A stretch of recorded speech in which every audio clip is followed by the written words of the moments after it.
Third time's a charm. After getting comcasted yet again.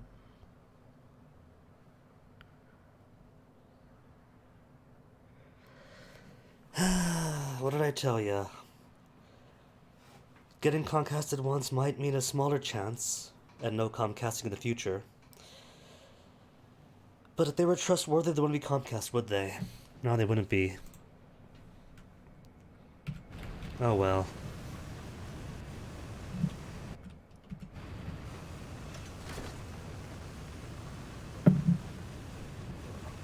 Can't let them define what they do. Anywho, pass the second law, back to London to take it before the Queen, and have its ceremony burnt down in front of me, by some page even.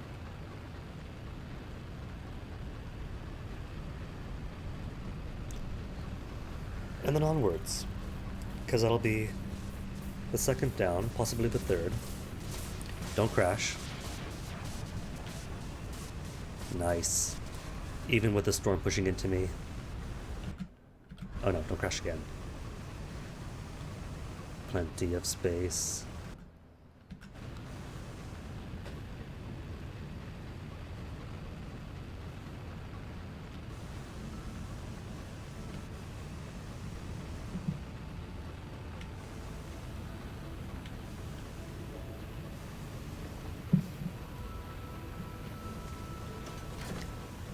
Note it is right.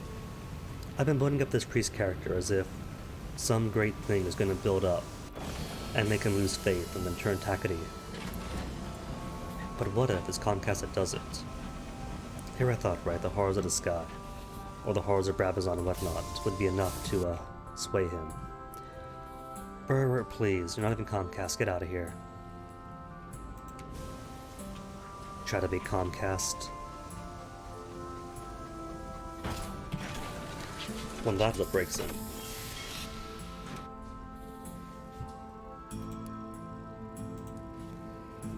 New law, Throne of Hours, Caroline, Lustrum, Most Serene Mausoleum, and Walbury.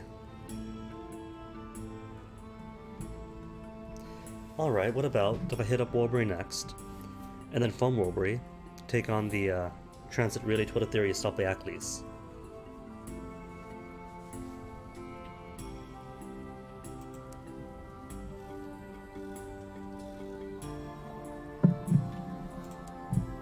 Unless you have any other prospects. Glass to Wilbury. Books for the Sun. I'll take the glass. You know what? Not even. Because I've only got how many glass? 7? So nah, I'm gonna hold on to them.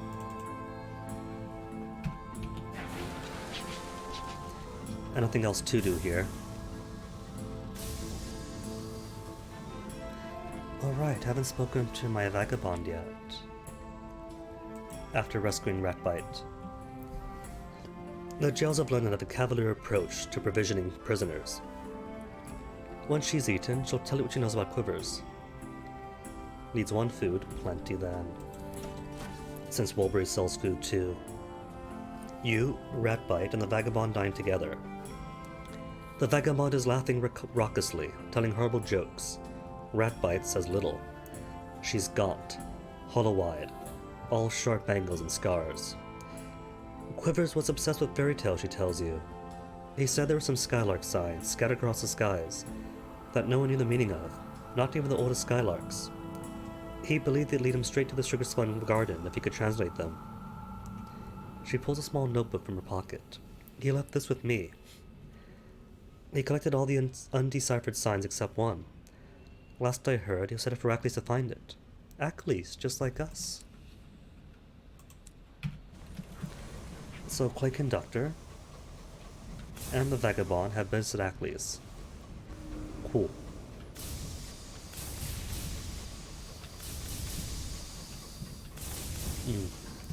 And I should see about singing with the Clay Conductor.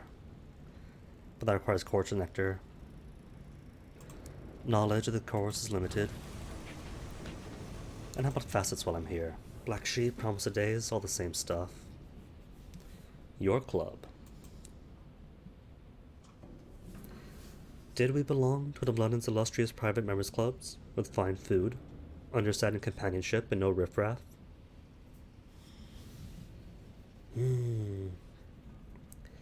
Does that fit this priest? A priest at a crisis of faith? An inheritance, sure. An esteemed predecessor in the previous captain. Inheriting most admirable qualities of our family, metamorphoses we all have, lost love, sure. Scandals, a torrid affair. Previous settler. Blind bruiser from the smoggy streets. Coterie, symposium. Why not then? Maybe we were introduced, a la the old captain, to the Dillman Club, an august group of explorers and immortality hunters. Perhaps it calls itself as a folly. Or the Parthenium. Don't be deceived by the gentleman dozing by the fire and the civilized click of billiards. We fear the realms are decided here. Nah, I don't think so. But is there anything else that fits the captain?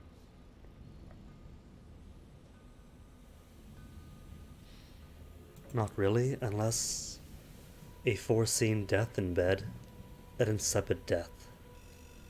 A death for bankers and laborers, not for one who rode the winds.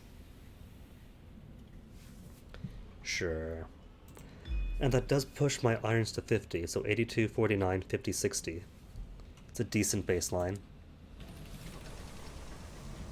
Could push fails up to 50. And then focus on mirror 75. It'd be what then? 80, 50, 50, 75? If you're really good, you can squeeze out 3 75s. But that takes a bit of planning. Made a bit easier with the well rights.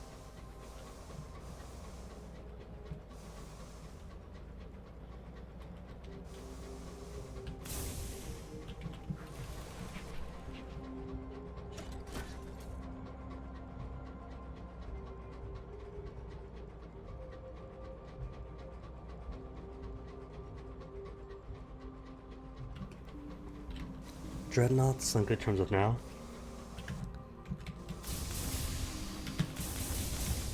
Two things I want to do with this captain. One, figure out the end of the parliamentarian route. And two, unlock that max stovepipe achievement, so I don't have to ever again. A year playing, if you can believe it, and still no stovepipe achievement. Who wants this out of oppression? Especially when oppression carries such good loot on them.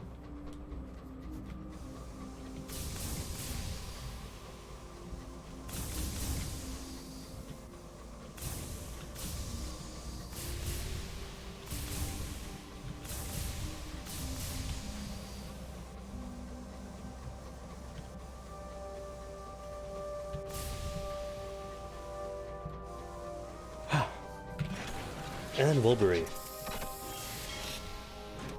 Okay, triple, quadruple checking. Still at 5,000, 4,000, 5,000. Good. Sanctuary. Nah, I got plenty of crew. 2 more artifacts. Cool. Shops. What you guys got for me? Just more guns. That's it.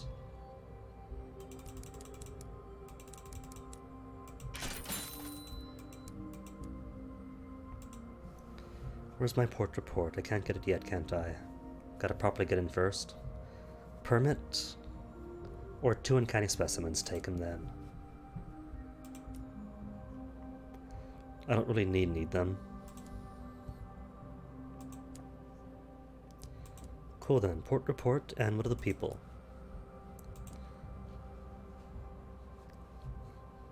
Even in Walbury, it's pretty much the same. Consider the strangeness of the lanes. The lanes do not appear as advertised.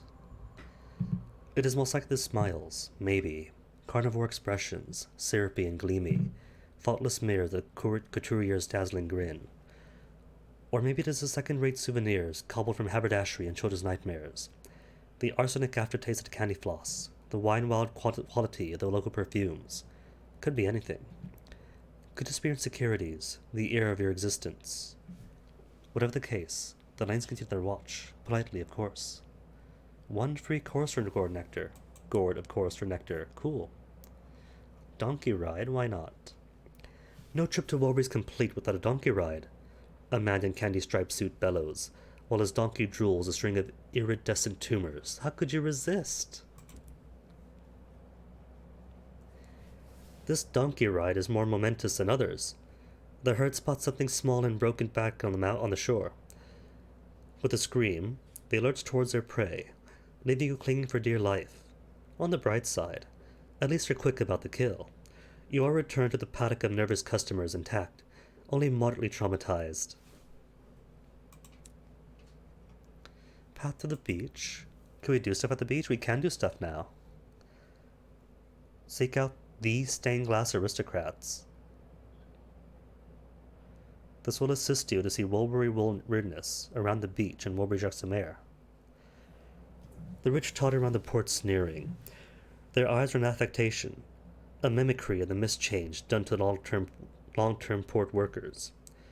If you convince them that you're their peer, they'll help you pare the lies away. Haven't seen that option. What does that require? Awareness of something off. Wolbury weirdness, one and all.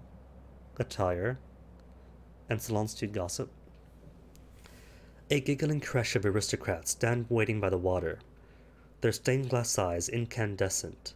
Seeing glass, they say when you ask. Hand gathered in the mists. Hand inserted by specialists. Your gossip makes them shriek with laughter.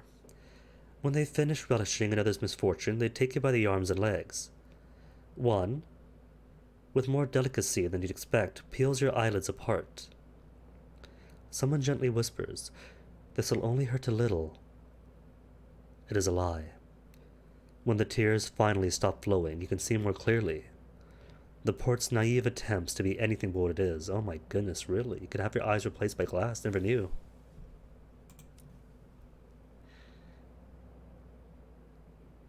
And I can keep seeking it out.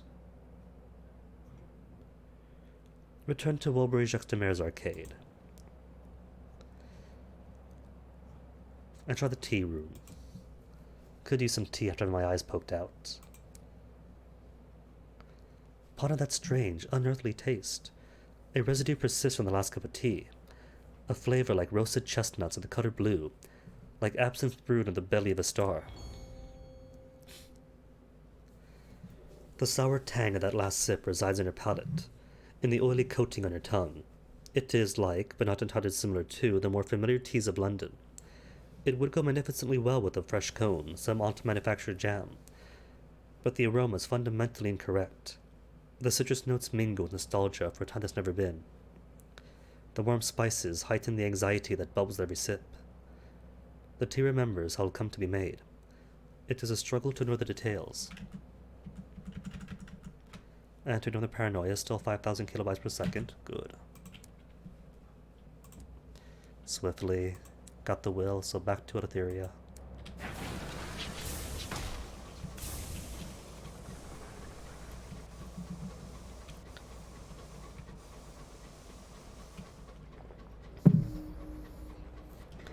If I'm really lucky, they might toss a Scornfluke my way, but probably won't. What about discoveries? What do you find, Cavi?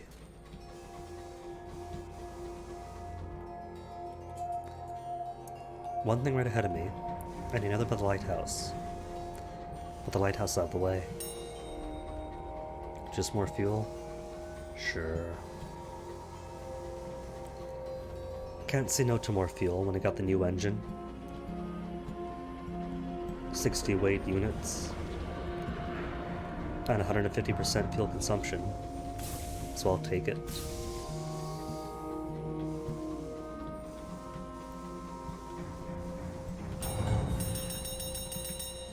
So what's the cost from here, since we aren't the founder? Sky Stories. The travel first. How many? 5 Sky Stories. Dang. Or 200 sovereigns. Well, I'm rich anyway, so sure. And that's a reduced price. if that could be believed.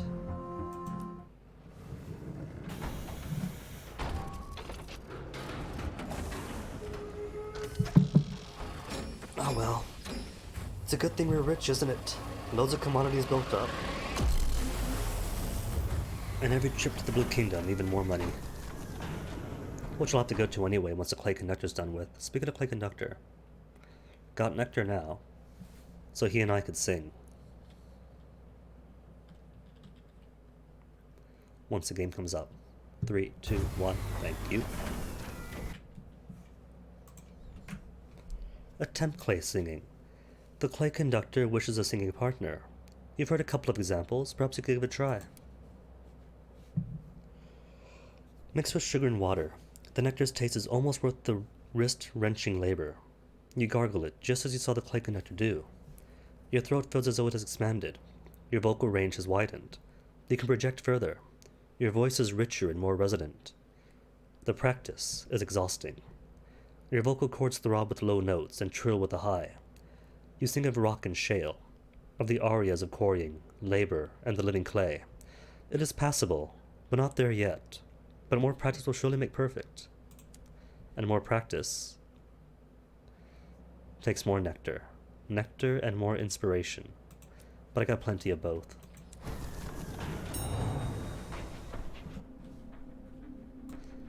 Now who wants where? Piranesi don't gotta go to yet. Straight to Pan then.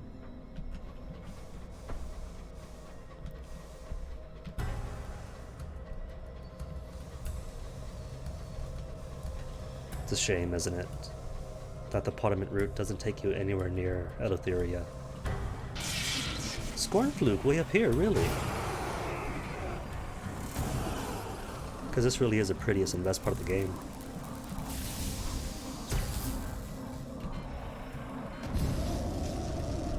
Commerce-wise, the opportunities are middling, but atmosphere, beauty, it's the best place in the game. Tear off a trophy for less terror, commute with the Scornflukes. You perch precariously on the edge of the vast eye. The fluke quakes, its flesh ruptures, releasing spurts of caustic vapors.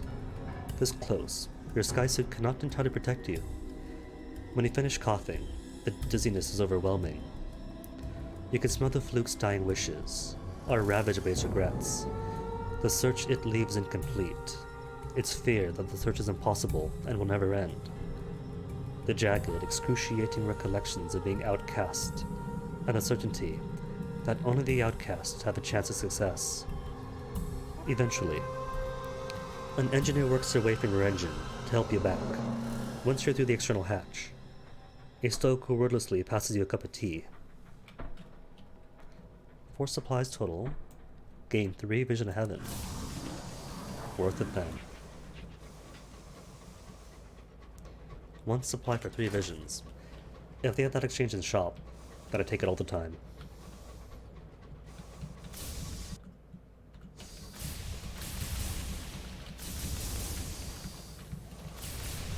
I know it's a dead end, but just clearing out more of the map. Getting a bit more grey off the island.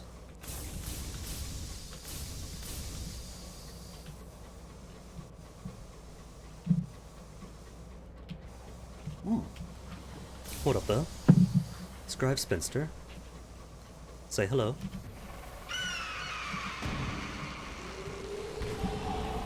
Oh, a Scrivener even. It's pretty small for a Scrivener.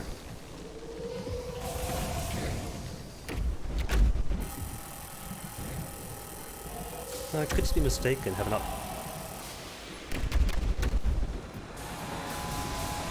Oh. Saw the light and thought it was a Empyrean Outrider. Didn't realize you're a Star-Mannered Explorer. Star-Seared, sorry. Gotta get your name right. First up though, give me my 3 bronze wood.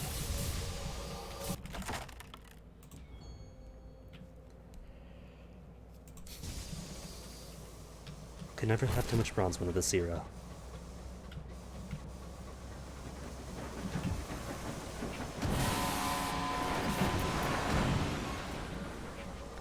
bronze wood, and 3 hold... No hold repair, really?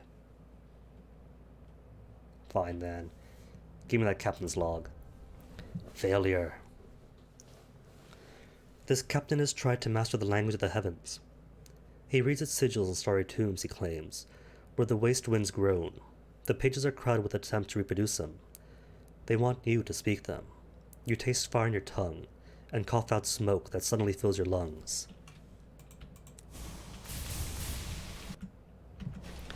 Well, it's a good thing then there's no star language in this ambition. No, of course not. Not the truth.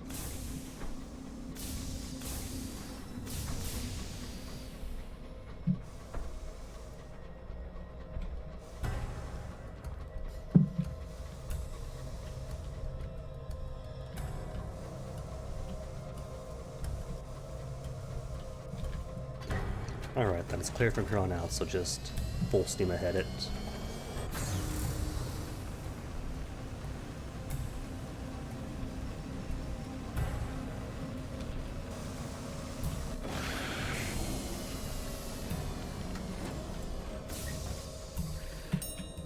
Except there's a crossroads here, so might as well stop by.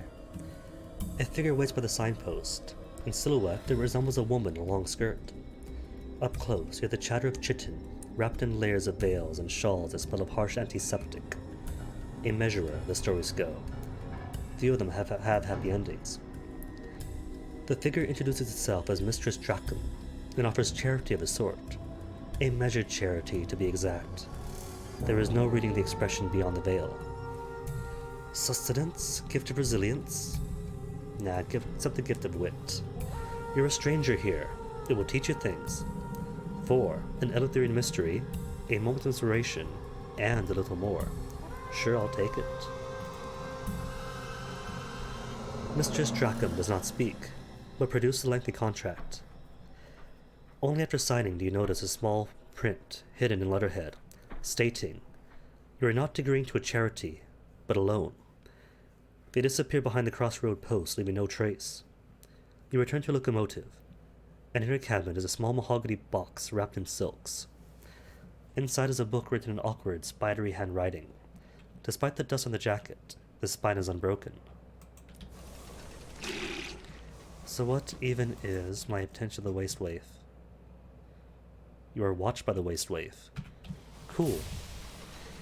So if Mistress Dracum, or whoever else pops in, wants to make good on that agreement, we could use the waste waif's attention to break that agreement.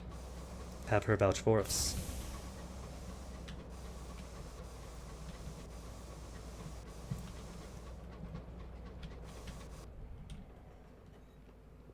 Unsettled dreams. Seeking company is 100% chance. Sure, makes sense to the dream. Same as last time. 1 vision of heaven, lose 3 tales of terror, but still have 7.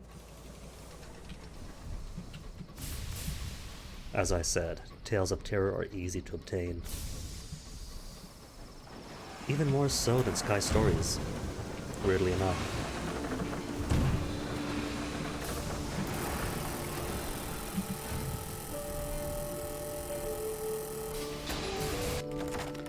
Dowser defeated. The ravaged vessel is silent. Its flags have been torn off. Its name obliterated the lampblack. The Dowsers are fanatical devotees of the liberation of the night. They attack any engine that dares poison the dark with its light. Plunder it, scavenge its plating, I need it. Especially since Pan is garbage with repairs. Your crew work by lamplight, prying plates from the engine's skin, while avoiding looking into the interior. They do not want to know what crimes the Dowsers did in the dark. Just 5 terror, that's it, for almost a full hull repair. Good deal.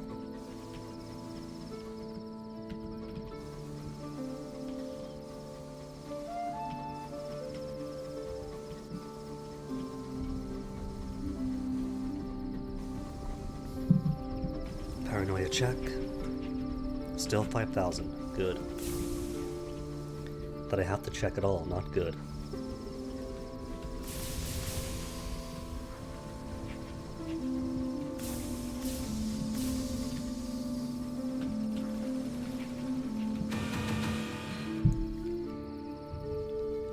Hour of Pan is the hour of arguments, when the factions of Pan gather in the Forum to debate and quarrel.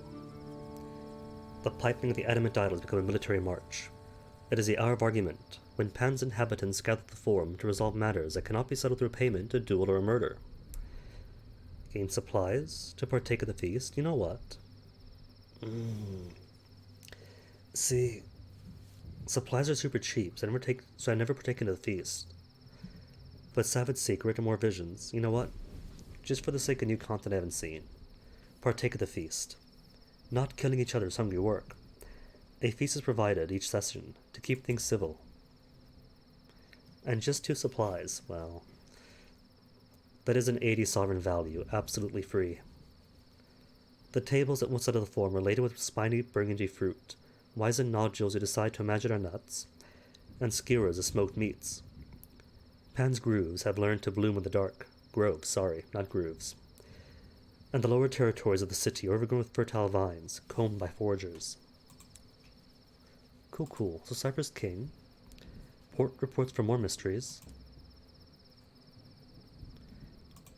Need total 4, since it costs 3 to leave Eleutheria back to Albion. Repair locomotive? Nah. Read. Half the damage to your hull. Not half your hull, half the damage. So go from here to here to here to here. And Rubbery Man, he's been waiting forever. Another free mystery. More visions.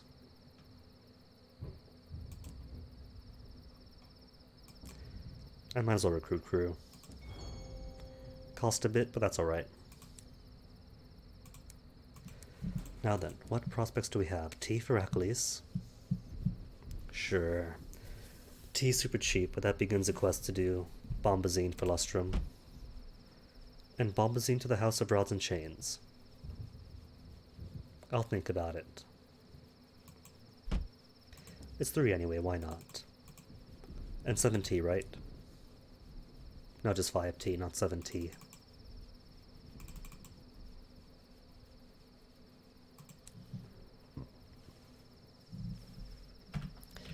Alright then, 2 Achilles, but first, to bury my death.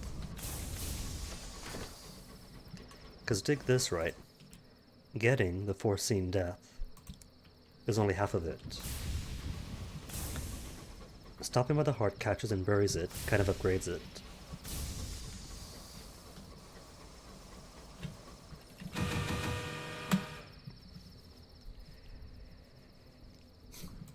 Nursery Zen?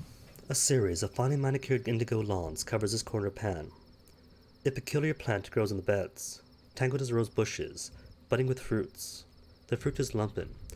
Perfectly formed facial features are growing on it. This one has a frantic, staring eye. This one is growing an ear. This one canes pitiably through tiny, trembling lips. Mysteries for artifacts? Nah. Preview value to them? Not yet. Oh, it can't capture my death. It needs 7 mysteries. Alright, too short. I'll come back to it.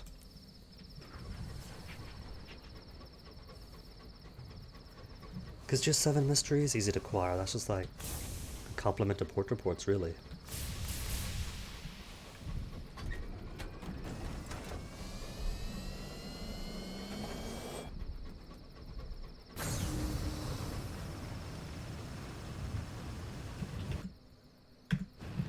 Six fuel at full speed to get from here to Achilles.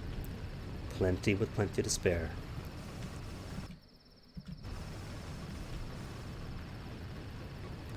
And if I'm lucky... Oh no, turn around. Because Grievers. Good money of those.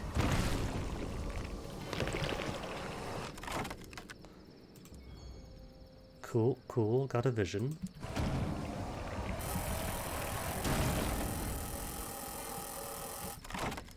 Might have wasted fuel, but oh well. Because if even one of them gives Namertine gemstones, as so, worth it. Gemstones and souls among the highest selling commodities you can get.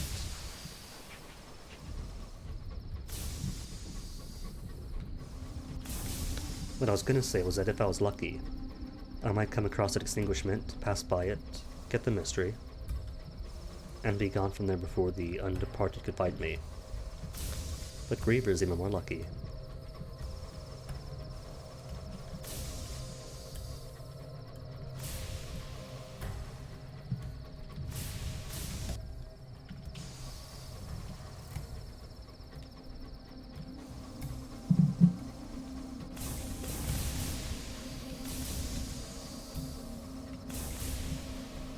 Alright, and because most of the quest reset, first time 2 Ackleys.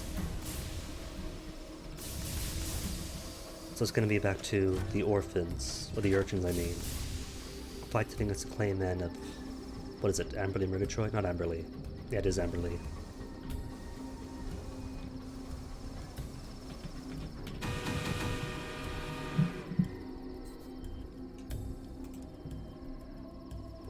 Enter port.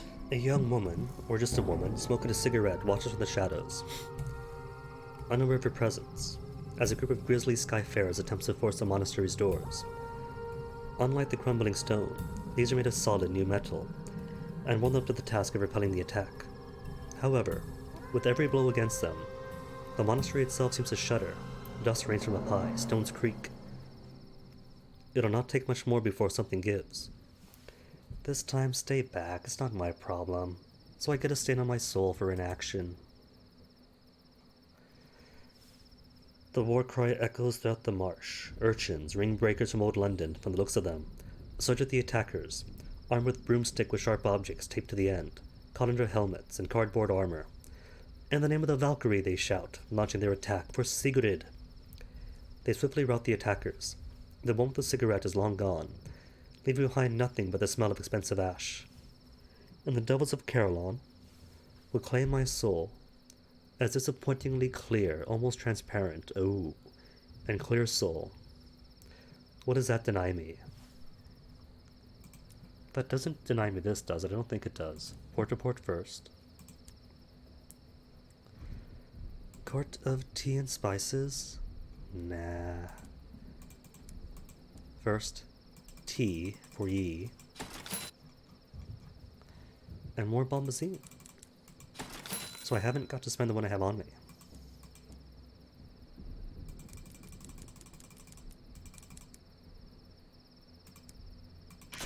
Hmm, 13 and 6. Sure. And the rest, 1 averaging gemstone, 6 rolls of thirsty bombazine. Bodycorn first. Have I given his seal to Mr. Pipes? Well, first, got to stop by Murgatroyd's Taste of Albion and pay, how much? 300 sovereigns to let the clay conductor spend time with Amberley's assistants. Just don't let him give them any ideas, Amberley tells you. The clay conductor requests that they sing for him. The other clay men look reluctant, embarrassed even. But one with the shale skin steps forward. It has been too long. But we should still sing. Following his lead, the clay men launch into a mournful, low aria that resonates within your rib cage. Even Amberley Murgatroyd shivers as the last note dies away. The clay conductor is quiet for a long minute. At last, he gives his verdict. No. He stomps away, back towards your engine.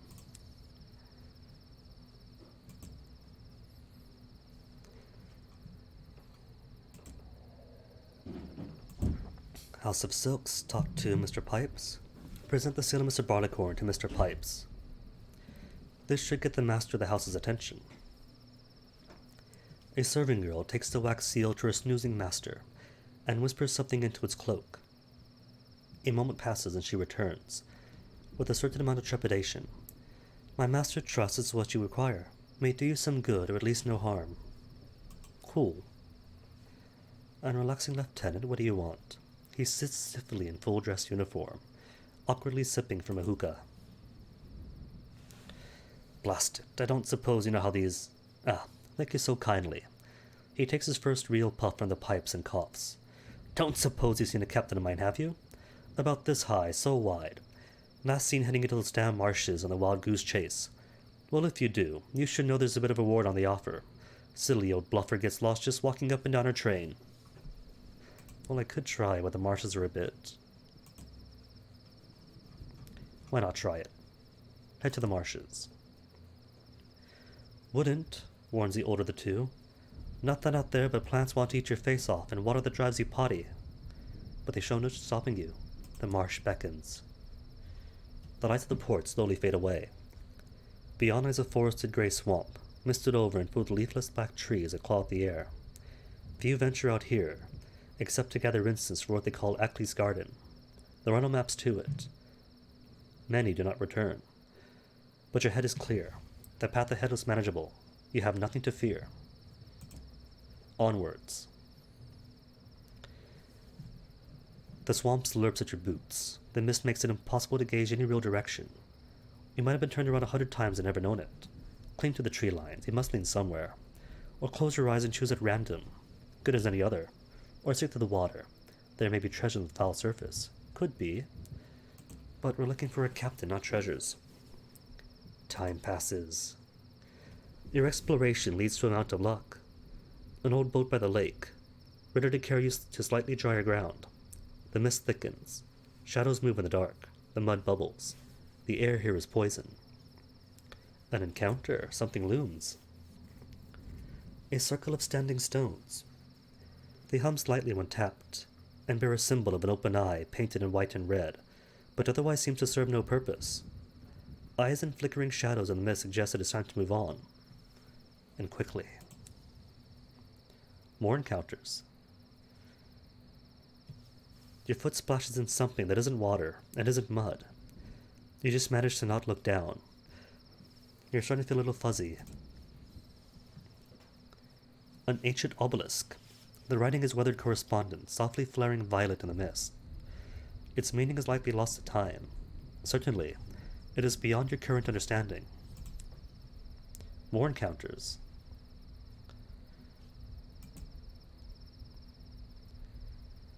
It is a fusion of a man and an animal you hope to never see in the flesh.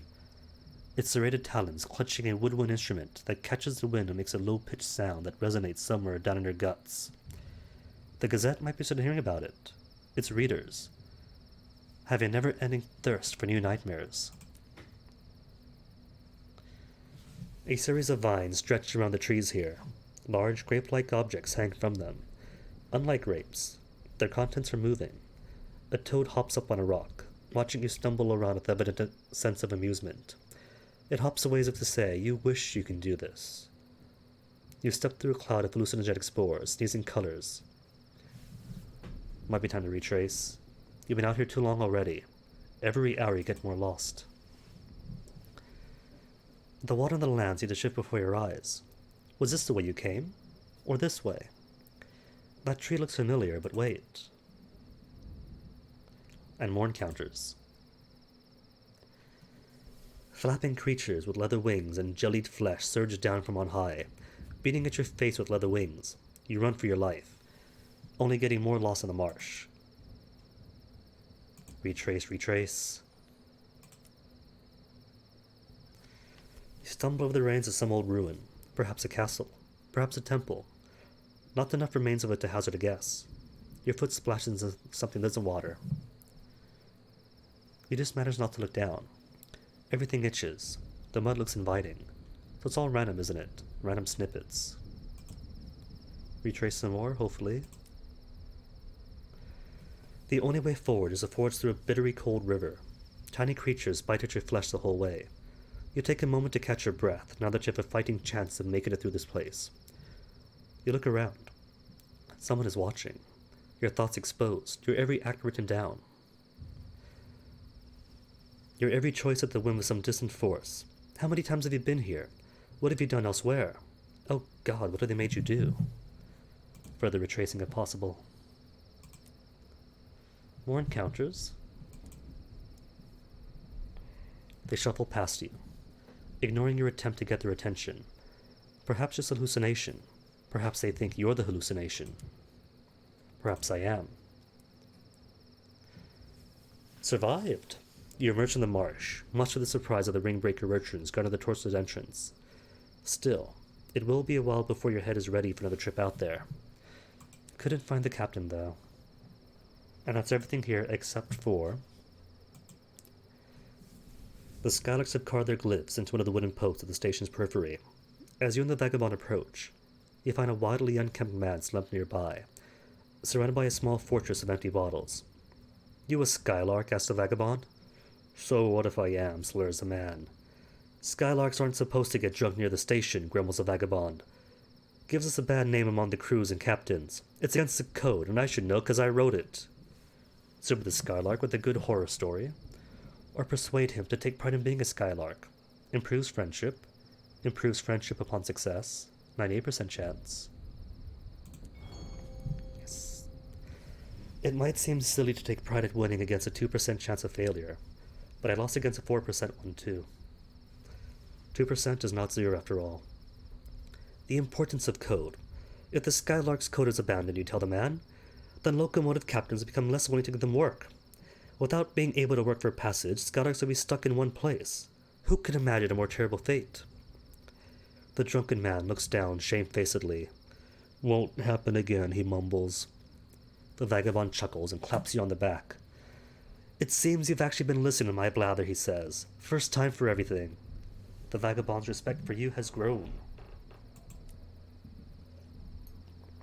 You crouch beside the post and examine the signs that have been carved down its length. The stickman above 3 squares tells us Aklis is a good place to fence stolen goods, translates the vagabonds, tracing signs with one filth-blackened finger.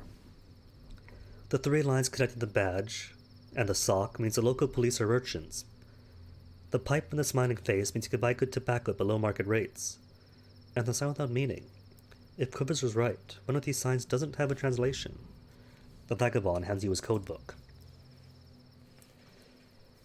Comparing signs scratched on the post of the vagabond's well-worn codebook, you find one that lacks a translation. Circle, within spiral, within teardrop. A sign more intricate than those that surround it. When you point it out, the vagabond whistles. That's new, he says. Except it was new last time, too. Pulling a pencil stuff from behind his ear and copying it. I'll cross-reference it to the other Skylark signs and see if it could arrive at a meaning. He slips the book back into his pocket and lifts the drunk Skylark to his feet. What's your name, friend? He asks amicably, steering him away from the station. Meanwhile, the vagabond is speaking earnestly with the drunk Skylark. While he is occupied, you spot Ratbite.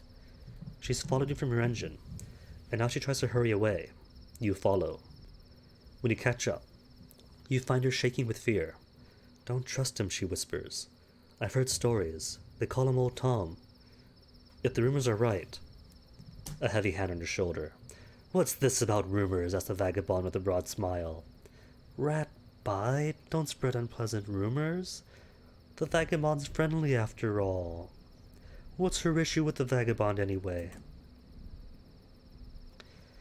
Ratbite opens her mouth to offer rebuttal, then glances at the grinning vagabond and changes her mind. She turns and flees into the town. Good riddance, says the vagabond cheerily. He walks you back to the engine, regaling you at length with tidbits that he's learned about the drunk fellow's travels and personal history. The vagabond's respect grown some more. So what's the next stop? Book of Mysterious Signs. Cool. Study Quiver's Book of Mysterious Signs then. Perhaps it'll reveal the location of the sugar-spun garden. Or at least, of its author. The amiable vagabond sits at his desk, puffing thoughtfully on his pipe. He's copied out the untranslated sign of Quiver's notebook, and added the one he discovered at Ackley's. They're new signs, but familiar, says the vagabond. Variations and combinations of existing symbols. We should be able to decipher them now that they're complete. We'll do it then. After hours of discussion, dozens of messy diagrams, and an industrial quantity of coffee, you manage to piece together the meaning. They're claiming that the sugar-spun garden can be found within Old Tom's well, says the vagabond, sitting back and stroking his beard. That must be where our man Quivers is gone. This is the last thing I expected. You ask him why. His laugh is bereft of humor. Because I am Old Tom, and I could assure you that no paradise awaits within the well that bears my name. Really? Why have you hid your identity for so long? You've heard the crew tell stories of Old Tom and his wish in the well. Why did the vagabond keep his past a secret? Why do you think I left my mansion in Lustrum? Asked the vagabond. It wasn't just a wanderlust. I have debts and enemies, Reverend. Enemies and debts. Not the least among them my sister, who always been jealous of my success. She'd stop at nothing to bring me down, and she's powerful in her own right. Continue interrogating the vagabond. Don't mind if I do. What did you see in Old Tom's well? According to legend, he made a wish and it was granted. The vagabond shudders. Aye, I saw gold. A gleam of gold amid a copse of pale trees, and nothing else but darkness. It spoke to me, in a voice like lightning striking an oak, and I made an offer. I accepted. You pry further, but he's reticent. What else is there to say? He smutters. It made me rich. Others have journeyed to the well since then, seeking their fortunes. But I'm the only one it spoke to. I don't know why. Well then why had the Skylark signs led to Old Tom's well? Somebody's hidden a code within a code, and it points to the abyss that bears the vagabond's name. My sister, the vagabond injects the vipers with the venom into the word. She's formed a cult which clings to the well's edge and worships the thing that dwells within. Chasing on my heels, as always. It has never talked to her, only to me. His eyes glitter gloatingly for a moment.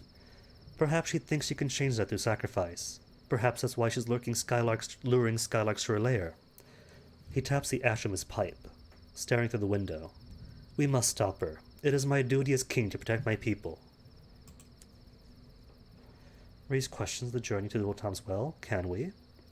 Quivers must have gone there seeking paradise, and many other skylarks beside. The vagabond grimaces. That was the only condition of my bargain with the thing in the well, he says. I can never go back. He taps his chin thoughtfully. But I always knew that one day I need to return. So when I was living in Lustrum, I sent for all sorts of scholars, mystics, engineers. In the end, they devised a ritual that could break the curse. To complete, I need to go Ledbetters and stay in Raw Nature Reserve. He gazes at you for a moment, as though weighing you up. And I'll need your help. But it doesn't say that you have to bring a seed. Does it say here? Vagabond. It doesn't say you need a seed. So if you don't bring one, as I neglected to last time, oh well.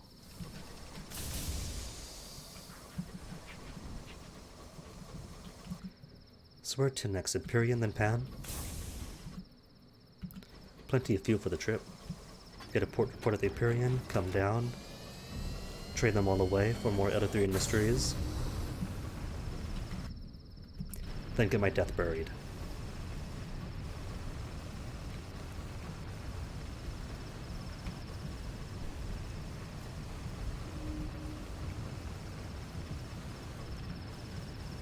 Might be worth the wee looks as a driver, but oh well.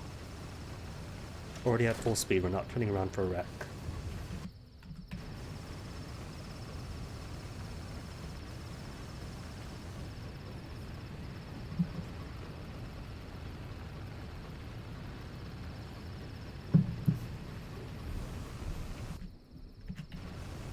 What's here? Something grave, just more wrecks, dang. Eleuthery's flooded in them.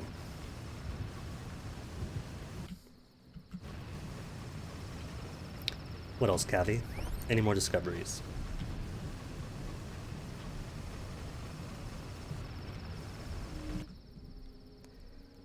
Too out of the way. Is that a monitor? No way, hold on. That is a monitor. Way up by the boat to midnight. 2 monitors. Pretty much boarding Empyrean territory. Is that allowed?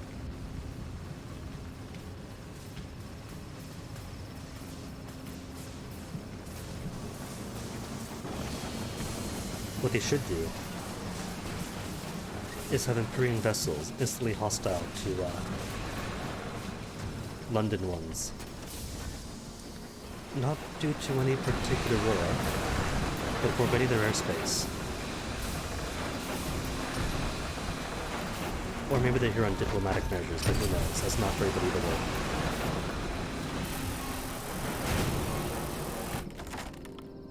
Hull repairs, good on. Just punter the dowser. Enter, search its dark, if you have the belly for it. You hear the ragged breathing before you turn into the corner. It belongs to one of the dowser's crew, badly wounded, who shies from your lamp with a cry of anguish. Their wound is unquestionably fatal. They promise to tell you a truth they have learned on their journeys, if only let them die in the dark. And more Eleutherian mysteries you see. Port reports, a common, easy source of them, but dowsers are also common.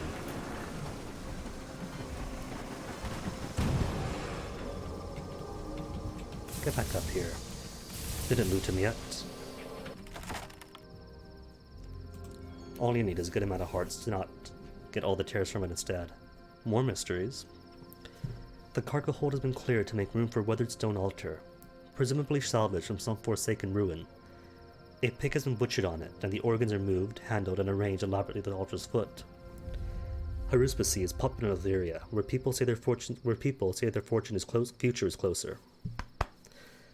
This stone knife and bowl, attached by a chain of amber rings, are certainly of old Eleutherian make. You retrieve them, clean them, and return to your engine. So, assuming that you do pass a hearts check, no matter what it is, you get mysteries. And this candlewood is huge.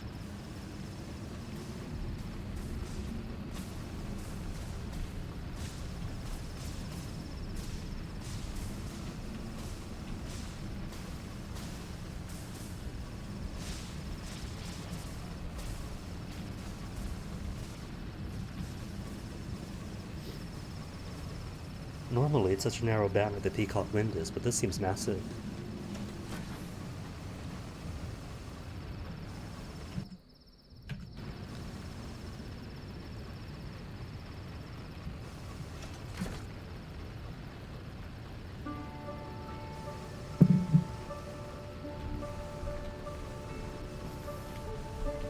Don't mind me, just going 35 in the school zone.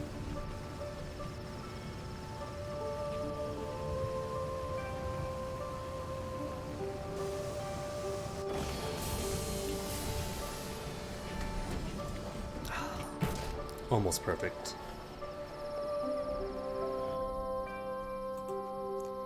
Okay, port report, one more for Pan. Have you spoken yet to that? Yeah, we have. What does he want then? Khan's current interests are House of Rods and Chains, as always. Okay then.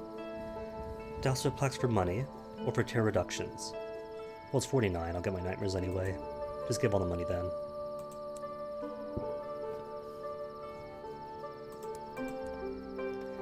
More gemstones. Well, you know what though? Got plenty already, and more than that. It's super cheap. Just fight Grievers, fight everything else. And you end up with loads of Navartine gemstones.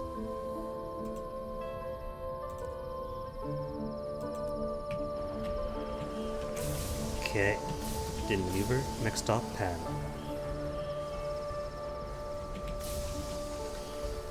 Pan, then a small bathroom break. Since despite being needed, it's also like how much time lost already being comcasted.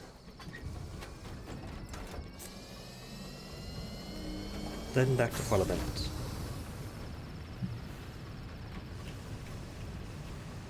And straight down should do.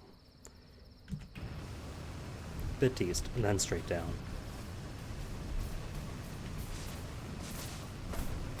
Hey, see the Scrivener.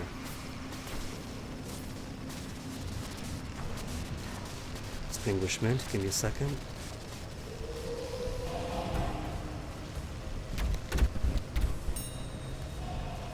Oh, just Tales of Terror. Ah, well then, at least get to fly circles on this thing.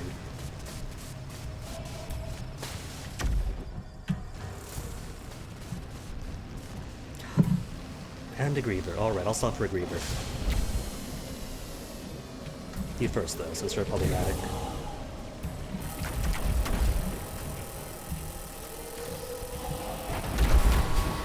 shield.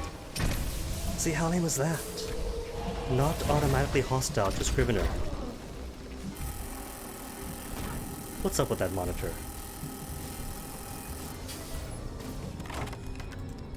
Excess bronzewood went over. It's alright, they'll toss the food.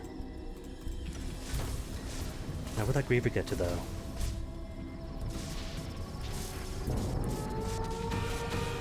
There was a Griever around here.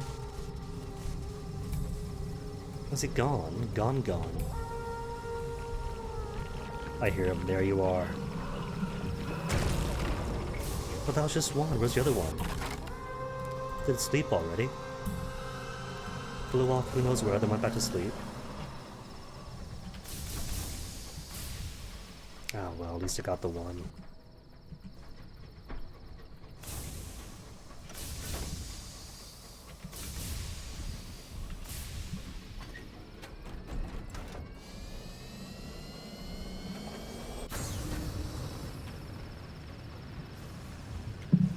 Alright, and can't forget to sing more with the conductor. Got me inspiration, got Chorus Nectar. Might as well prep up my voice, I can sacrifice him. I think so long as you don't actually, what is it? Woo him. Then he won't stop you from sacrificing yourself.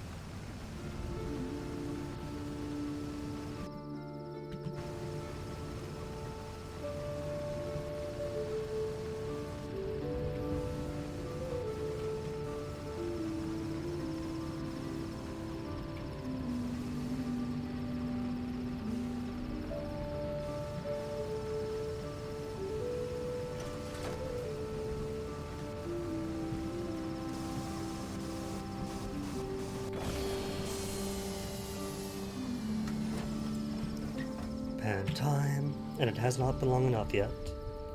But I get the 25 whatever tear reduction.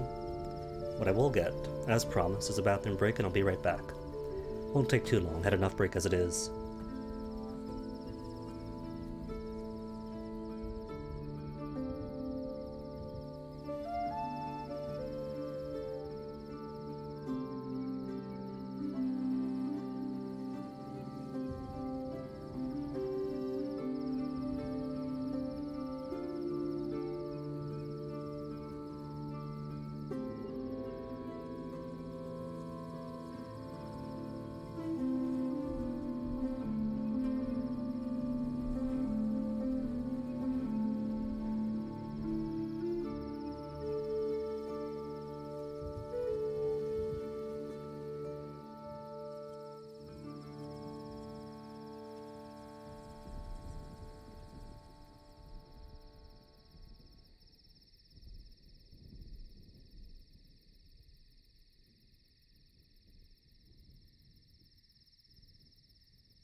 Alright, like I said, short break.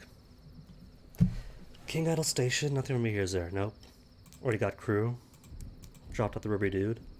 Murgatroyd files, secrets from bombazine. Gave them tea, tea had nothing. Now it's 7 rolls of bombazine to lustrum. West-northwest? I guess you would call it west-northwest, wouldn't you?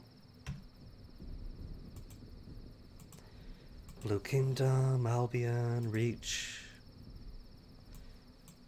Yeah, that's northwest.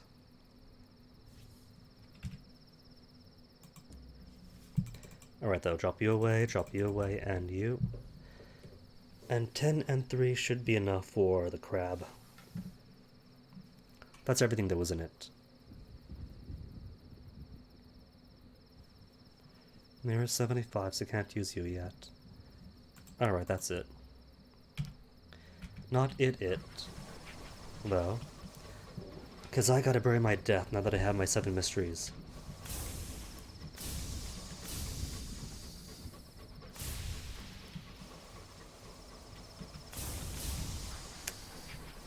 Smooth maneuver that time. Perfect rotation in flight. Okay, Heartcatcher Garden. I have a foretold death. You have a chance for me to bury my death. You have been cursed with the foretelling of your likely death, but if you're prepared to pay the Heartcatcher's price, they will catch that death in a jar for safekeeping. To remove the Bell Toll's facet and replace with a unique one, a jar with your death in it. This will increase mirrors and other hearts or veils, and your bohemian or villainy affiliation. It will not make you immortal, though. 8,000 deaths await in the skies. The process is not gentle. You are entombed for 3 days and nights amidst the Heartcatcher's roots. You eat nothing, drink only droplets of dew, and dream of a way to die. Afterwards, the green-fingered old warhorse digs you up and hands you a jar, sealed in wax and wire. Your death is trapped inside. Now that you have it, what will you do with it? Keep it on your bedside cabinet, where you can keep an eye on it, to increase hearts and bohemian affiliations, or bury it deep. A death is a dangerous thing to keep nearby.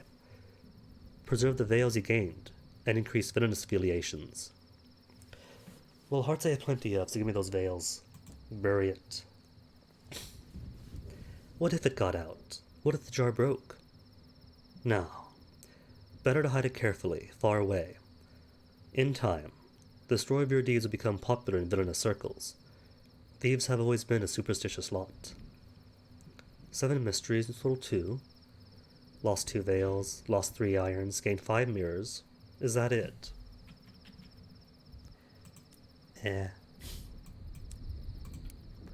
So 82, 47, 47, 65. Oh well, no matter.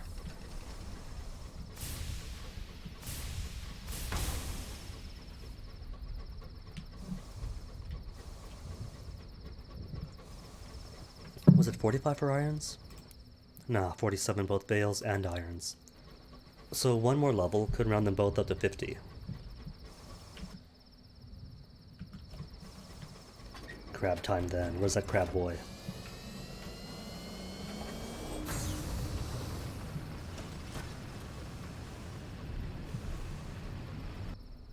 Hour of the wolf, it is late, and you are alone. Doubt preys on you. Is this the path you should have taken? You trespass upon the precincts of heaven. What price will be extracted from you? What price have you already paid? Endure. Failure. Your doubts are hungry tonight. They seize on your past decisions, one by one, worrying at each like wolves at a lamb. Sleep is impossible. When your ship arrives, you are haggard and unrested. You splash one on your face and wonder what mistakes you'll make today. New total, 65 terrors. Cool. Need an excuse to get Nightmares level 2? Oh no. Don't crash, don't crash. Oh, was so close to missing it. Just had to smack my booty on it.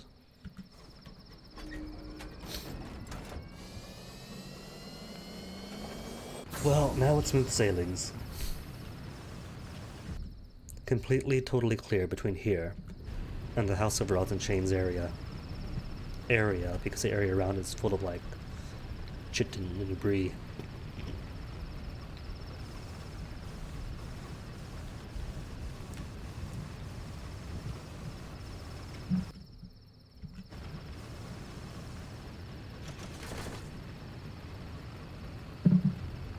Though if I'm super lucky, The area around the House of Rods and Chains tends to spawn three types of enemies. Most commonly are undeparted, which aren't impossible to fight. They're not like...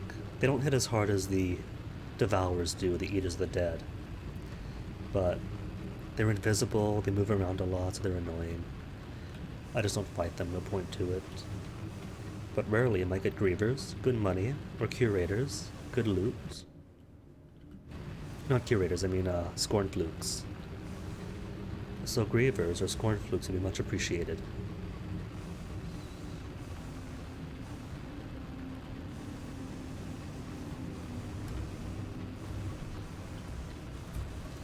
Something stirs in the dark, so nope. Likely not going to be Scornflukes or Grievers.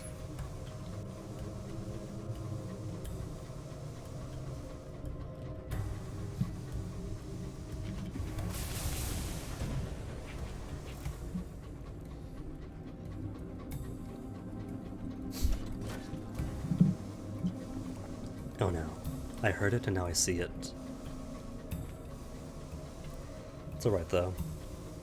Even if it goes hostile to me. Oh, it's a Griever! Well, there you go, that's not too bad.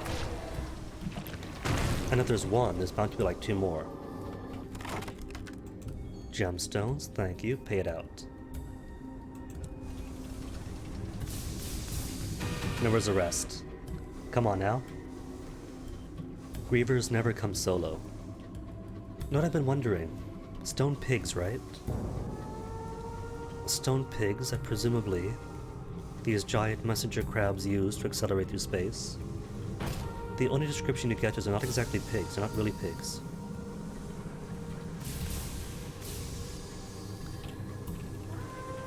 And sadly, right, the wikis don't really tell you too much.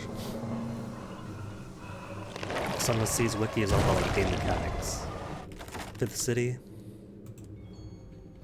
is more of a summary and not actual like proper what we know, like deep lore stuff.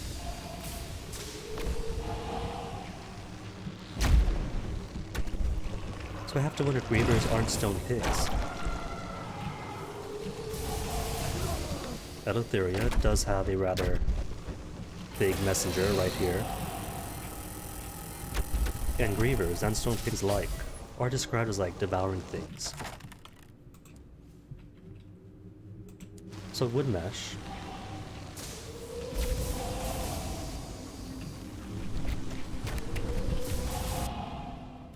Crack glass again, I thought you were rare. Terror 75, what if this pushes me up to 25 and 100? Now I just lose a crew? 2 crew. It's alright, where's my nightmares?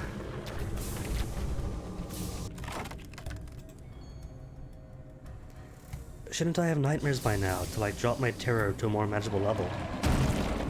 Whoops. Wrath of Heaven's far too close, that's on me. My bad, crew. And failure still for innards, also 1 crew. Well then. Well then who's this? I see a hostile sign, but no hostilities.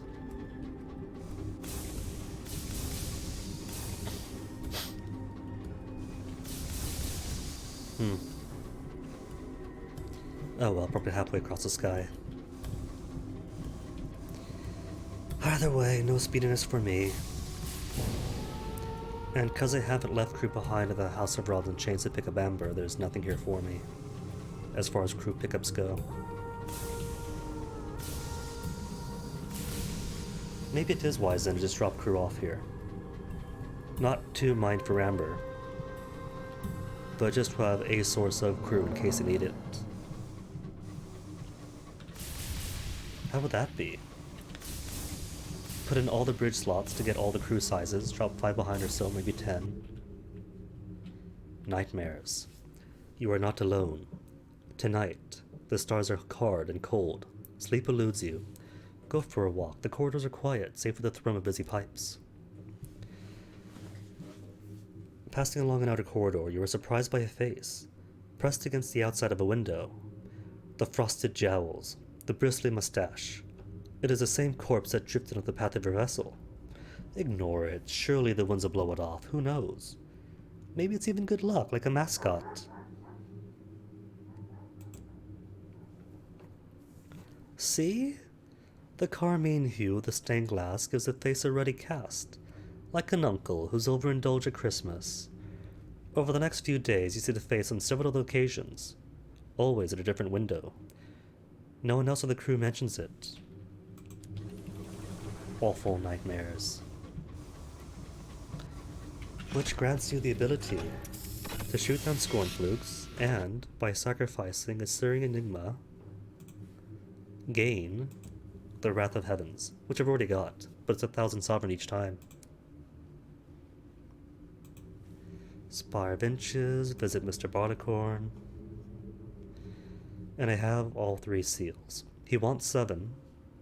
It's unclear, he says there were 7 of us, but also he wants 7 seals.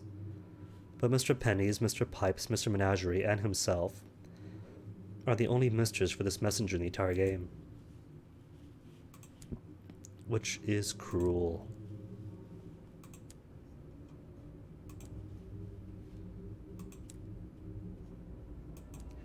Turn downstairs. Bazaar, you guys want bombazine? For 2 Eleutherian mysteries. And they sell cage catches. Well then, shops, rubbery souk. Let's say 4 food and the rest in fuel. Good? Good. Then onwards back to London. London for repairs and a pit stop en route to Parliament.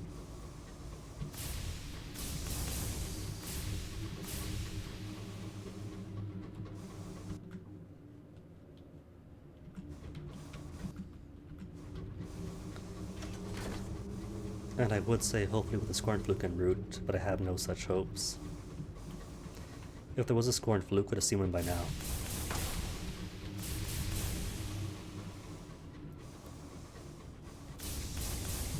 Besides, on my hull, I've been sloppy. 39 hull. So I'll probably put the best that I haven't seen a Scornfluke yet.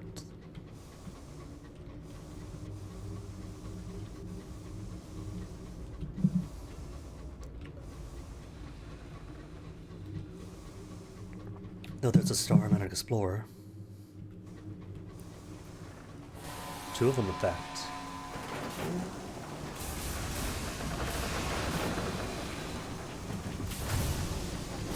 And he's gonna be a pain if I don't fix him.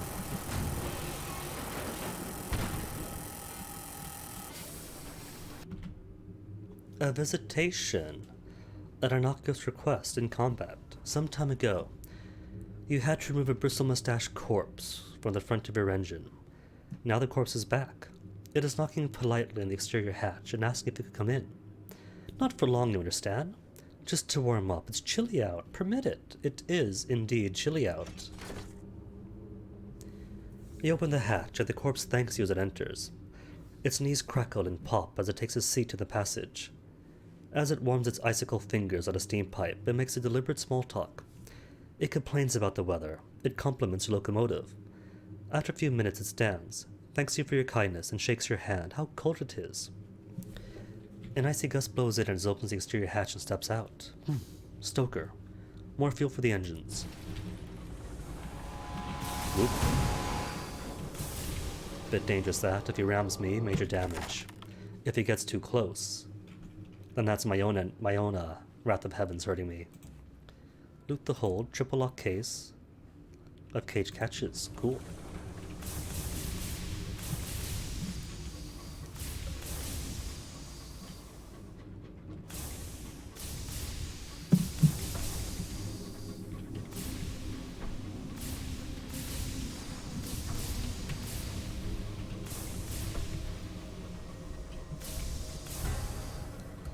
Now to stop by Walbury or straight through. I think straight through to London.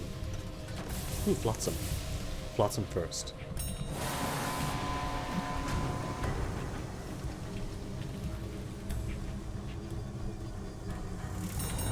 Though maybe I should stop by Walbury, because I haven't got enough crew to take advantage of my engine. Stories to Albion. And the Burrower hates me even more. The Burrower's never gonna not hate me.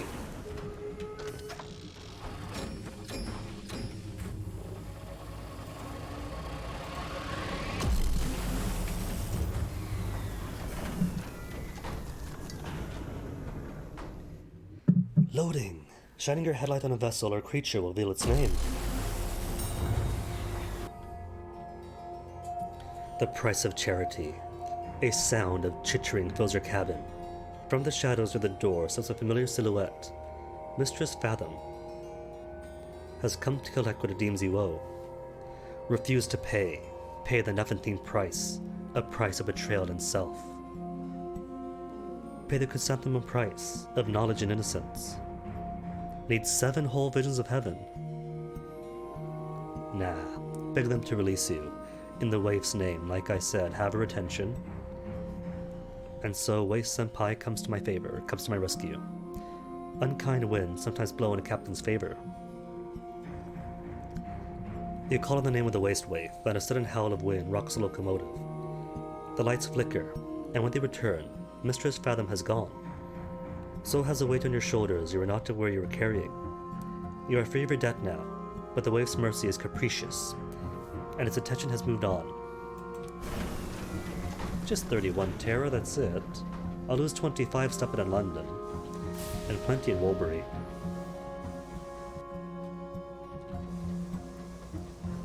Hey, Scornfluke, come here, buddy.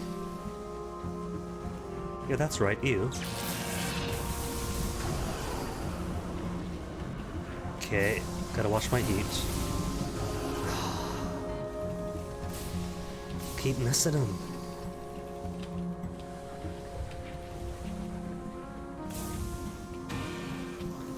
Stay on the rock, stay on the rock. Oh, indirect hits only. Dude, that's cheating. That would have been a direct hit. Heat down, heat down. He's bleeding though, at least.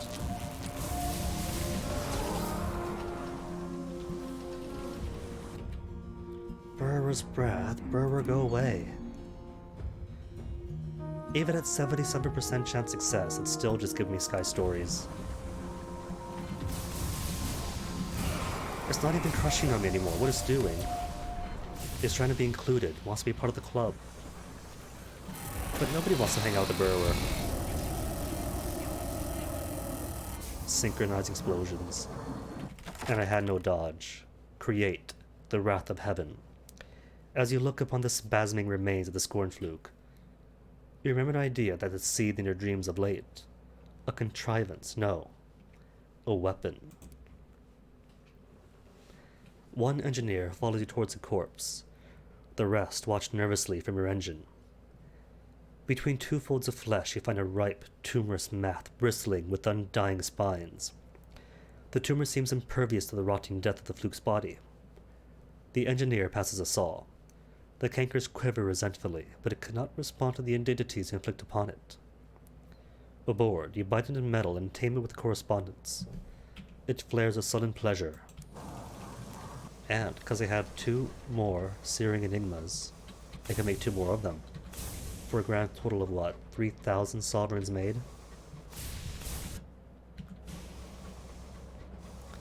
And what are you scrumptious things going to be? Immaculate souls? Or uncanny specimens? Immaculate souls. See, haven't even got to buy any. Could buy some, sure.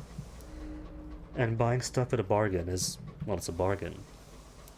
But free's an even better bargain.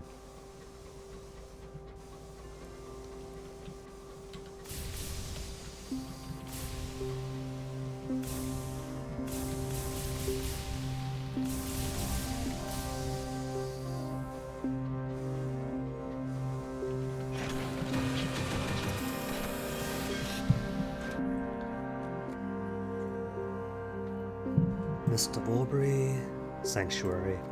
Get me back up above 12. Permits, I've only got 11. Perpetual 11. Sure then, take my specimens.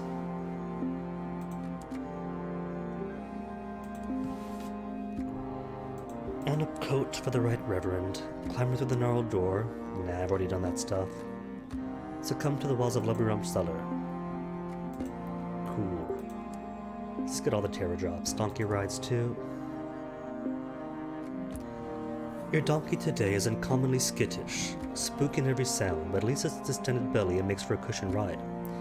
If only it could move faster than a crawl. You stumble from your donkey, weak at the knees, its voice still razoring against the inside of her skull. More donkey rides? Unpleasant ride, no matter how many sugar cubes you sacrifice to its appetites. Your donkey insists on remaining truculent. You can't even make faces at it when it's not looking, not with its watchful halo of glittering insect eyes. You are returned to the paddock of nervous customers intact, but only moderately traumatized. Oh, no more donkeys. Is there nothing to do with the beach? I thought there was something. Walk down the beach. You promenade on the palish sand. Be careful where you step. Flying fish, how fortuitous. No, wait. These are something else. Flesh, molded to the shape of a fish, with keratin scales, gills of human hair. The bodies flop onto the shore, twitching for a moment before they go still. Wonder, what makes the jaunt so disconcerting? A smell billows from the undulating fog. Something familiar, something terrifying. It is hard to miss the phenomenon now that you've spent some time on the beach. A scintilla of ultramarine light tangle like strands of long hair, or the tendrils of something massive. They are beckoning you. Something is beckoning you. This is perfectly normal. This is precisely how beaches are. Leave. Swiftly. 'Cause my clothes are in tatters. Shop, bazaar, just gemstones. Nah. And I got no space for anything else.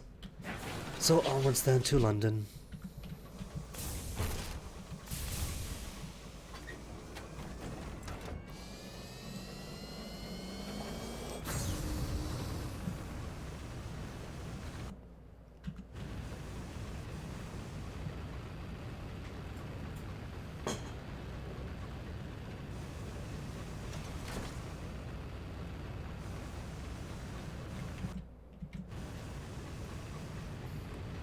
Bit more right, good. Ideally, you want to not hit anything at this speed. Although, if I did something, it might behoove me to get down to below 10 hull en route to London, because this captain has not yet had the facet for being below 10 hull. And if I'm going to go for it, might as well do it in a controlled and measured fashion.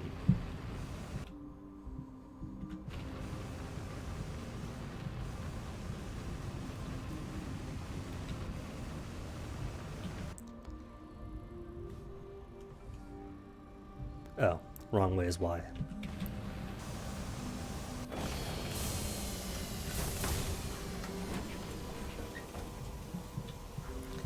Just my luck, isn't it, taking the wrong exit.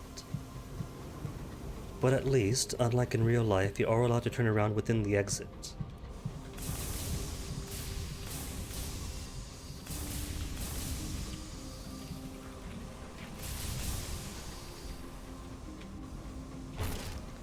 Get a bit more damage. What's it at now? 31. It's gonna take a while.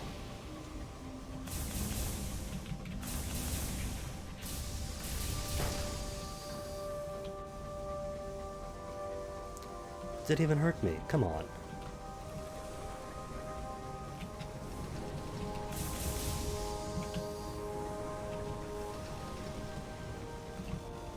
There we go.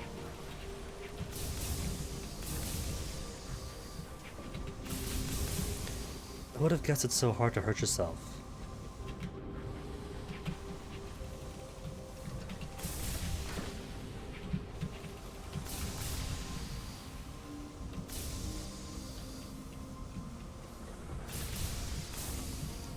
And yet, if I was at 3 hull, any one of those would have killed me.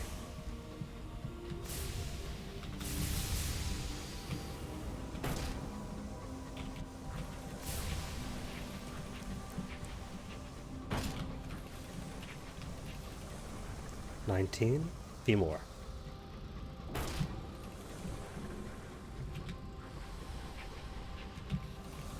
Oh, come on, that was a good hit.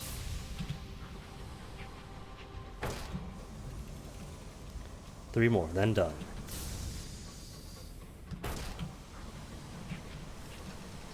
Two more. Really? That's soft as a nudge. Alright, one more for Auntie.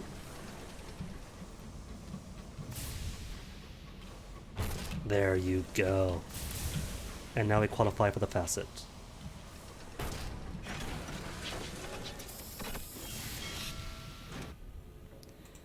Repair Zen, Steam and Sapphire. Cool. And all that costs us 252.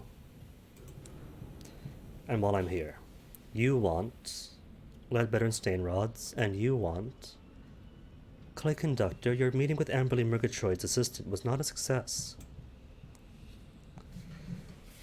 The Clay Conductor is brooding on his bunk. He's holding the urn containing the rubble of his friend. There is no one else like him, the Conductor admits. I shall sing no more. He lapses to silence, and will not speak again. Perhaps he is right. Perhaps there is no one who could sing the way the Conductor wishes. But you have heard stories. You might just have an idea. Attempt clay singing? Have I not yet been to the Forge of Souls? Because I've been there. Then you don't need the chart. Oh well, in the meantime. Get Chorus or Nectar and try to cheer him up that way. Have you got a spare yet? I don't have a spare Wrath of Heavens. That's fine, I'll sell it. That's what it's there for. More clay singing. The Clay Conductor wishes a singing partner. You've heard a couple of examples. Perhaps you give it a try. The practice is exhausting. Your vocal cords throb with low notes and trill with the high. You sing of rock and shale, the arias of quarrying, labor, and living clay. It is passable, but not there yet. More singing. Practice exhausting. Not there yet. More practice will make perfect. Continue singing practice. You've been at it for some time now. Surely you must be improving. Or attempt clay singing. Nah, continue practice. The familiar ritual. The locking of the door, the gargling of the nectar. You assume your usual position. Discover hours of exhaustive practice. Hunkered low, compact and growlsome. You perform your warm-up exercises across the 17 notes of the clay octave before launching into the lament of the polythreme. It sounds rather good. Next, the breaking of the 100th heart. If anything, it is better. You run through your entire repertoire, then back to be sure. There can be no doubt. Your practice has paid off. Perhaps you should perform it for the Clay Conductor. Sing for the Clay Conductor. Show him the fruits of your labor. Will he be pleased? You surprise him during the hour when he's supposed to open his bunk for the crew to come and give him any concerns. They never do. The conductor puts aside a sheet of music to salute you. Captain. You launch into song without further ado. Your voice is rough, but it's a more than passable attempt. You capture the echoes of deep, forgotten caves as you try to follow the rhythms of an avalanche. When you finish, there is silence. Eventually, the Clay Conductor speaks. Thank you. I appreciate the effort, but you are not clay. Even so, his attitude towards you has thawed a little. Later, when you pass him in the galley, he even attempts painful conversation. You have performed for the Clay Conductor, who was not particularly impressed. Cool. Building up to my strengths. Okay, then bank, take all of you back. And you know what? With 8,000 sovereigns, I might just put this away. Because 8,000 is plenty.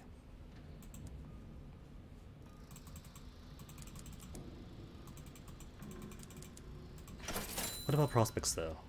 Bronzewood for Parliament, but it's 5 Bronzewood. Cool money. And glass to Walbury. Nah. Have so few glass as it is. To Parliament then. Got law number 3 to make.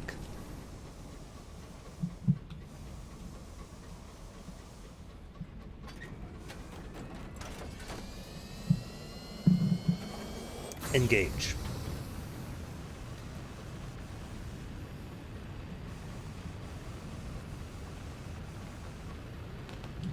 And oh no, almost out of tea.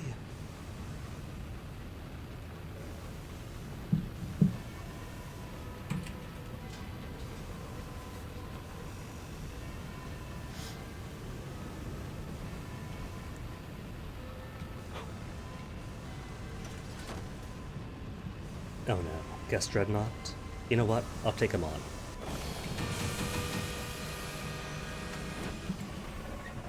Too far away, it's not gonna make it. See, this is what makes Albion so much more dangerous than Etheria. This technically counts as London, and there's a guest Dreadnought right inside of London's borders.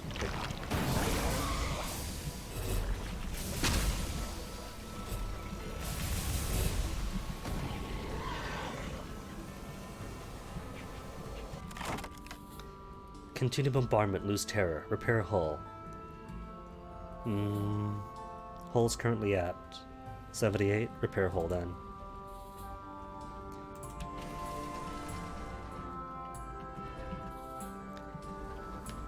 Only reward I need is knocking out more guests.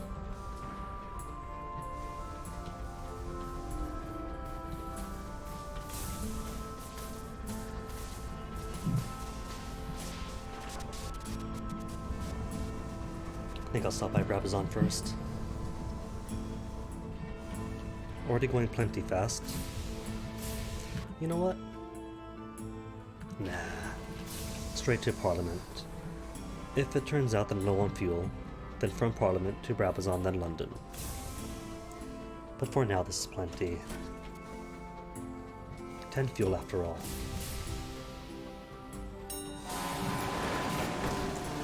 Acting as if I'm running out already.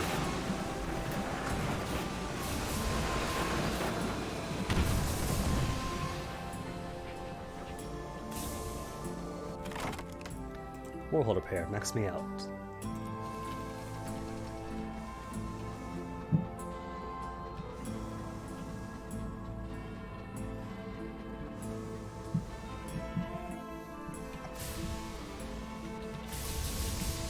More Bully's Acres, so might as well do my priestly duty. And say a small prayer for all of you. Loot? Nah, just pay respects. And briefly be without terror. Did I say without terror? I mean finally attacked by Scribe Spinster.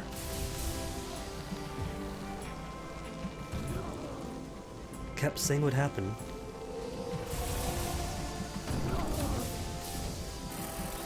Oh, too close. Got caught up in my own explosion. Which is fine, because so far this captain has yet to romance the brilliant eccentric, who isn't really interested in intimate stuff, but upon spending a saucy moment repairing the engines can be repaired once in flight for a captain. Now that's a boon, Titania.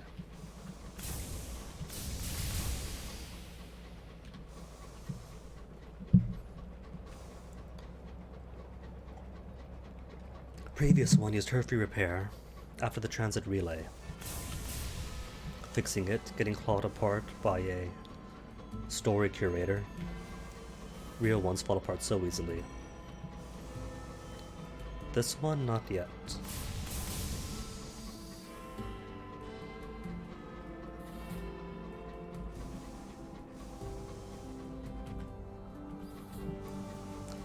And more guests, oh my goodness. Why is Parliament so prone to guests in particular?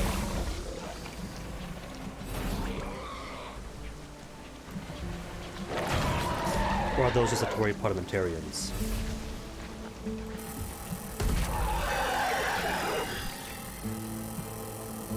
Cold slugs preying on sentimentality. Without any other value of their own. All momming together, choking out everybody else. Yeah, their Tories alright.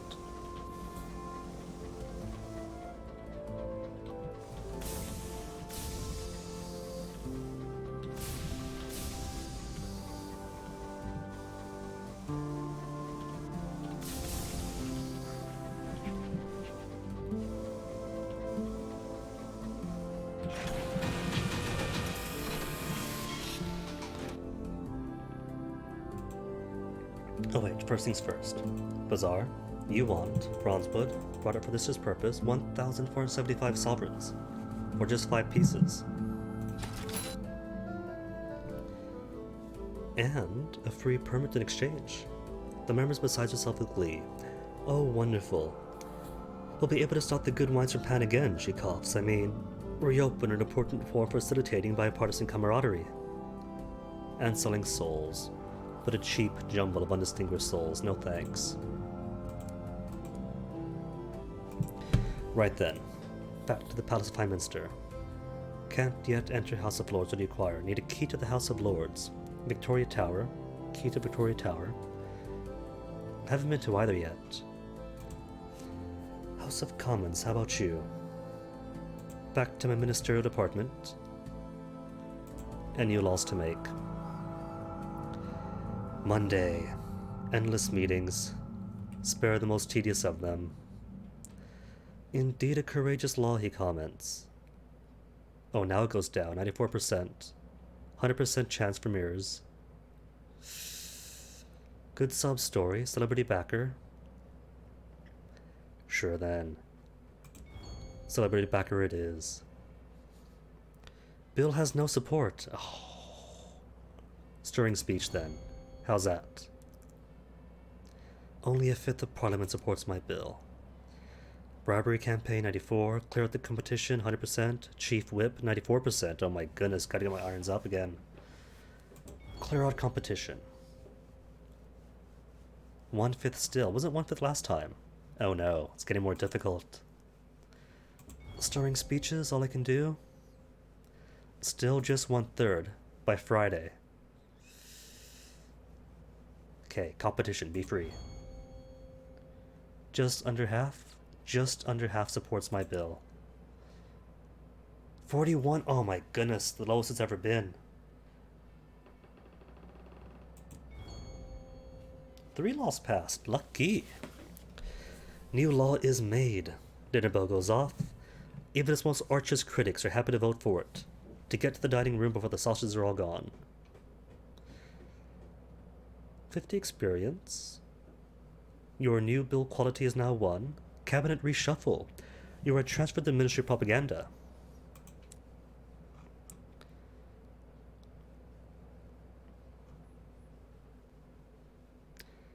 You have an important message waiting. Minister? The first secretary asked me to give you this. Could it be? Am I moving up finally? 3 laws passing. Gives me a higher bathroom. It comes scribbled in the margin of a document about wheat production, written in sharp red capitals. Come see me at once. Most important. Albion must rise again. Bring black ink. Have red, blue, purple. A second shade of red. Well, I'm sure he's got a pen.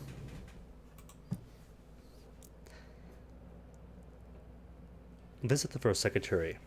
As first among equals, he knows more about Parliament than anyone. So what's he want? He sits at a huge mahogany desk in the prestigious dining corridor, that's all the same. Discuss the future Parliament. Minister. I have something I wish to show you. Do it, show me. The first secretary leads the way to the prince's chamber, where a statue of Victoria stands. The face has been chipped off. A rare survivor of the fall of London, he sighs. When Britain was great. I had hoped to renewed Majesty's restoration of Parliament would mean a return to those days. Alas, as you have seen, it was a token gesture from an increasingly tyrannical monarch. He turns. I need you to present the law for me. The Dignity of Albion Bill. As a mere civil servant, I cannot do so myself. However, while I prepare the ground, I need your help with another matter. The Empress's royal astronomer is currently enjoying a forced vacation in Carillon. He is trustworthy. Take him to the great telescope of the Royal Society, and request a final testament of the old sun. I know I speak in vagaries, I apologize, but it is necessary for all our safety. All will be explained when we return. Cool, actual progress. So, Carillon, pick up the dude, then take him to the Royal Society. Easy. And then, do I get to move up in the world? From commons to lordship? First, haven't I got to turn this in? No. Just straight to Carillon and the Reach. Cool. Alright then, next stop the Reach. And Carillon is en route to Lustrum, so all the better. Alright, and Melusine Murgatroyd is going to want, what did she want again? 1 pane of glass, guns, and a caged cat, right? I don't think she wanted nectar. And just one of each. Cool. Gotta make sure I bring them.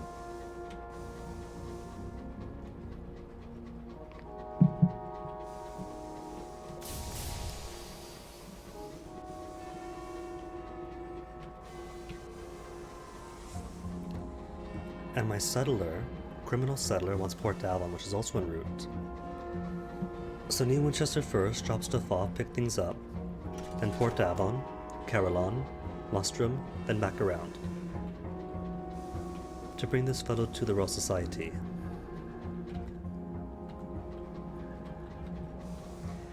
So see, it's not gonna take like 50 law passes, not even 10. Just 3, then progress.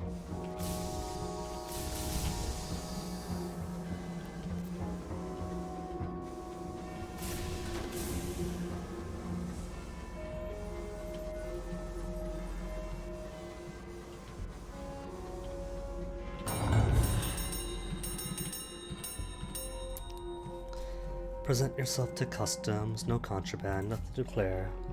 Sorry, Taciturn Inspector. And away we go.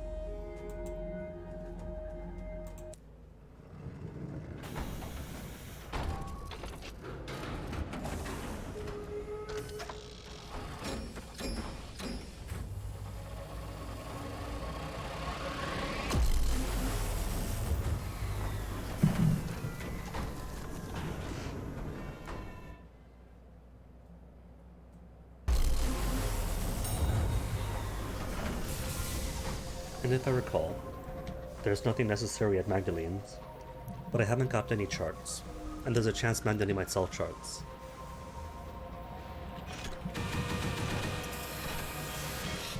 How about, at this time, I could turn in my settler. Nah, she's alright. Dog yet? Nope, just performance of the Gaudy Widow. Take a box seat, you know your place.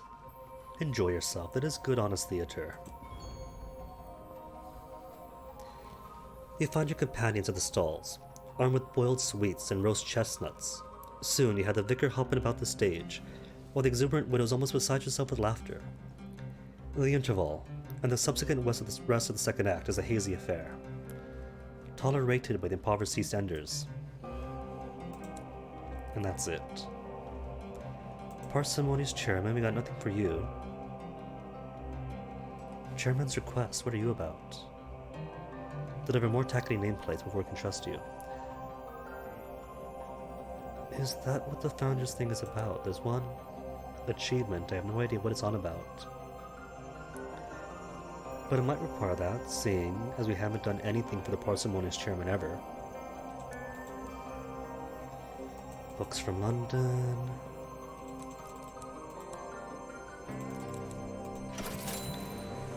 Alright, I guess if he wants, I could hunt down some tacketies. Nominally, this priest is still on 11th side, so...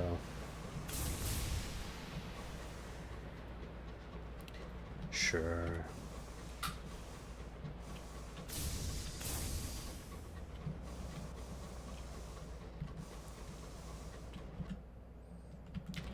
what's up here? Oh, just more of that stuff. Industrial wreckage.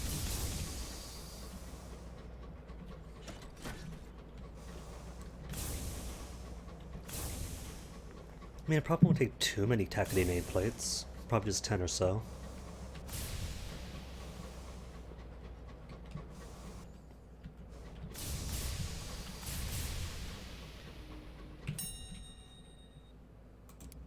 More undead. Cool, cool.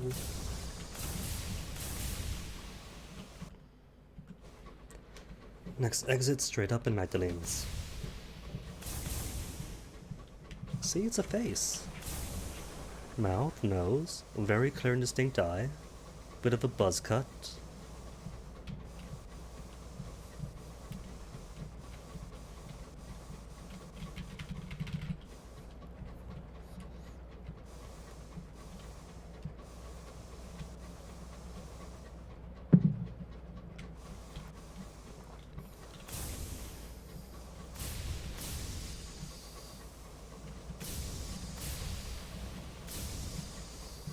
Is that noise? That is noise. Sit on the rack. Your signaler fetches their signal lamp and flashes a patient message into each of the port side windows. There. A faltering glow bursts in the frost. Someone has struck a match. You dispatch a boarding party. They retrieve a survivor who is eager to sign on and a hard worker, if solely from the long isolation. Oh. And the marauder spawns right on top of me. Give me a second, dude. Just gain hull from him. And Tackety, just the person I wanted to attack-ity.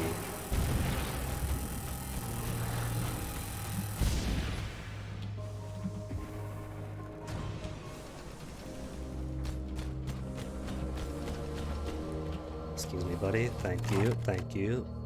Scrap and scuttle? Nah, just uses cargo. It's what, seeds? Nah, just hours. And one mangled tackety nameplate. Sorry, bud. Pillager stores for fuels and supplies, or siege cargo. Already got fuel and supplies, so... One sack of verted seeds. Ouch. Ouch. Well... Guess I have got to stop to Ledbetter's on the way out, too. Ledbetter's, Old Tom's Well. Assuming that I get things right this time. Keepsake Market. Just artifacts. So nothing here for me after all, unless you count port reports. No port reports. Did I not find them in yet? Have I still got mine? Possessions? Yeah, I still got it. That is... Report Prosper. Sloppy me not turning them in. Alright, then there's nothing here for me. To Winchester, then. Winchester, with its plethora of tackety scouts nearby.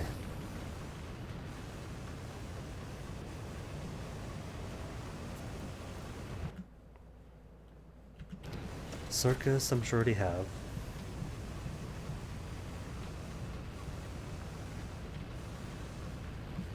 So scoop down this way, next roundup, back by the company house. Took forever for me to find the company house in Victory Hall the first time. Thought it would be in New Winchester. Kind of is, but kind of isn't. For a new player who doesn't know better. And they said it's found around New Winchester, so it's searched everywhere. But didn't realize I meant like right at New Winchester, just around the corner. Attached to it, but off screen.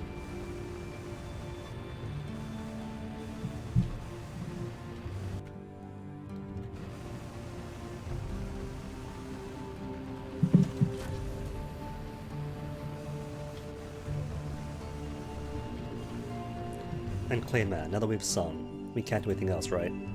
Spend time with, rid yourself, propose an imaginative solution, and that's it. then almost finish him off.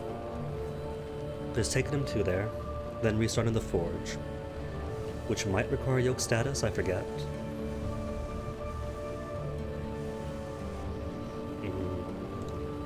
But that's gonna need clarity. Gotta stop at Caroline anyways and cleanse my soul. Well, not clarity, because clarity is its own soul flaw.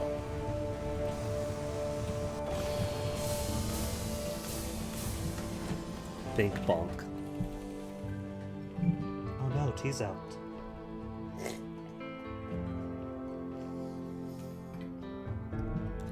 Skullduggery at Port Avon. The pages of the Gazette are awash with scandal.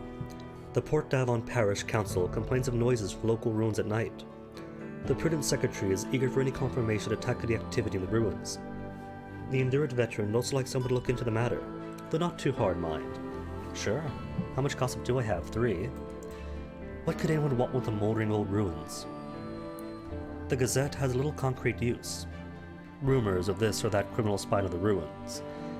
A particularly lurid theory about sacrificing company officials for unmentionable powers. If you want to find out what's really going on, you'll have to go to Port Avon, which I'm going to anyway. And to you, port reports. Cool. Just 2 gratitude.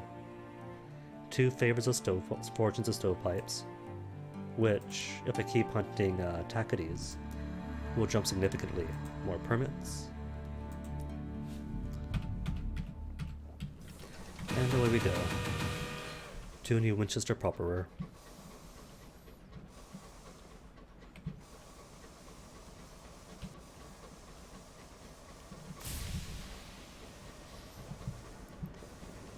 Hate to do it, hate to start with the stovepipes, but if I don't, then nothing's really going to be accomplished, is there?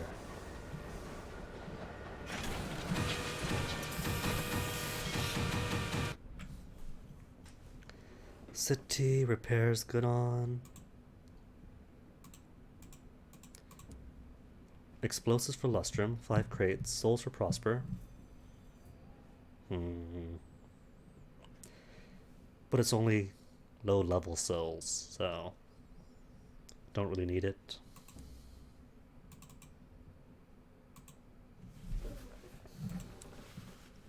So you want 7 bombazine. You know what? I got 9,000 sovereigns. Skip it. 9,000 sovereigns and only 11 rolls of 30 bombazine. So now I'm gonna hoard up on them first.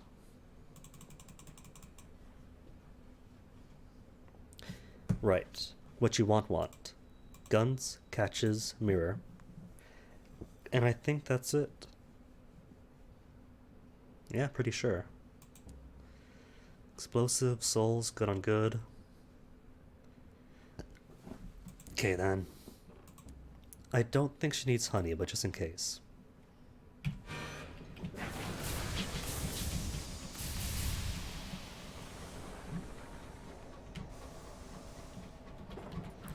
Now one of those Tacadies hiding. See, turn in the background. There's some in the background, some in the actual rocks. But they never use them. Like this one. Just pretty decoration. But what if, say, you were to attack the infrastructure, and suddenly they come back to life because here you are, a hostile element? Or, if the Tacadies had control of New Winchester, and either you were on London's side or you attacked the Tacady scouts, boom, they light up, then light you up. It'd be cool and make the world feel more alive.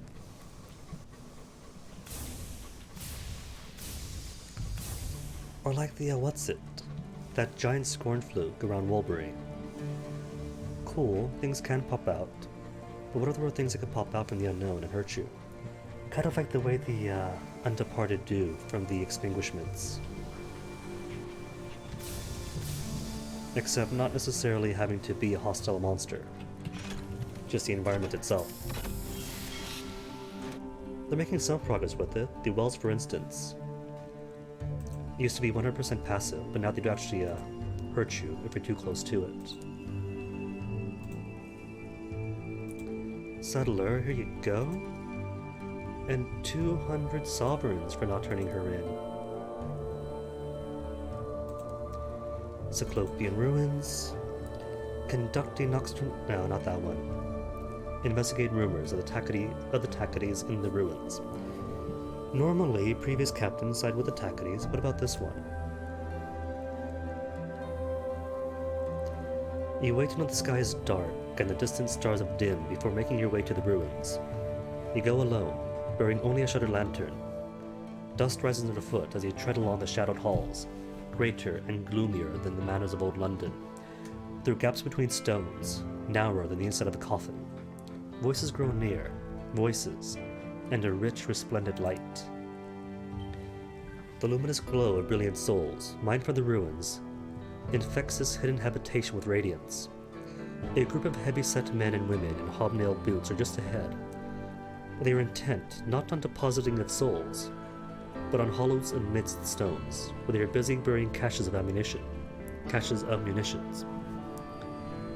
A crunch of stone behind you, a beam of lantern light. The burly MacDonald brothers have followed you in. Assist the MacDonalds. Tacites engage in unauthorized mining of ours? No good can come of mining of ours. Let's get out of the way. It's probably the same flavor text for some other thing. A healthy pummeling. You fall back to stand clearly in the lamplight. Surprised grunts from MacDonald's. Hasty whispering from you. You made the situation plain and advised rapid ambush. The MacDonalds do not need telling twice. 10 minutes later, you are assisting with the removal of the unconscious Tacites from the ruins. We'll make it look like a pub dust-up. No one will be suspicious if I say Angus got a bit leery. The MacDonalds lead you with the assurance that the village will be on guard for ne'er-do-wells.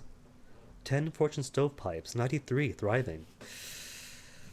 A couple more incidences, and we'll hit 100. Reputation were company, curious. Port Davon welcome now too. Tacity's still thriving though, 93 versus 90. Okay, and that's it for me, I think. No. Hunting Club. Have a couple of things for you. Got your Contemporary trophy, your Spinster trophy. Everything but the Chorister B. And what do you sell here? Just sacks of verdant seeds.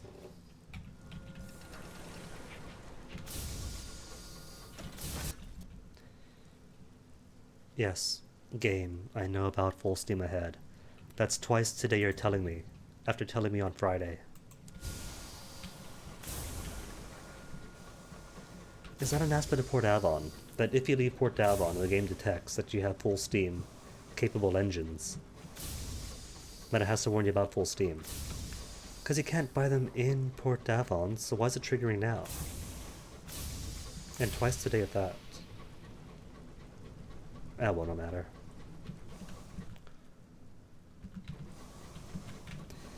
Next stop, Leadbetters.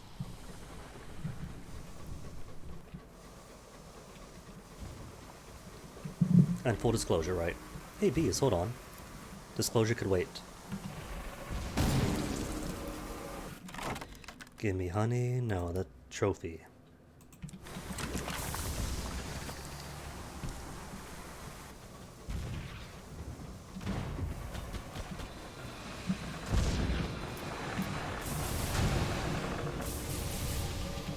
Sorry, bud. Doing it for the sake of content.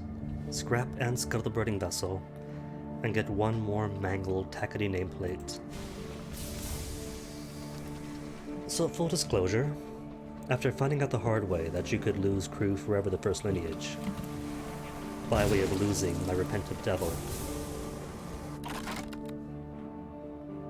97? Sure, give me more nectar. I'm willing to cheat if it means not losing officers. So if it turns out that I've chosen the wrong choice for the Vagabond, I'll simply crash the game, leave it uncompleted, and try again next captain with more information. Everything else, right? The consequences, you live with them. But To lose an officer once, early in a lineage, and for every captain after that, you don't get any chance to fix it.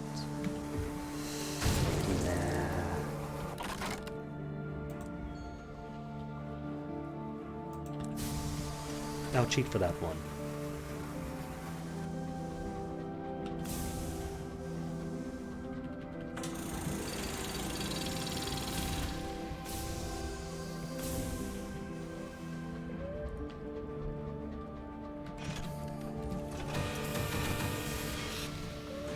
And cargo holds so full already, what am I carrying? Not too much, but plenty of nectar. Prepare for the vagabond's right. The vagabond has acquired an enormous knapsack, and has packed an equally enormous amount of glassware into it. He clinks when he walks. The ritual will not be easy, he warns you. It will hurt us. It will change us. The two who lead this force will not be the two who entered. Strike out into the wilderness.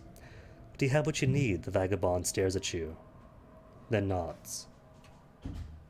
See, it doesn't tell you to come here that you need a sack of verdant seeds, a vision of heaven, and supplies. But I got plenty. You hike until you reach a ring of sharp stones. The vagabond builds a fire and spreads the leaves over the flames. Its smoke is intoxicating. He presses the thimble of something oozing and red into your palm. It tastes sweetly foul. Squatted over a cauldron, he begins simmering a stew of chopped toadstools and slimy carcasses. When you next look down, your arms are a gnarled tree branch. They sprout glistening fruit. The vagabond plucks one and adds it to his mixture. You blink. The sky changes color. It smolders red. The vagabond has drawn symbols in the soil. How much time has passed? You try to stand, but you are rooted to the ground. You strain to speak, but your mouth is sealed by bark. You claw your lips free, but your arms are twisted branches. The vagabond set out 2 cups, one for you, one for him, and pours a seething mixture from the cauldron into both. He pauses, coughs, pushes his fingers into his mouth and pulls from his throat a final ingredient, a calcified knobbly seed. When added to your cup, it hisses. So, last time I switched cups, but wasn't his friend. This time we are his friend. If I drink from the cup, I'm dead. That much I do know. Pour both cups away, replace your contents.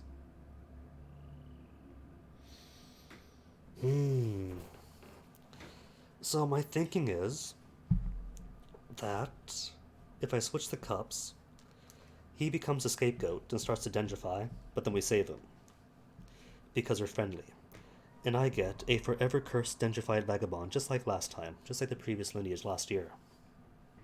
But what if that's wrong? What if the plan is to toss both cups away, replace them, and so he isn't cursed to be the scapegoat, but he is cursed to be consumed when he returns, and then we save him. Switch cups or pour both cups away.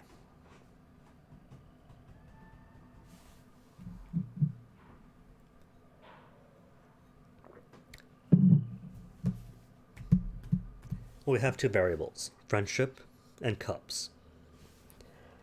This time I'll test friendship equal yes, and cups both replaced. The vagabond's song reaches a pitch you cannot hear. His eyes are closed in rapture. You creak forward, on the cusp of toppling over, and discreetly pour both cups into a bottle that you quickly hide about your person. Then replace your cup's contents with whiskey. The vagabond's eyes snap open.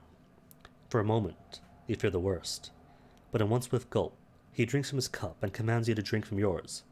You do so. With that, the ritual is concluded. The birds resume their songs. When do they fall silent? The vagabond stands, and begins grimly packing away his paraphernalia. He seems to have not noticed your ruse. You poured both cups away, nullifying the ritual. So, vagabond, what now? Is old Tom ready to visit his eponymous well? You have performed his ritual.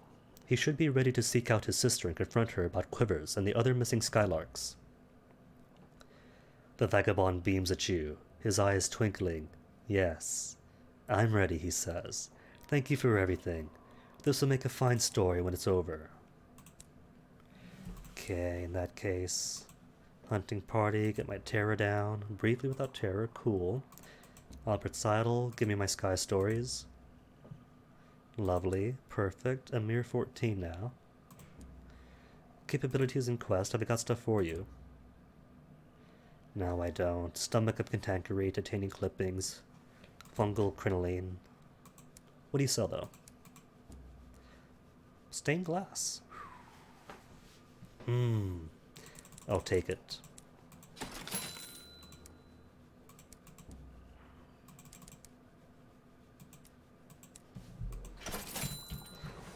Means space will be tight, but that's alright. If it turns out I must sacrifice something, I'll just sacrifice food. Let my crew go hungry for a bit.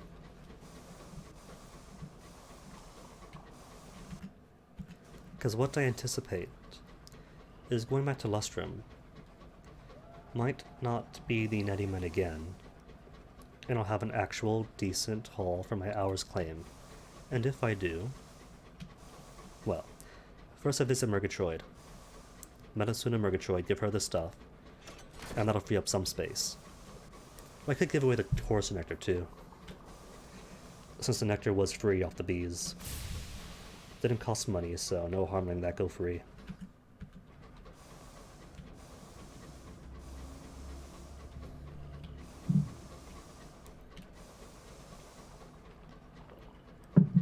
And besides, Titania does have the bee defenses now, so if I'm desperate for nectar, they set it up at low bargain rates over there.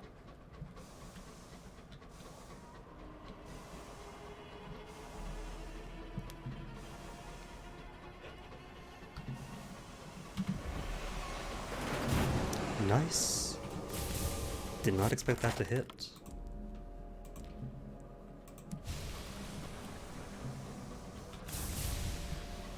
Alright, already forgot that I'm coming here for Old Tom as well. Was thinking to head to Lustrum and totally forgot that I'm taking this shortcut here. Not just for the shortcut, but because Old Tom's Well is literally right here.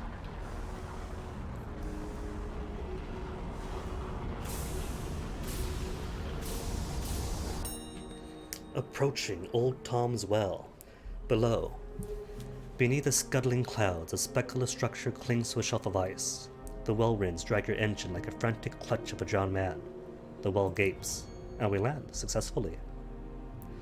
Down through the tearing mists, through the whipped particulates that thunder in your hull, through the shrieking winds which fall abruptly still. A ledge of black ice has accreted over centuries at the well's edge, with a raised lip that affords a sliver of shelter. A handful of beehive huts huddle around the crude church. They are built from roughly chopped blocks of the same black ice that forms on the shelf around the well. Vagabond, journey to the well's edge with Old Tom. The like minister is waiting for you, surrounded by a threadbare gaggle of her parishioners.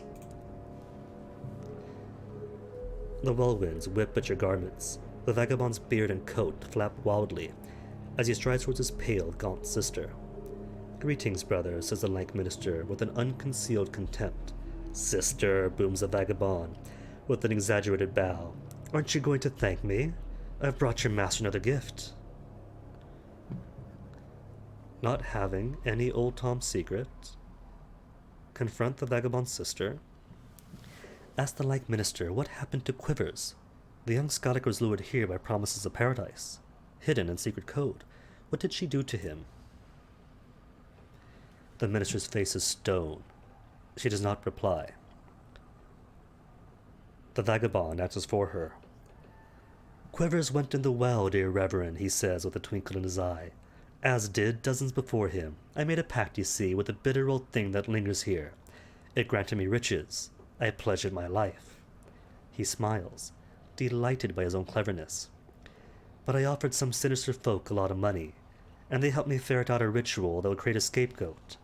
Ever since, I've been paying my debt with the lives of the less interesting." Shh, the less interesting. Old Tom grips your shoulders and marches you to the well's edge. Fathomless darkness hungers below. The like ministers and her followers have dropped in supplication, their faces pressed into the cold black ice. "Here is another one," mutters Old Tom, staring down intently. "Their soul is bound to mine. You follow his gaze, and for a moment, you can almost see to the well's depths, a glisten of fetid gold, a cluster of pale, grasping trees. Tell old Tom that you poured both cups away. There is no scapegoat. The vagabond's original pact still holds. You did what?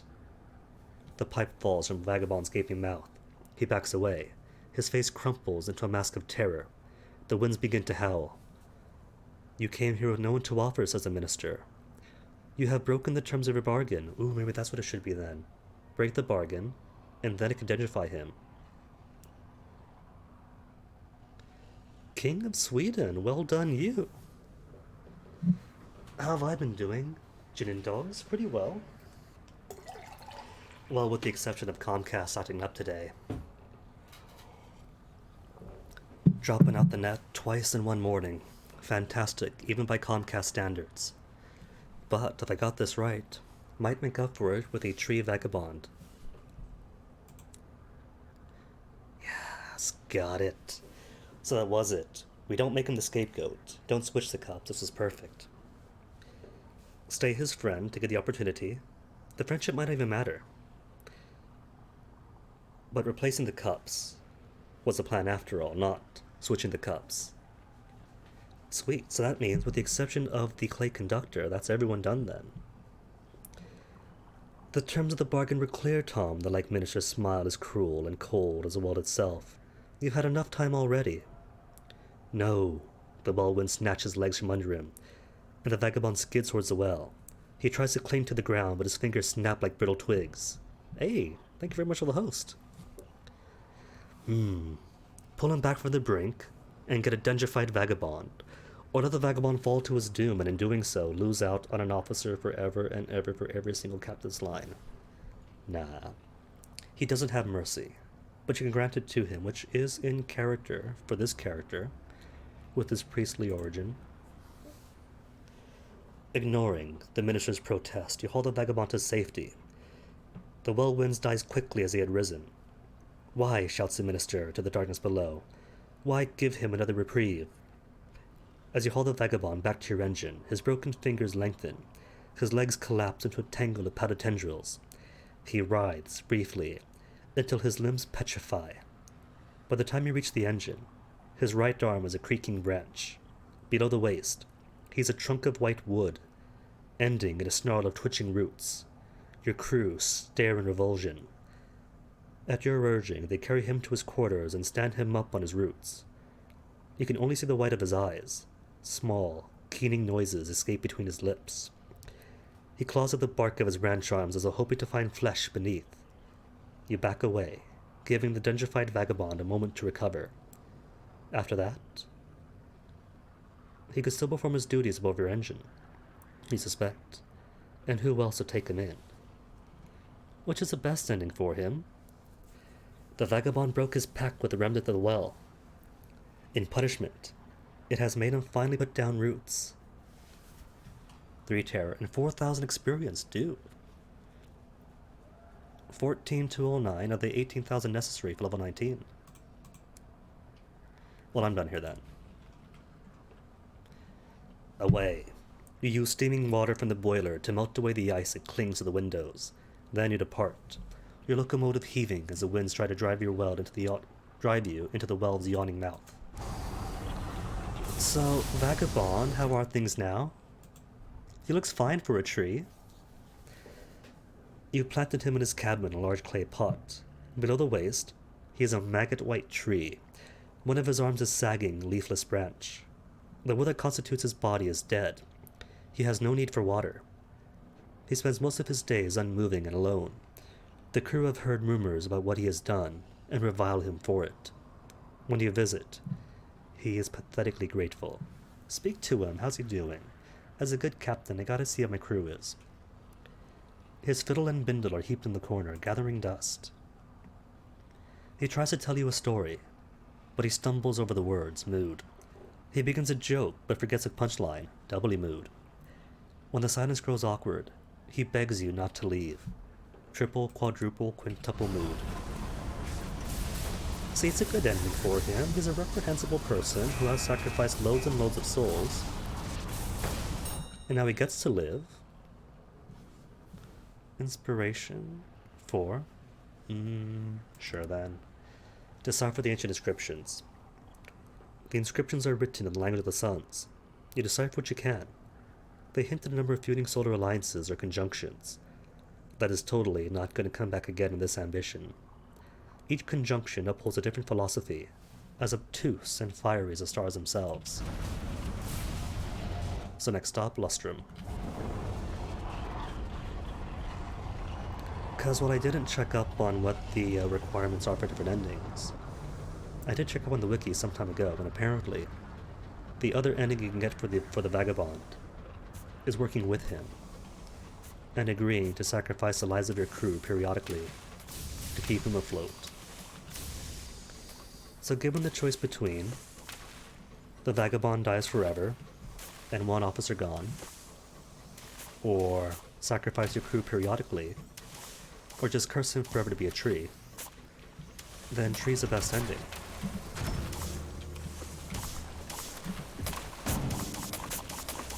Who's here? Is that Marauder shot?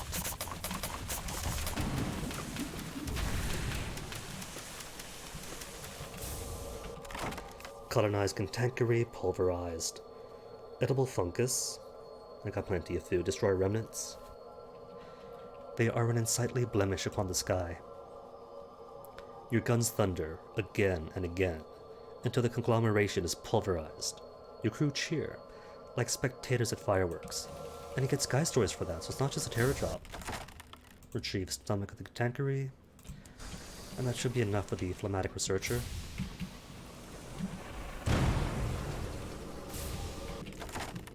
Save for sovereigns, unusual items, recover its weaponry. Oh, now that I don't need it. Already have, what, 2 Marauder Mangonels? And 2 Salon Stewed Gossip, great.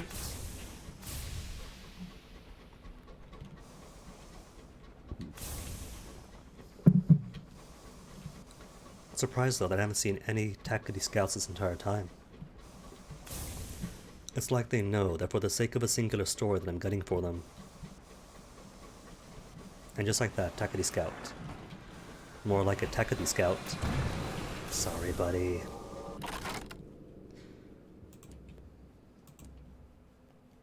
Uncanny Specimen, now 5. Cool. Not too many things asking for Uncanny Specimen so far, though.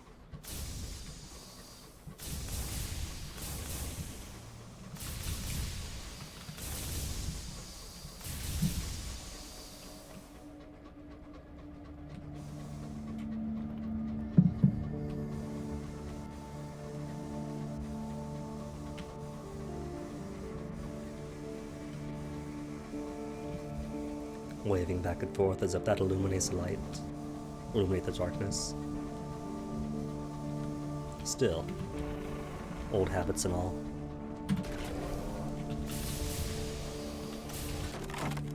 Food, thank you very much.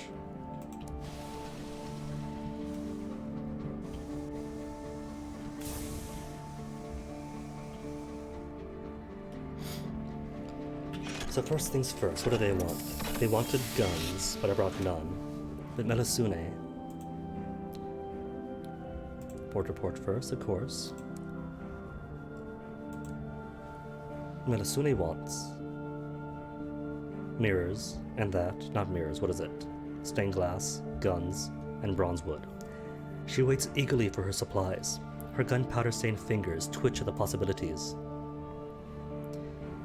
Melusine disappears into her workshop for a few hours while you sit and sample her finest teas. On the house, of course. She says so, but that doesn't give me... oh well. She returns clutching a spike-covered bronze contraption, housing and pushing light through the ambiguous shard. Artifacts of the red science have resonance, obviously. We can track them with this, probably. So long as the shard doesn't explode. That's unlikely, though. Very unlikely. Fairly unlikely. Well, nothing ventured. I'll meet you on the mountain. Cool.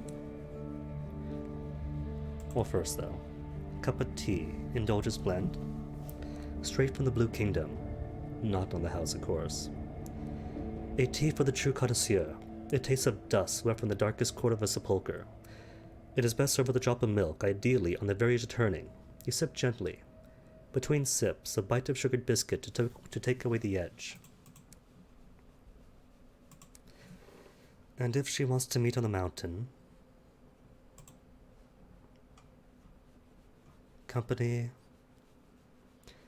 Let's see if I can do better than 20%. Who's all irons? Your irons. Full hearts. Veils, mirrors.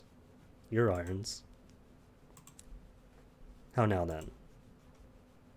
40. Success. Explore the sinking caves with Melusine. A small pedal-powered flying machine. Flying machine calls out behind her. We could have flown up this whole time. Certainly a faster way to ascend the mountain. Probably not a safer one, but still she's up here. Some of these caves appear natural, winding with no apparent destination or design. Others appear hand-carved, albeit with deep slashes which suggest those hands came with extremely unpleasant claws. Melusine follows close behind you, carrying a purple flame dower Harker's lamp along with a little bronze device containing the ambiguous shard. She swings it around in the air. In response, it occasionally makes a click sound. These caves ascend deep into the Mother Mountains. The occasional breath of wind from outside echoes as light whistling. Your stride booms like a drumbeat. Melusine's awkward footsteps are practically a whole percussion section. Deep in the mountain, light pours through a crack in the wall. Your skin crawls at its touch. Looking down, you pull away at once. The writhing ceases. The crack opens into a large cavern, where the world has been torn open. The wound casts the light, and the walls writhe at its touch. You lead the way, slipping through quietly. Melusine follows close behind, silencing the hum of her strange device. Shriveling creatures hang from the ceiling in tattered cloaks and cradles of iron and bronze. Polished mirrors and glass lenses arranged around the bright light focus concentrated beams on each of the creatures. They twitch occasionally, but are otherwise immobile.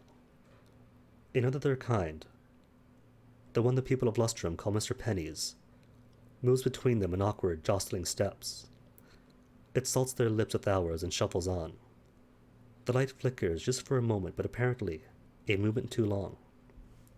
The creature shivers and screams.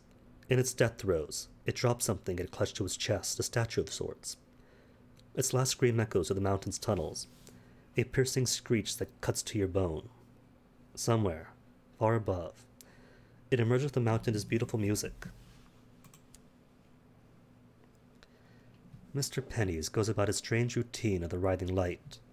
It spreads hours from a small pot between its various charges, in apparent exchange for the treasures at their feet. Each holds their most precious treasure tight to their chitinous chest, relics of distant worlds, the tears of dead sons, the final evidence of great shames. See, had no idea all this was even in here. Examine the wound in space. It is unclear if the array of bronze glass is causing it, or merely channeling its light. Penny's is far enough away, you could get a closer look. Or attempt to slip away, nothing good can come for this kind of thing. Sabotage the array. Whatever this is, it shouldn't be. Or make my presence known. Mr. Penny seemed amenable enough, down in Lustrum Town. Well, first, you have found something in the Mother Mountains. Have found something. Surely, I have time to examine the wound in space. Then make myself known. The science of treason. I think light is what is keeping those creatures alive, whispers Melusine. Remember what I said, light is law, usually. The science is... it lets you rewrite the rules, all of them, even death. But look, I don't think it's working. Maybe something's gone wrong. Maybe it never worked properly. Wish you could play with it. See, plenty of time. Make yourself known then. Besides, Mr. Penny's is friendly.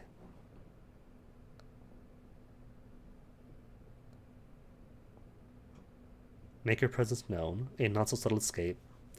But we weren't trying to escape. Melusine slips on a pebble. Blast it, she snapped before realizing. The monster. That was Mr. Penny's, moves too fast to see clearly. Scabbed bat wings unfurl, its cloak falls back to reveal. All you register is teeth, fury, and velvet. You back away, twist to turn, twist to run. A trophy underfoot sends you stumbling, head meets ground, blackness. But at least you're not dead, that's the thing. You don't get too many story deaths in this game, not like in Sun to Sea. When you wake, along with the surprise of waking up at all, you realize your bleeding head has been bandaged and someone has sat you as comfortable as possible against the cave walls. Looking around, Melusini's peering at the light array. Mr. Penny's has resumed tending to his charges. Occasionally, she turns to ask it questions that are clearly beyond its knowledge. But the important thing is, steal something? No. Sabotage again, but if all these are curators, and his fellows, then does that mean that these are the missing 4 or 5 misters that I can use to bring back to Mr. Barleycorn? Mr. Penny's goes about his strange routine in writhing light. It spreads hours from a small pot between his various charges. In exchange, yep, read that. Talk to Mr. Penny's, or check on Melusine first.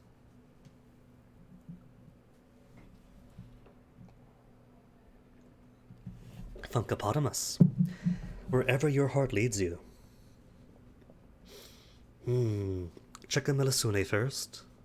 Nah, Mr. Penny's, I think. Or Melusine. Nah, it's gonna give me opportunities. I can do all 3, I'm sure. Check on her, check on Mr. Penny's, and then leave. How's Mel doing? So if that light is, that glyph, she glances up, I could study this for a lifetime and not understand how it all works. I mean, I'm not going to. Not much use having immortality if it means sitting around in a cave forever.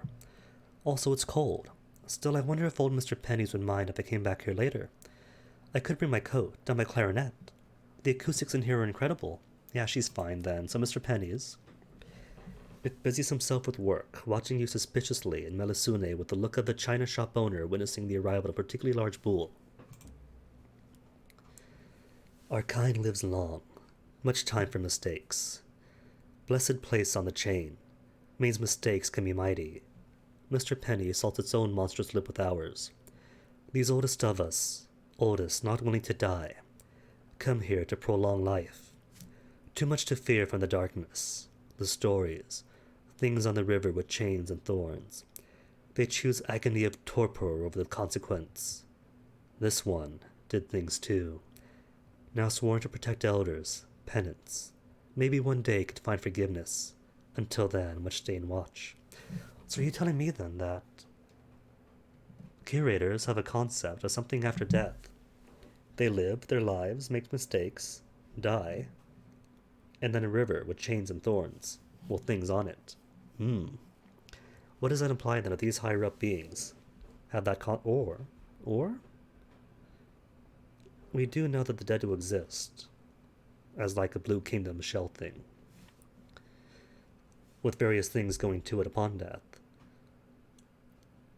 Is that what the curator hopes to avoid? Or is there something else in their own cosmology? Ask about the treasures. They clutch some tight. Others sit discard on the floor under their heads. Most important memory of life will only let go after final breath. Smaller ones, they do not matter so much. Sell for hours in town. Hours keep flame of life glowing for a while, not burning. Not enough wick for fire, not anymore. But enough for existence. Enough to keep holding on. And the array? Mr. Penny's, you're not done yet. Come back here. Ask about the light array. Mr. Penny's doesn't look like a scientific genius. Well, sad to say, Funkapotamus, that after this, the narration cuts short and is back to travel time and awkward fumbling about. If that helps the decision any. Beyond skill to fix. Bought in trade centuries ago. Filtered light of judgment. Filtered out laws of death. Worked. But now, need alternative. Discovered hours. More reliable but temporary. Need more. Always more. Could steal something. But if it's all just artifacts, and nah. Could sabotage it, but why? Mr. Penny's waits by the cave entrance. You not tell people below, yes? Please. Could bargain. Could just agree to keep the secret, and don't see why not. But the people of Lustrum could do with a lot of this treasure. Perhaps they would pay to know how to reach it. See, but the only thing I care about what he might have is the seals of all those other curators. And he's probably not going to give me that, is he? Might as well try it. Bargain with him. Gain 5 terrors. Mr. Penny's dips his head.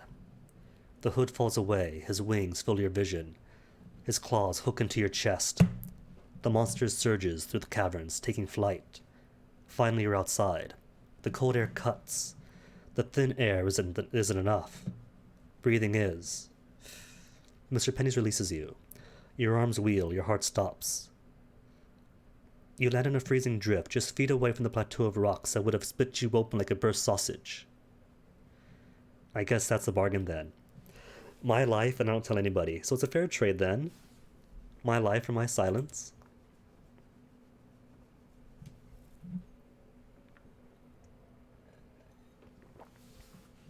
Anywho, 6 fuel, 1 supply. First off, what I have, mirrors? On you, then back to who? To you? And then back on you, was it? 82, 37, 47, 65. Close enough, I think.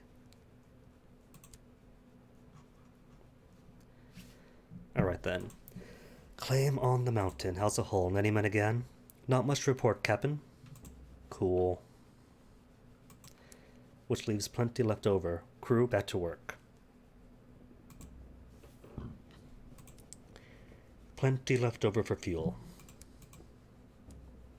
Not books.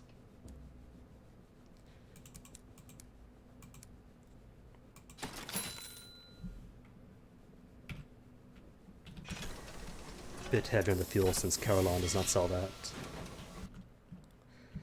Caroline then for the, what's his name? That the first secretary wants me to get and bring back to the Royal Society. Making progress now.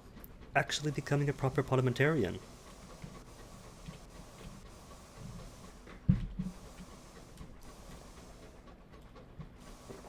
And as promised, narration ends, and now just awkward small talk.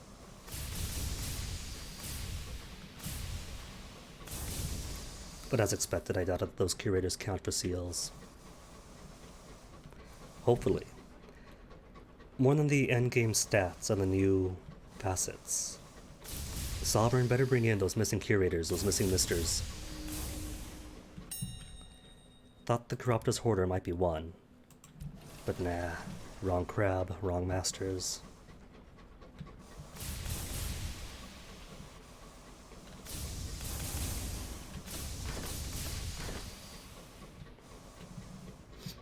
Or it might just be never-ending. One of those game contents that start, and then by the end of the game's lifetime just end up incomplete. Hello, you.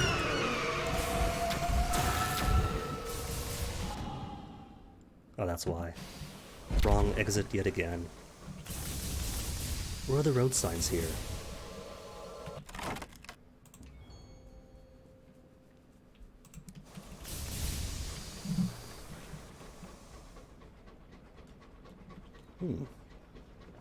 Though what if one were to break the array after all? Something tells me it wouldn't be permanent, considering that Langley Hall has not been permanent. Hooked up Mr. Langley with the amiable host, and now they split again. Spread the midnight plant all over the world, and now that's back in the monastery.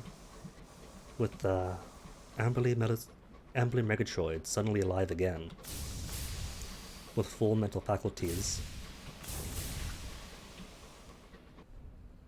Burrow whir, get out of here.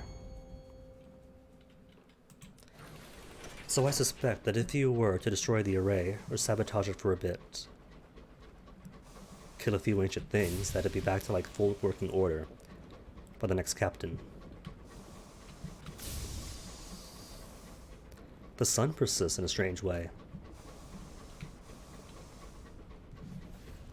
like the sun's strength and the tackety reputation and whatnot. Those stay for a little bit.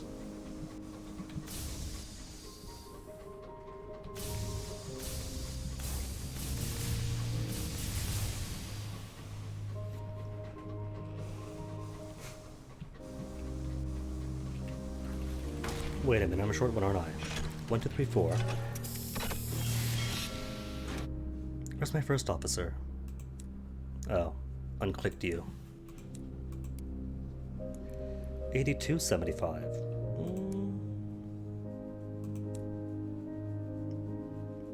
Back to you then, you and Vales. There you go, 82, 47, 47, 65, exactly how I wanted it. First, minor terror drops. Thank you. And sand gardens for my clear soul. Gain a great deal of endurance penances. Dude, for free? Without needing 33% chance success. Do it then. 8 penance of endurance and 2 indulgences. Lovely. Think that's good enough? Describe your soul as tantalizingly opaque and rich with personality, as pristine as a newborn baby's. Lovely. And petitete, but I fix you yet. No, I can't. You want 5 inescapable truths or 5 excesses, and I got neither. And that's it for my soul, isn't it? Soul. Shifts, deprivation, enlightenment. It's a lot of stuff.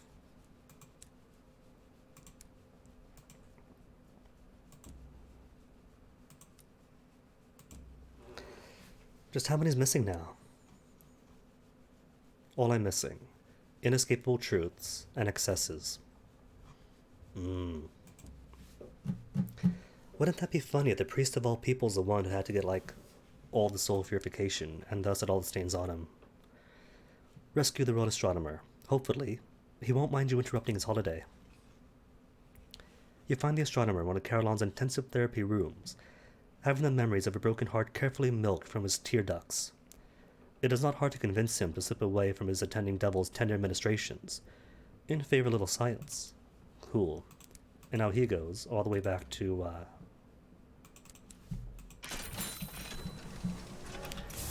back to the Royal Society for him.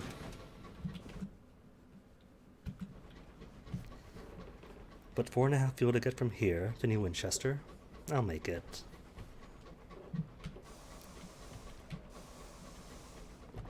I thought somebody's fighting. A light report, so maybe a tackety scout?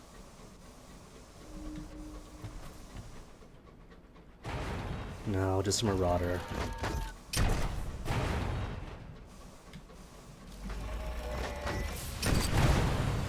Just a marauder, but I need the gossip. 2 times gossip even. Still, just 6, but still. Quick progress that. Since this captain started just in what? Friday afternoon, so it's a fresh captain even. Oh yeah, loads easy.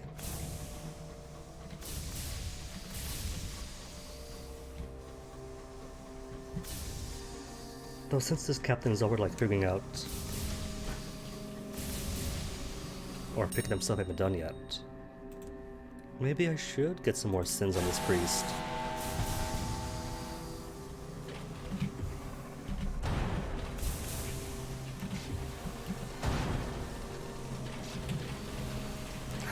Too much debris here.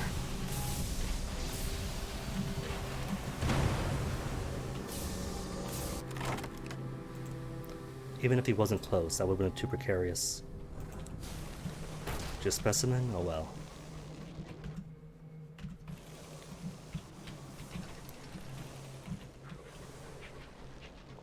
There's my cruise control. Took 3 times. And Dreadnought's way out here. Oh no. Have I pushed Victory Hall out of Victory Hall?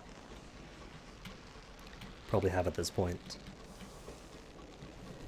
Really don't want to, but I haven't had that achievement yet. Haven't yet picked up being a hero to the stovepipes.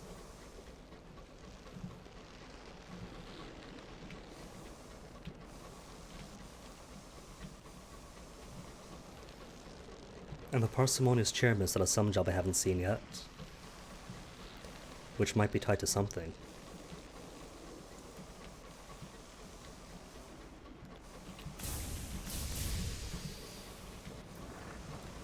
Sorry, Takady.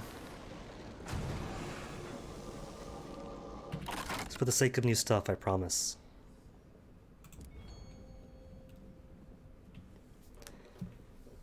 You search the section of the locomotive furthest from the fires, and find several stacks of coal in a supply cupboard before the smoke grows too thick. You return to your engine with your pillaged goods. 1 supply, 2 fuel. At least they had the right ratio.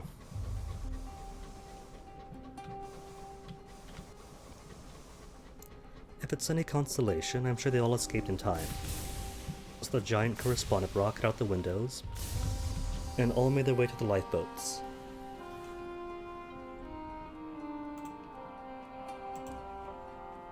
Reports and gossip, permits. Was it? Just 0 now. Some gratitude.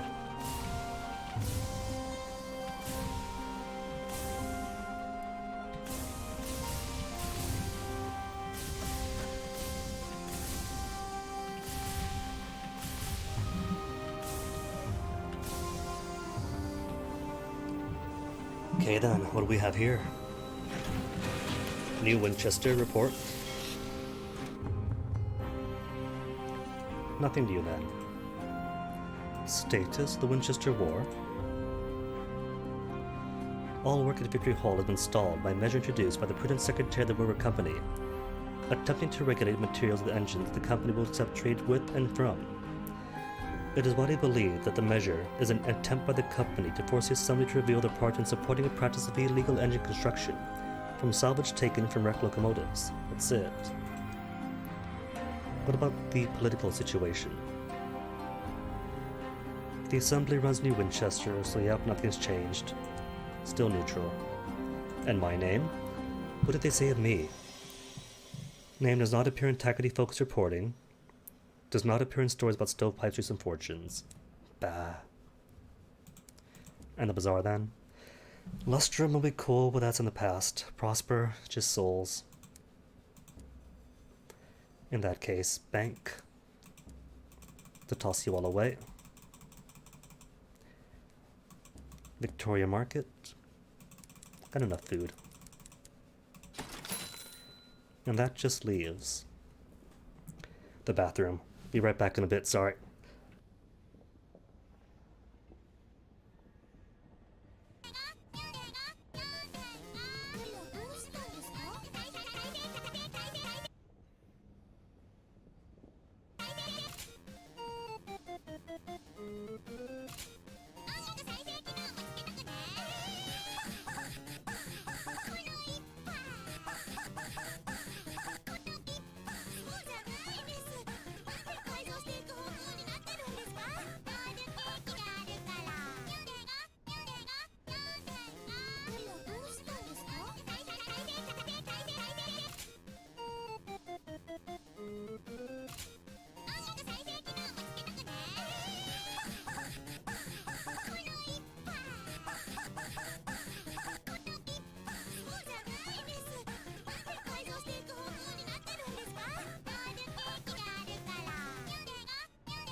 Alright, back. That was a quick break.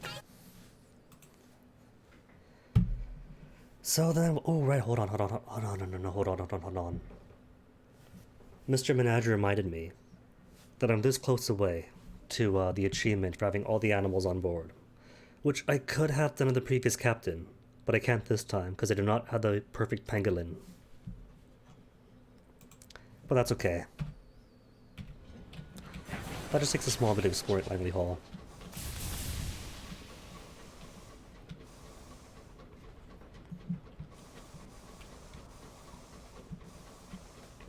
So easily done, if and when need be.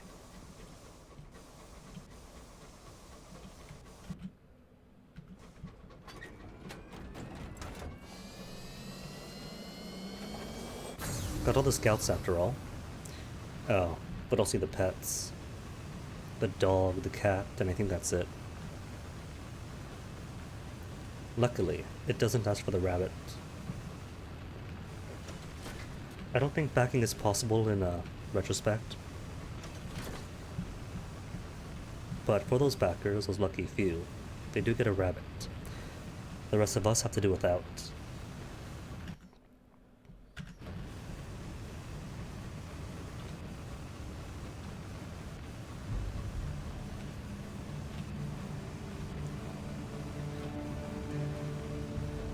It's a Royal Society, huh? It's gonna be a ways away. But at least when I finish with the Royal Society,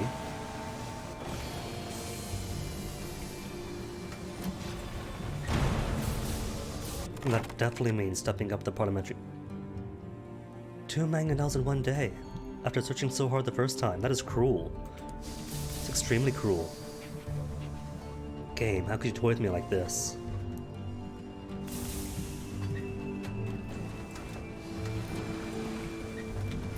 Sorry, Takati.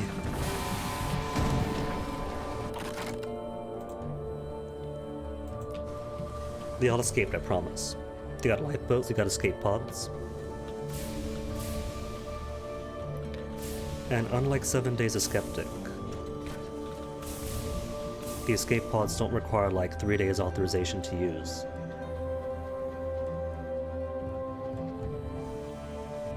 Was it 7 days? Pretty sure it was. I'll pretend it was. That's the space one, right? Sure it was.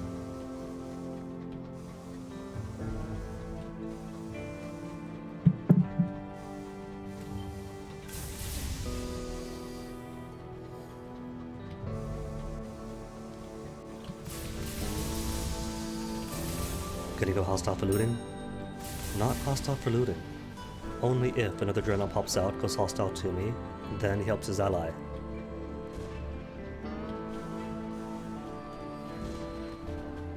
And I hear more fighting, but despite hearing it's too far away for him to bother with.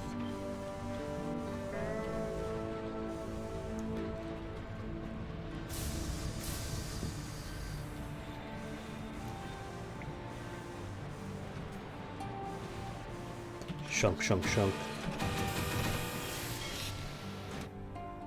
Queen's Cross Station. Gaudy Widow again, it's only ever Gaudy Widow.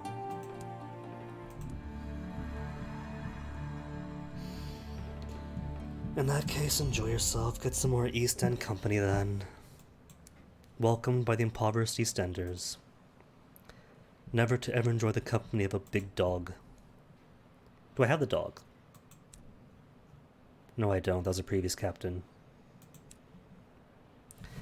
Turn in all Takati nameplates for sovereigns, for savage secrets, for ministry stamp permits. Further tasks required. More nameplates before you trust me. 10 nameplates for an unlicensed chart as common as those are. 1 gratitude, 1 gratitude. Nah, just give me the permits.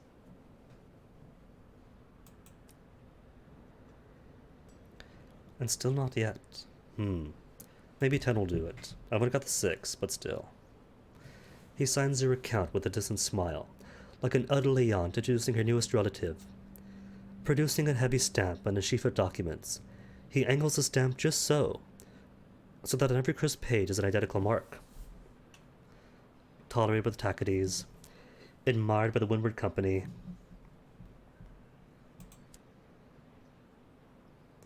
And still no further tasks. Gotta kill more innocent lives for him. The things this game makes me do. Wait, what if I visit the Windward Company? Enjoy the celebrations. Publicly hand over tackety nameplates. The company loves any chance to show up their enemies. Additional gratitude and reputation with World Company.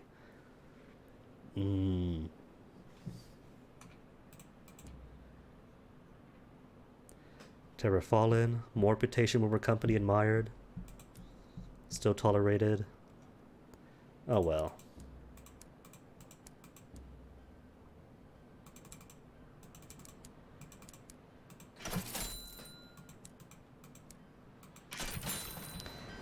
Okay, then back out to the Reach.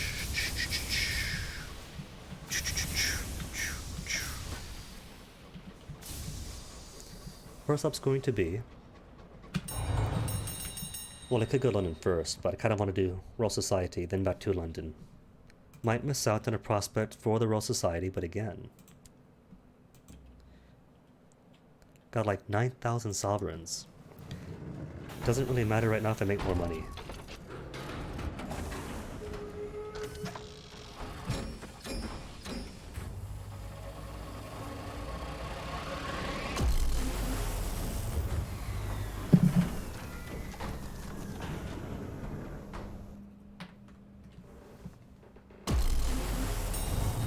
So yeah, straight to the society.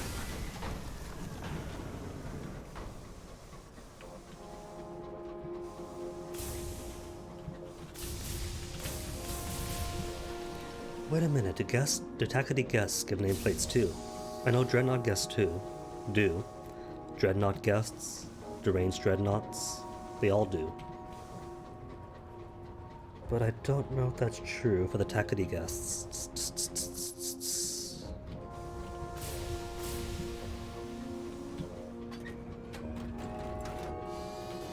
Oh, Marauder.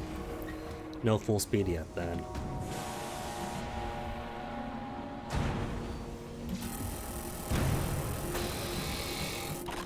At least they're cut down to go down 2 direct hits. Luminescent Cage, what are you? Not ours. Please don't be ours. Visions of Heaven. Cool. So which route do I want to go? Through London's more direct. Now just go this way. It's gonna be full speed anyway.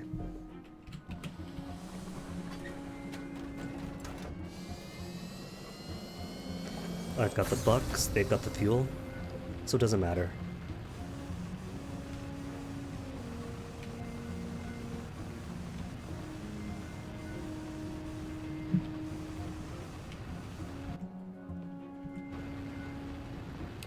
Two exits.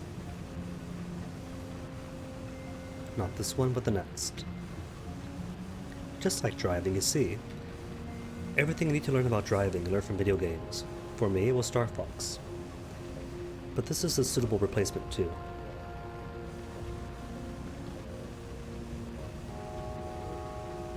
And really, driving's easy.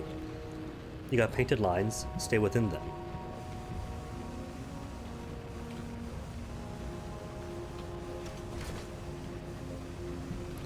But this, getting the exits, maneuvering, that's what takes learning.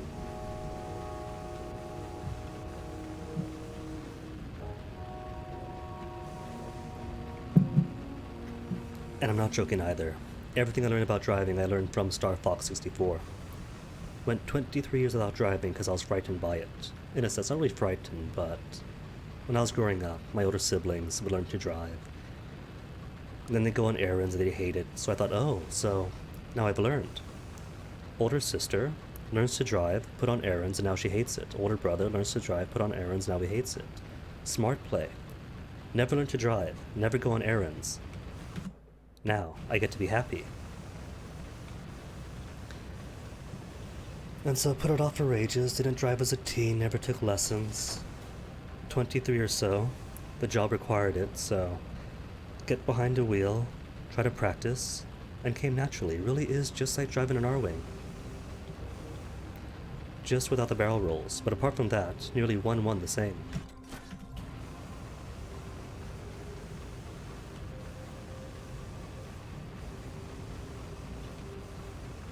On the rail shooters, you have your lane, you don't go out of your lane, and if you get reckless, you lose your wings, and thus downgrade your lasers. And you don't want that, so you clip nothing.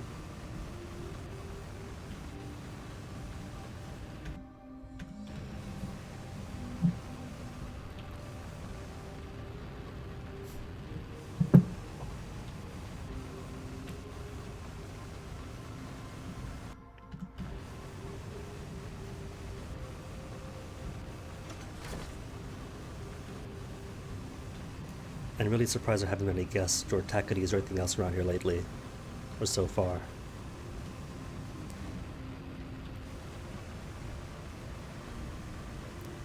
Might just be random chance, but I usually see some around here.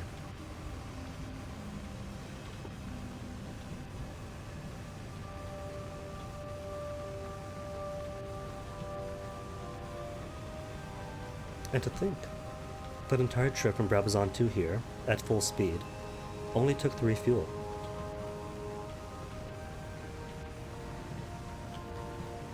Might have taken more if I didn't go full speed.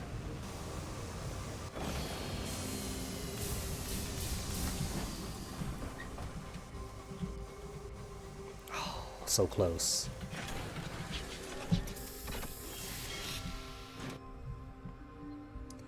Exhibition, Royal Society. Gardens, nah. Port report, sure. Where's this thing then? Not the Airy. Nels Tower, perhaps? No, not the dinner. Not you. Take the Royal Astronomer to the Royal Society. Well, here I am. Not Portsmouth's house, surely.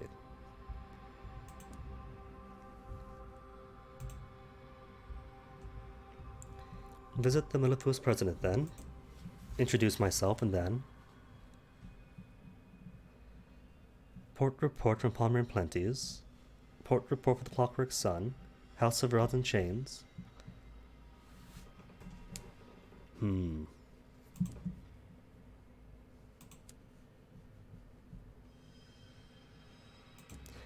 Cheerio, then. Cheerio.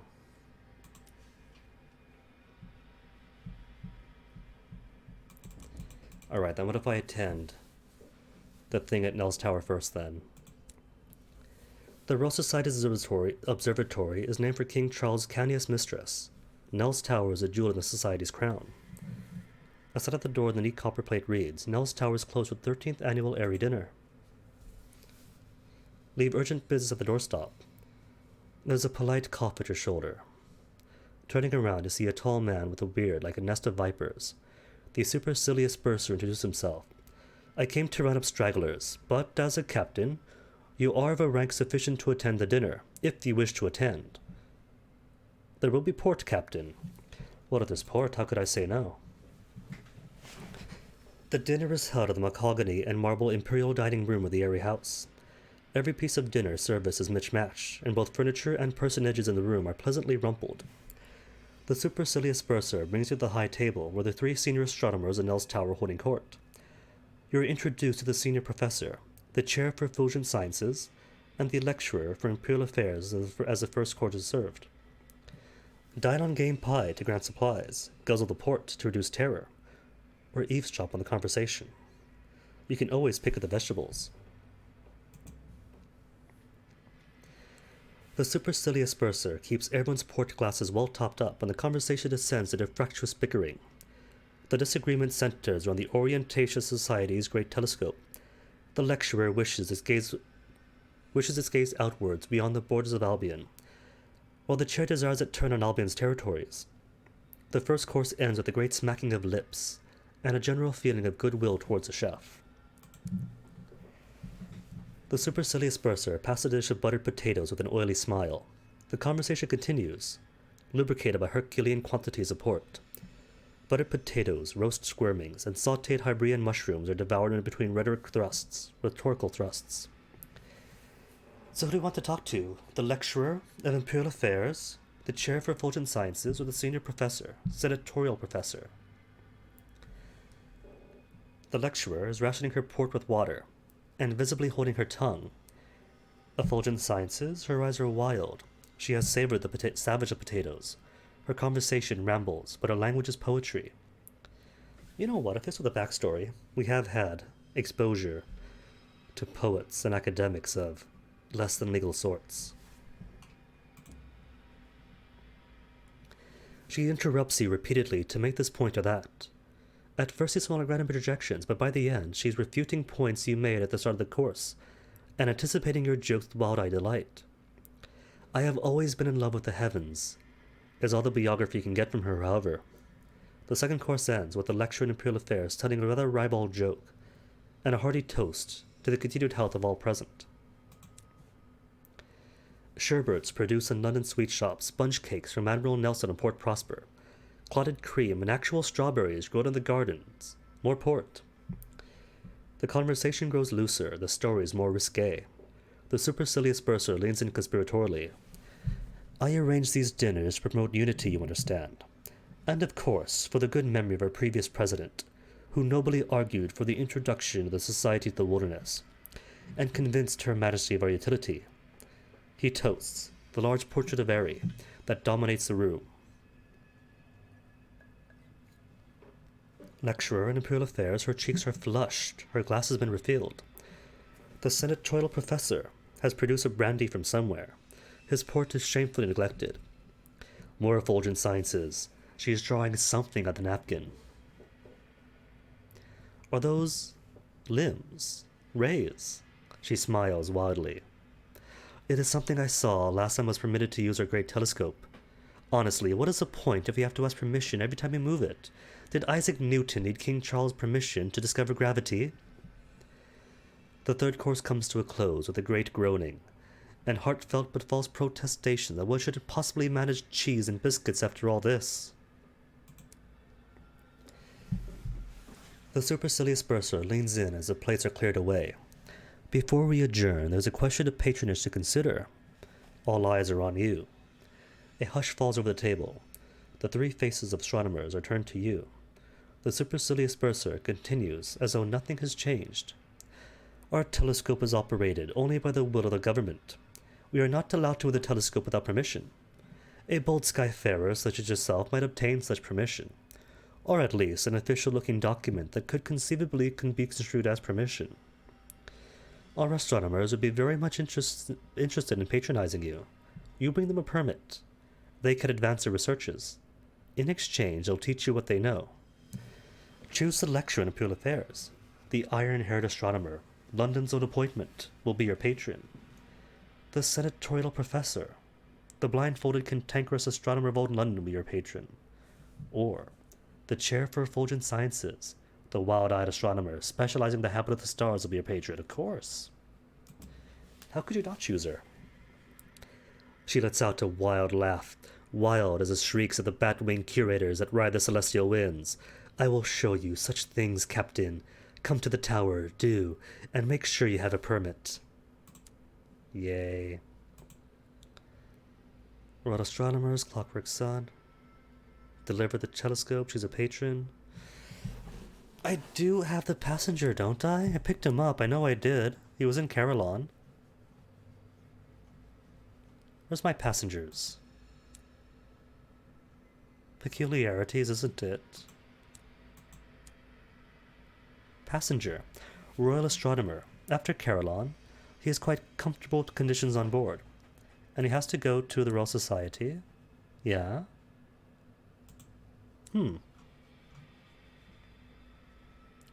Assist the Royal Astronomer. There we go. There he is. Now drop him off a system. He needs to use a great telescope. The first secretary requires whatever findings the astronomer can make. While the astronomers are authorized to use the Royal Society's equipment, there is a long waiting list. Members of the Royal Society wait for months for their turn on the great telescope, and even then, only with London's say-so. The Royal Astronomer's position doesn't give him any preferential treatment in this regard. Break in, how hard could it be? Come back later. Demand access, we do have paperwork. Or 50 sovereigns, that's it. 50 sovereigns to bribe, that's nothing. Certain amount of sway. Unlocked when patronized by is lecturer in imperial affairs, but it's not. Fine then, just pay him off.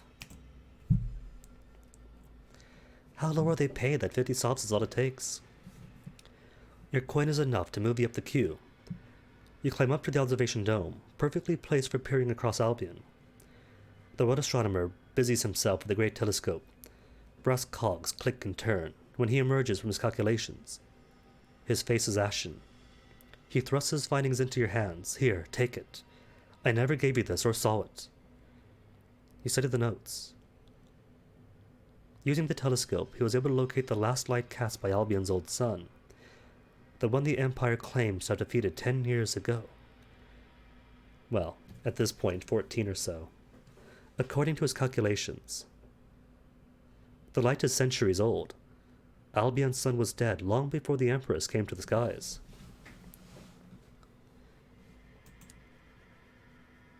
Okay, while I'm here, though. Observe the clockwork sun? Sure. London's authorities encourage this use of their telescope. The Ministry has stamped permits for this particular usage, up to the next century, the bursar informs you. Gain 1 terror. The sun's light is thin and nauseous, flecking the horizon with poisonous white-gold light. Looking closer, you can see the machinery around the sun is still, half lies in darkness, and the other half is a sad semi-twilight. Deliver the chair of the Fluent Sciences, permission with the telescope. You have paperwork from London. How much paperwork? Just one? Cool. That could possibly justify continuing researches into distant stars. The ascent to the telescope is arduous, and up an improbable number of winding stone stairs. At the top waits a telescope, gargantuan and gleaming as a dragon slumbering in its lair. The chair pulls a machinery to open the dome to the heavens with visible glee. For a few moments she stands alone, looking up, bathed in distant starlight, and then she's at the telescope, lowering the great barrel to the lenses at her eye. Read your patron's latest reports. Over there, the bursar says, her mouth full of muffin, on the desk for your perusal. A small measure of progress was achieved. I fixed the telescope firmly on the horizon.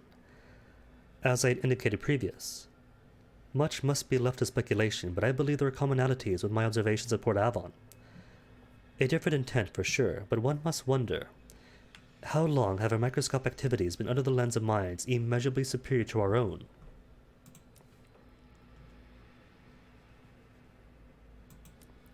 And that's pretty much it.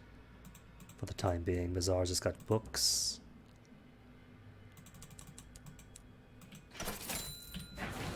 And 19 fuel is loads. It's definitely enough to take me all the way to, back to Parliament.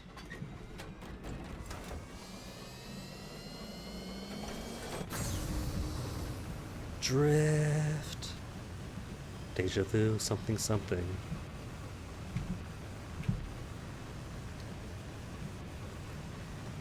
That right there.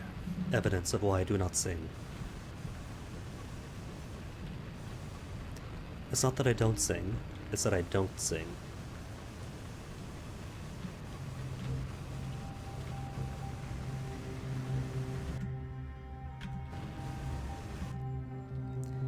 Which way to? I kind of want to clear this out too. But I haven't got it, just straight through then. Next exit up, then down through. Is that solid? I can't tell at all. It is. But it looks like background. The exact same hue as it. Look, didn't say zoom in. Good. Watch those zoomies. Close one. Like I said, just like driving.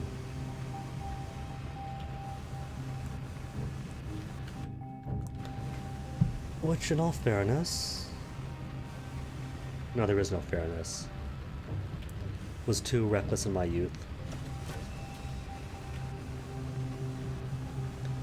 And no amount of not confirmation bias, survivor bias could justify it.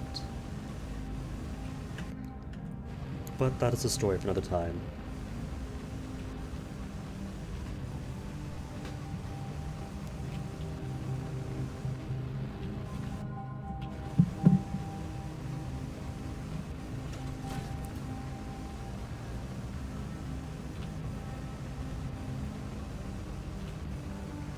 The song's nice though. This game really does have good music. It's got good music, but uses it so infrequently.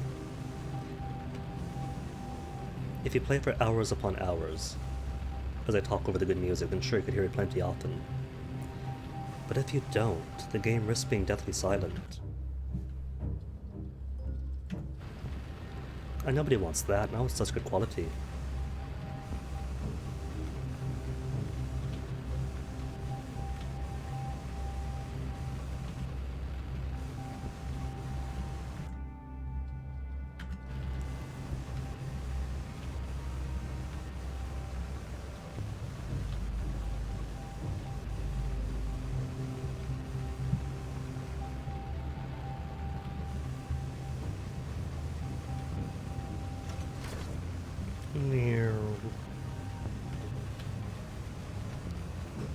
Rapid gunshot? Could it be deranged dreadnought? Better be.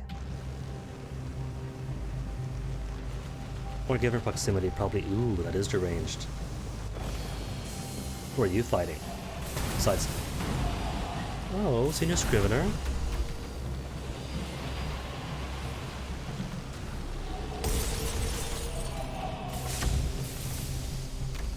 Two Senior Scriveners. Is it that time of year already?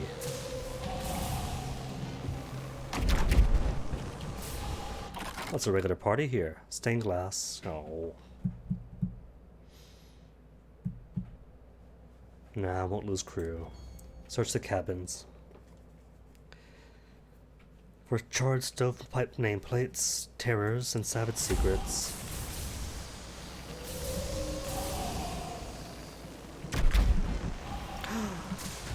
That backward zoom.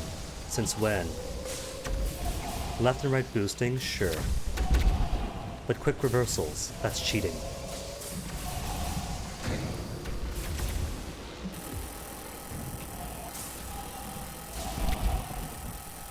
That not enough to kill you. Got her to eat though. Bronze wood? Sure then, give me all the bronze wood.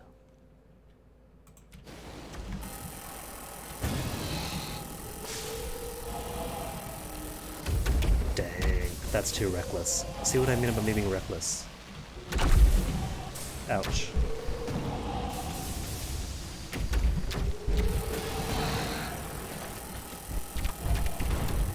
Excuse me, don't fire back at me.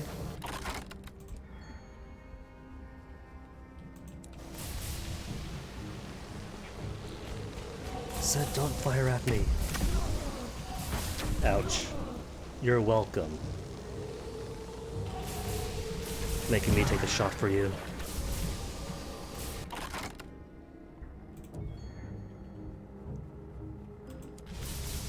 What about the Marauder? There's a Marauder around here somewhere. And Marauder means possibility of hull repair. Hull repair? No. Hours then. Hours. So I could do a Thief Oath, but I don't see this priest having a Thief Oath. What about an Arrow Skate? Or better yet, if it was just numbers, what I'd want is something with veils and irons.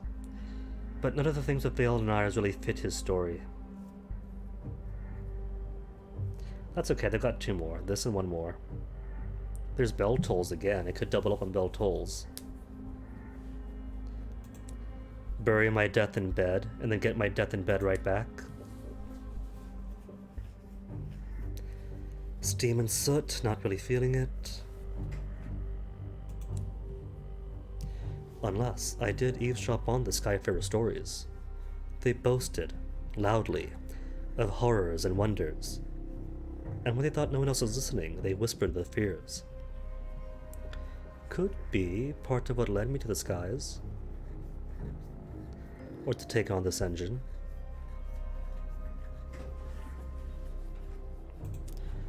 Or do I want a narrow escape? Your engine was nearly destroyed, but you lived to fight another day. You have walked the valley of the shadow of death. How has it changed you? Learn to be cautious, or embolden you?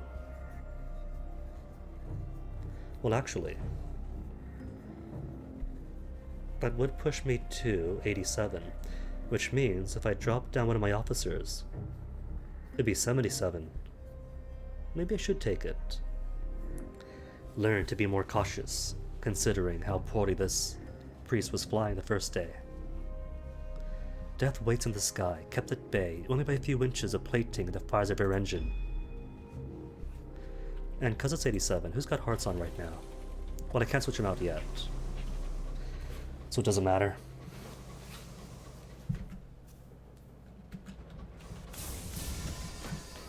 What does matter is getting back to my job at Parliament.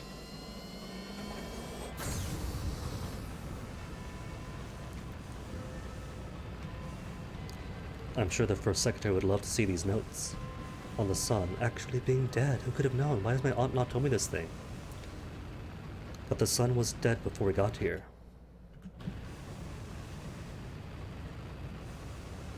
And she's my aunt. How could my own aunt keep secrets from her own flesh and blood?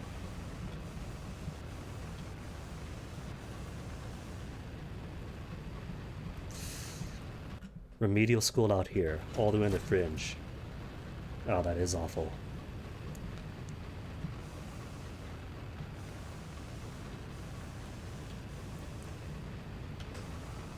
That is straight up the repressive state apparatus.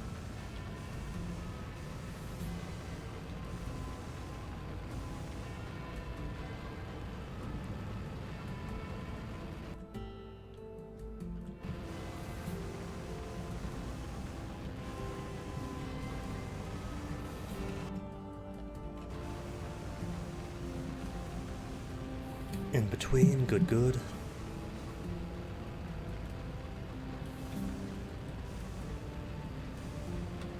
Next stop, floating Parliament.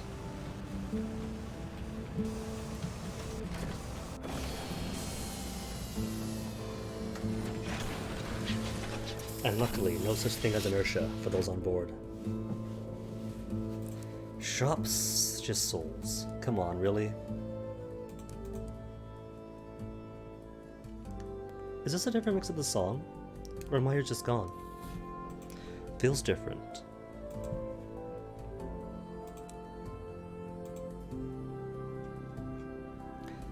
Perpetual protest, take part in it. If I ignore the protest, I get Sky Stories. If I join it, it's weird, because I'm also in government. Oh, that's a Sky Story. Alright then, to the House of Commons. To the First Secretary.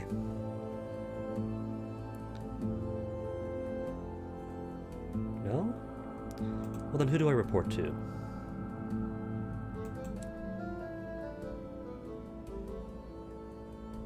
Return to Parliament to present the Dignity of Albion Bill. Okay. Ministerial Department then.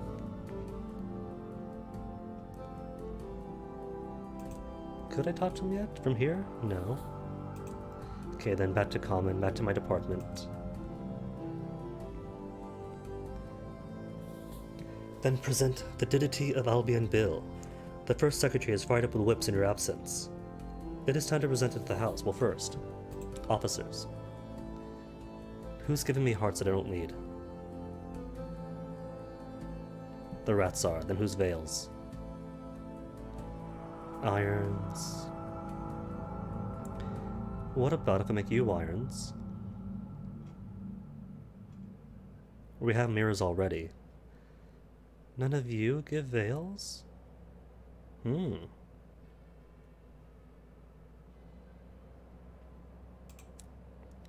Well, if I put you on irons, that gives me 77, 50, 57, 65. That's good enough then. Present the bill. The bot MPs wave the Dignity of Albion Bill through before you are halfway through your opening statement. Those who would have opposed it watch the shadows fearfully. The House votes overwhelmingly for Her renewed Majesty to once again respect the decisions of Parliament and the people it occasionally represents. Just as overwhelming is a relief of every other MP that they aren't the ones who have their name on the bill. The First Secretary meets you afterwards. Excellent. Very good. Just to cross our T's, however, I think we should run this through the House of the Lords for their approval. I'm sure of a key somewhere. Ah, here we go. Just a formality, you understand. Oh, of course. When has the House of Lords ever stand in opposition to the House of Commons? Alright, so I don't become a lord. I just consult with them and pass things on. So, for the first time on this stream, to enter the House of Lords, Our renewed Majesty's favorite lords are escorted to the luxury of the serene mausoleum. Nobody has heard from the rest in years. The eye-burning stink of ammonia hits you first, followed by the buzzing of flies. Oh no. Oh no. The lords sit dead at their benches, surrounded by the empty bottles with which they happily drank themselves into oblivion. Pools of maggots writhe on the floor and drip off the tables, fed for generations of the copious bounty of the lordship's necrotic flesh. But parliamentary protocol must be carried out. You clear your throat and officially propose a Dignity of Albion bill to the audience's empty eye sockets and hollow ears. It is a lengthy bill, but the lords are polite enough to listen in silence. There are, thankfully, no objections. So, we good then? First Secretary? Ask about the Dignity of Albion bill. You've done your part so far. What's the next step? The First Secretary gestures down the corridor. Anybody could be listening, he whispers. He slides something to you from his side of the table. A key. The Empress's Tower, tonight. Come alone. So that's how I get into Victoria Tower.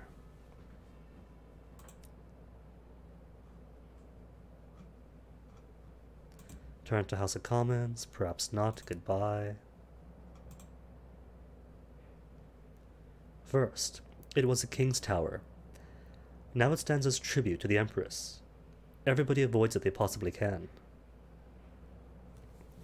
You climb the stairs past the opulent rooms that now play host to little but dust, moths, and the occasional sleeping bat. On the top floor, the First Secretary looks out at Albion through an open window, its panes encrusted with years of neglect. You came, he says. Perhaps you could be saved after all. Is this a budding romance? The First Secretary stares out at Albion.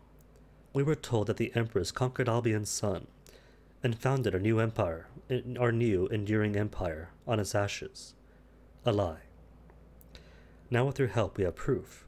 Albion's son, its judgment, was extinguished long before we came here. But why all the secrecy? Don't you see? Without right of conquest, we are no better than squatters in this territory. Albion no more belongs to us than a dog belongs to its fleas. Or so I believe the other sons would see it. The closest son rules the Blue Kingdom. Were the truth to come out, it would not sit idly by. In that truth there is opportunity, a chance to restore order, to dethrone the Empress and her clockwork son, to restore the will of the people, through their duly appointed representatives and humble functionaries naturally. He turns back to view. We would be holding an empire hostage to coerce its monarch into doing the right thing. But it is the price of dignity. It is worth paying. The bill is complete. The First Secretary stares out at Albion. We were told that the Empress conquered Albion's son and founded our enduring empire in its ashes, a lie, proof, and so on. Agree to the plan. Perhaps he is right. Perhaps it is simply better he believes you think so. Push the traitor for the tower. His back is turned. It would only take a touch. Or refuse to get involved. No, agree to the plan. The First Secretary breathed a sigh of relief. I knew that I could count on you. Together we will restore democracy for the next 1,000 years. Here.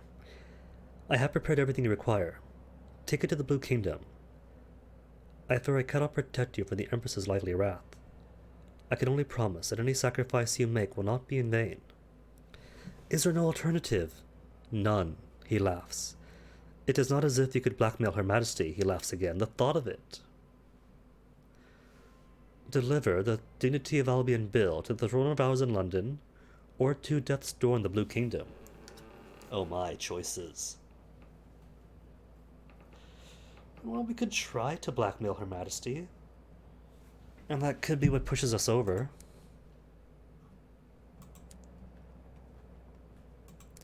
After all, it's not as if my own aunt has advised me not to. Or that she even knows such truths, does she? No, we got no reason to believe so.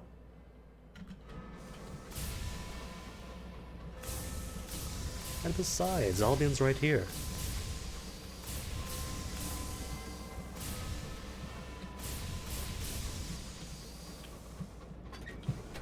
Check his face. Head, nose, lips. Cantankerous.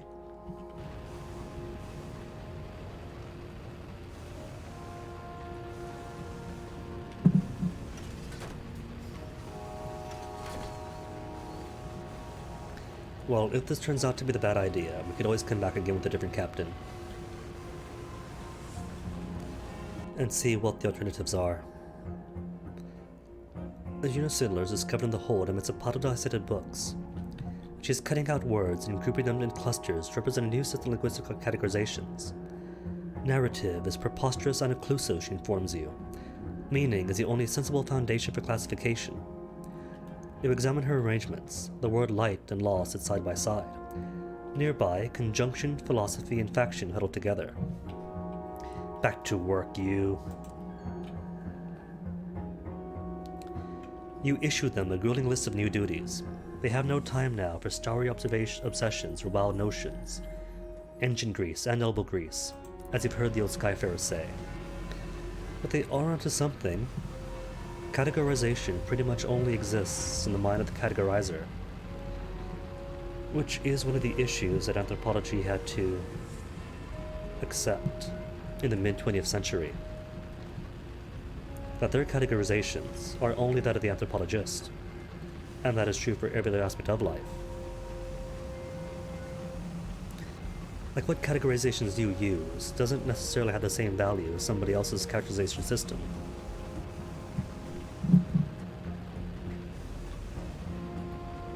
And just that alone is worthy of knowledge. Like what you're categorizing, what does that say about your value systems, how you think, what you see as important?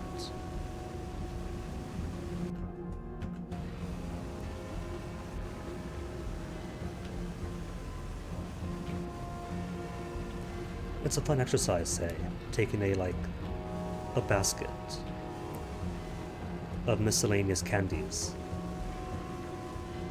passing them out randomly, and seeing how different people organize the candies they have. This is a hit. Saw that coming. Just for that.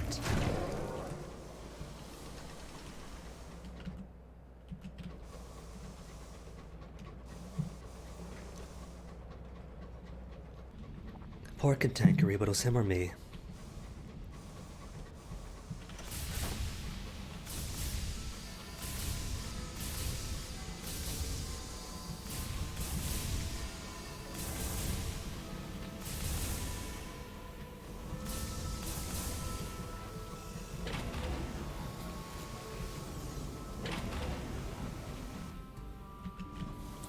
Okay, I'm gonna play dumb and naive and give this to the Empress.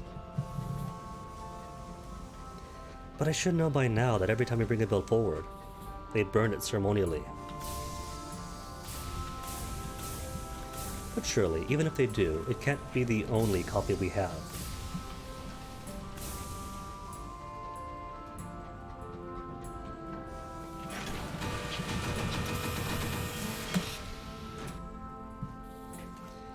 Explore London.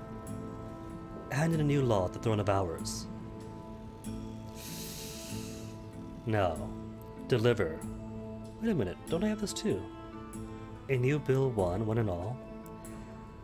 Deliver the Dignity of Albion Bill to the Throne of Ours, to blackmail Her Majesty to restoring Parliament status.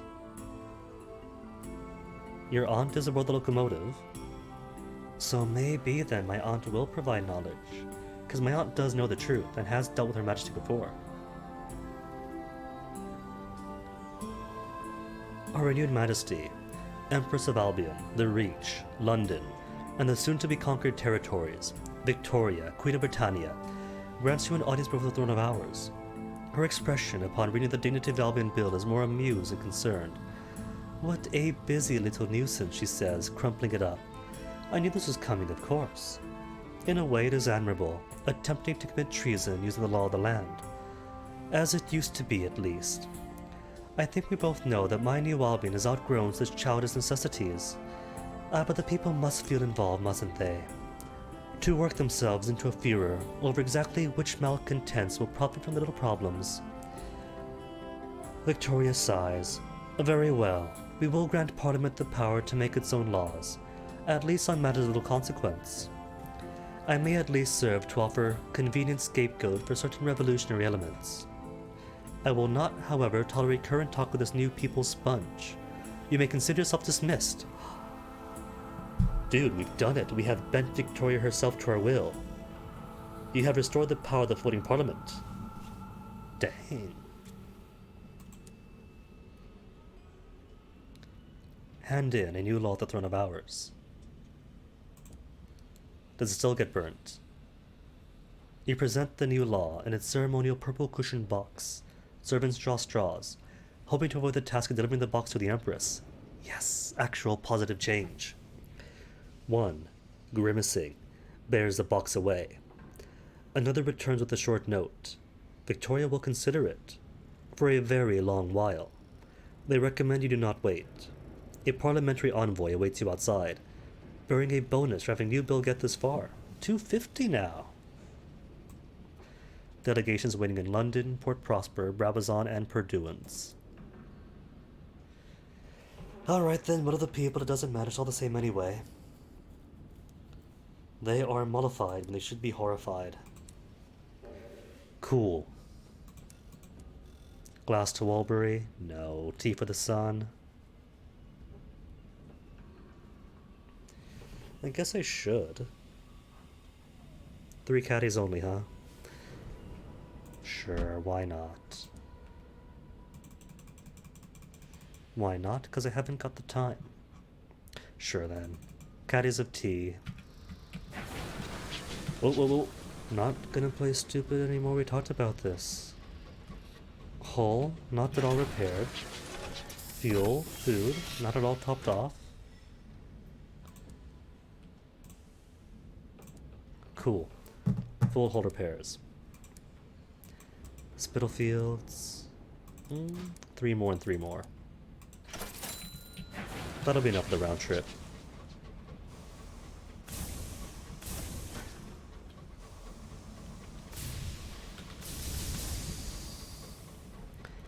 And what's the vagabond give again? I forget.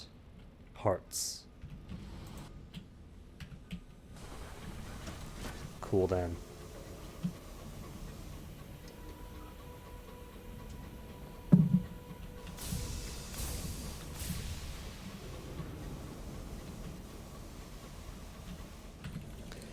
Should probably drop by the Parliament afterwards, see if the First Secretary has anything else to say. Now that change has happened. 3 gratitude, more permits then. New total 2, new total, that's it. And 15 permits, lucky me.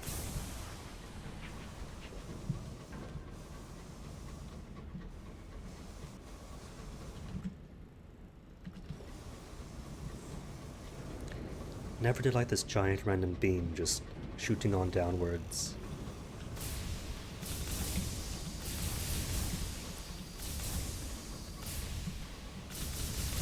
Scoot over Simon. Clearing out. Good.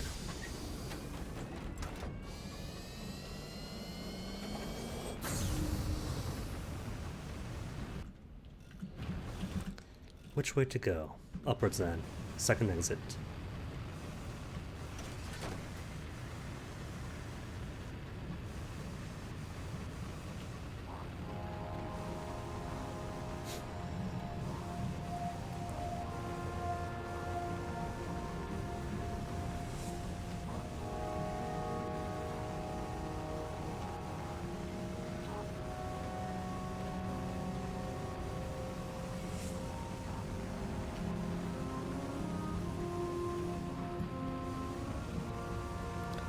Thing to say, but too far away now.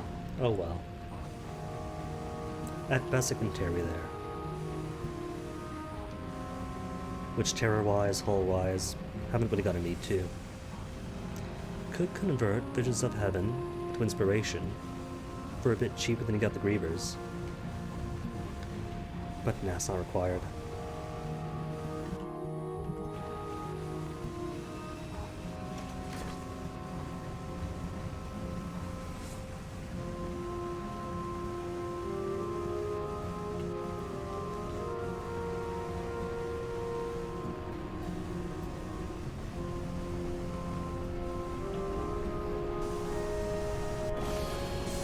The next station is Clockwork Sun, Sunspur.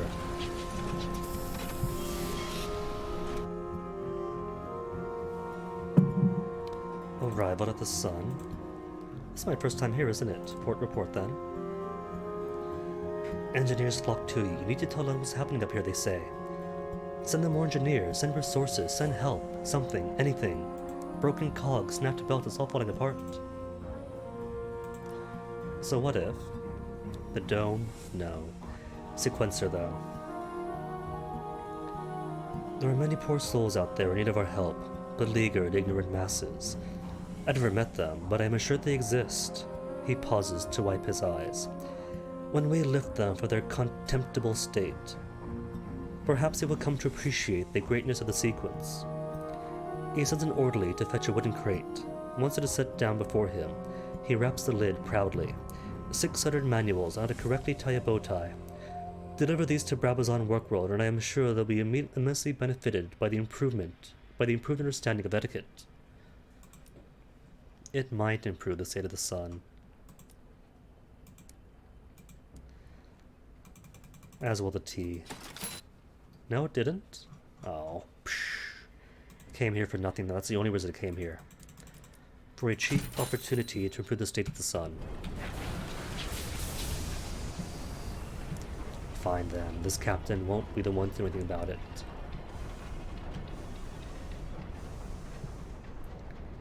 Though I do know how this captain's journey will end.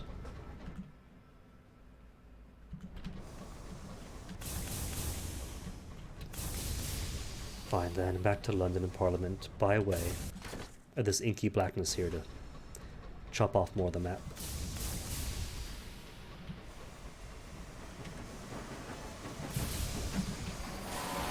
Which gets us more dancing partners, more friends to play with.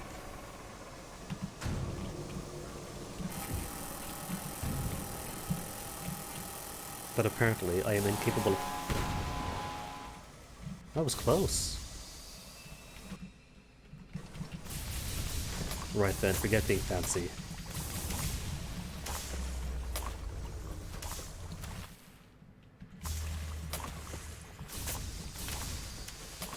I say, then immediately try to dance with the colonized contemporary.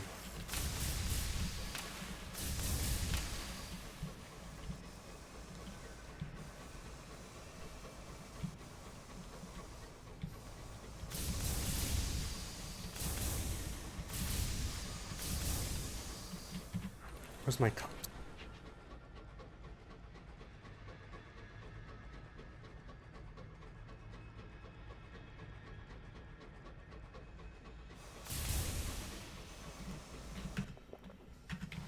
Cool. New passages.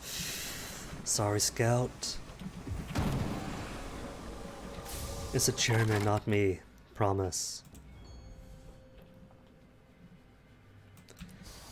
One more mangled tackety nameplate.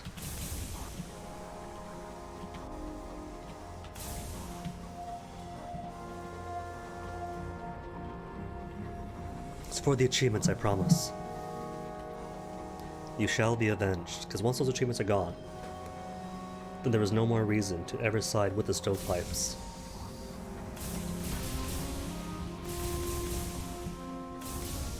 See, that's to damage your soul each and every time you fight a tackety. For how could you? How could I? Excuse me.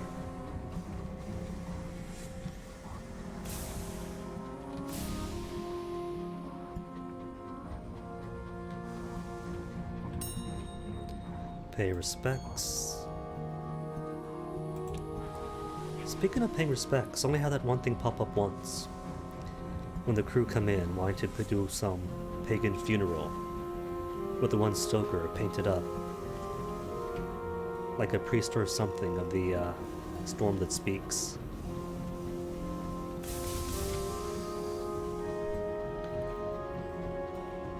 Which is one of the few chances you get to really use a priest background. Which admittedly is more than most get. For most, you might be lucky if your affiliations get you the door away in the door, I mean. Like with the academics at the Somerset camp.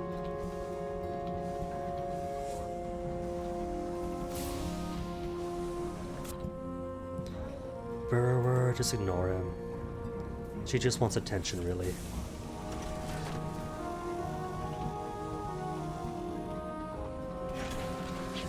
How many sovereigns am I holding?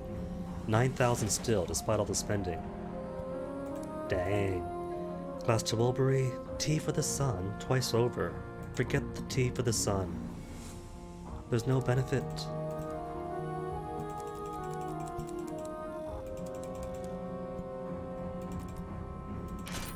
Cool. 20 fuel, 6 supplies, more than enough.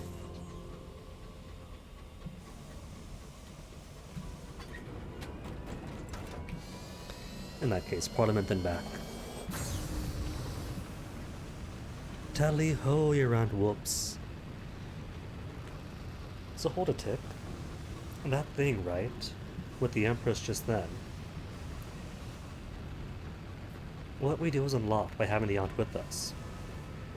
And having some state about learning about your aunt. What if we didn't have our aunt on board then? Would it have failed? By virtue of not having her savviness with us? Whoop, deranged dreadnought. Gotta stop here first.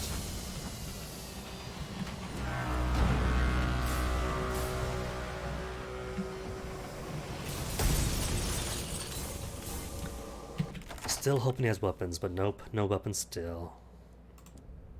Failure. The chambers of the dreadnought have become an extended death trap. Slivers of glass fall from the ceiling. Vitrified wall shatters you pass, exposing you to the sky in its wind-blown shards. You are forced to turn back with only a few larger fragments that might fetch some sovereigns at port. Oh well, at least nobody died. Good captain after all. Wait a minute, speaking of good captain. Previous captain lost like 30 crew easily, minimum. How much have I lost so far? Only 3.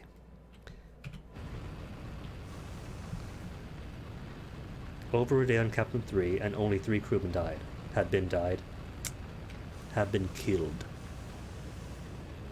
It's a pretty good record. Previous one, 30 in a week. And this one, in no hurry to catch up. Hold up, more deranged ones.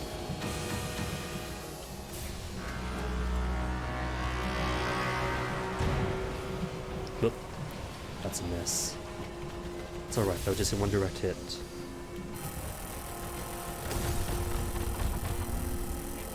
Worth it. Worth it, unless it's not giving me the Tears of Bastila or whatever. Nope, nothing. Cards still not in my favor. Ban of the attempt.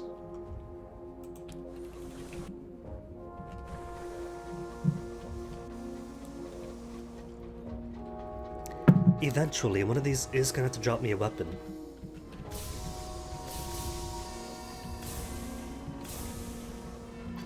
It's just a very eventually.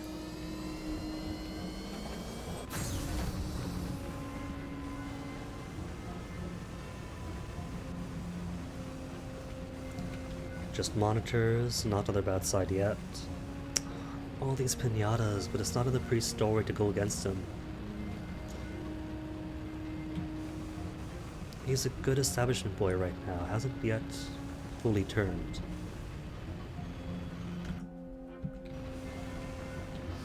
All this wasted opportunity.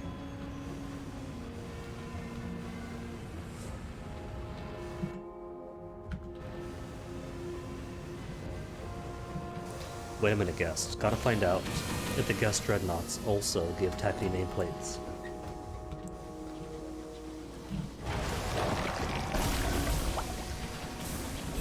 It is, after all, a Tackety Scout.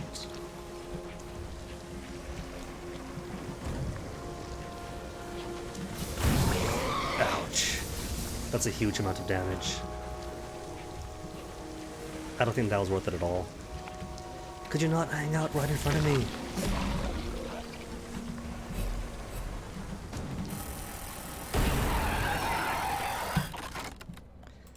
Hole then. Give me hole, and nope, nothing. Unless different options do give it, and that one doesn't. But so far it would seem to be that the the Tackety guests do not give nameplates.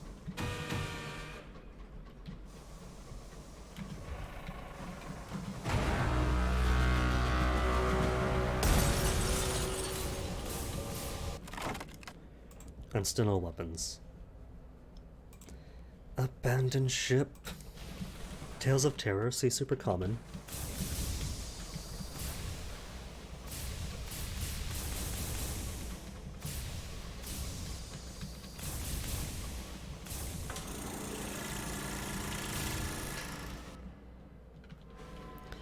Ah well.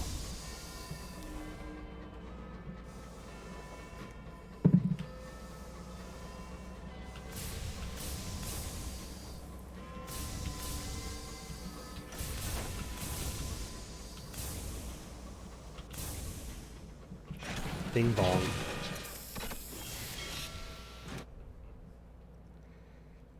Shops, bazaars, soldiers' souls.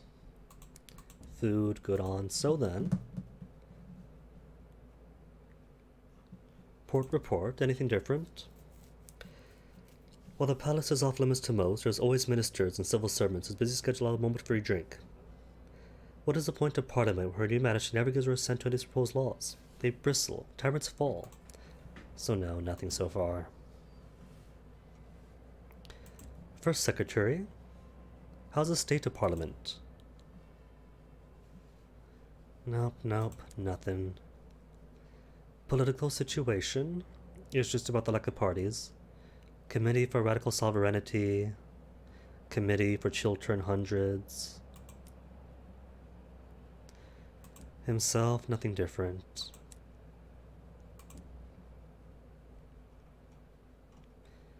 Department then. Get one more law out. Avoid 85% success, dang. 75. 97% chance. No support. Dig up dirt, 75. Stirring speech, 100%. Only chance I have left. Only a fifth. Dig up dirt, 75. 85. 97. Give me the 85. A third of Parliament supports me now. Bribery campaign, 75. 97 for clear out the competition. Whip. Clear them out. Just under half support. Cool. By Friday. So let's get this a full half. Celebrity backer. Good sub story. Or compromising info. Let's get that celebrity backer. Just under half still. 48% chance. Fail. Despite your efforts, you are unable to convince the House to overstamp your bill. As everyone files out in search of drinks, you see one of the First Secretary's clerks waiting for you in the corridor. She shakes her head, conveying her superior's disappointment. London, Port Prosper, Brabazon, and Purduance. Oh well. Where am I now? The Ministry of Gas and Candle. Anywho, that's it for Parliament then. We helped them, did all we could.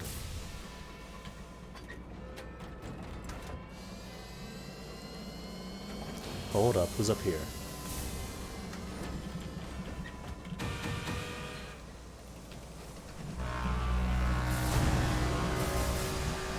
One of these dudes has to have a glass weapon on them. No, nothing.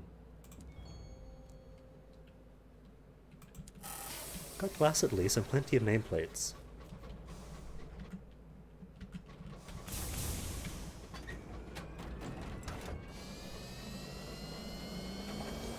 Kaboom!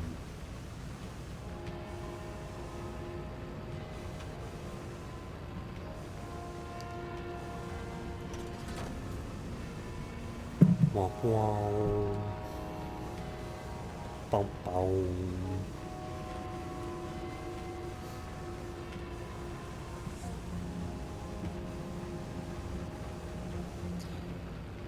So I guess I could then go ahead and start doing things for the actual whatever story this was.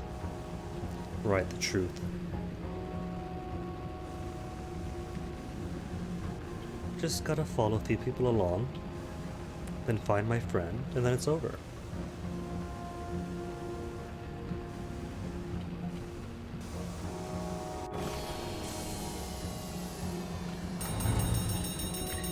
If I go for the escape to the Avid Horizon one, did the true end, did escape via Piranesi, but have not done the Avid Horizon. But I imagine that getting that gate open requires a whole quest of its own. Didn't drop terror, or just barely dropped. Only 43%.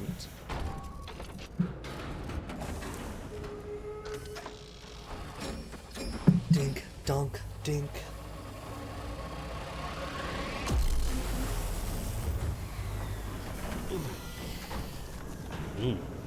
Shoulder's getting stiff. Might need some Ring Fit after this.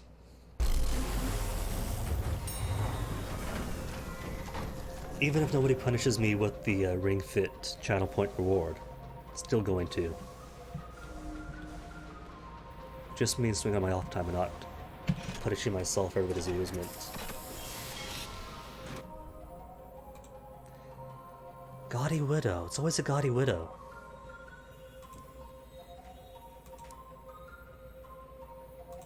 Just for that, I'm going to boycott the Gaudy Widow. Who's the next settler? Time is precious, you understand? I'd appreciate coming there as quick as you can. You shan't go unrewarded for the effort. Port Davon quickly. Well, he's a bit of a jerk, isn't he? Chairman, though.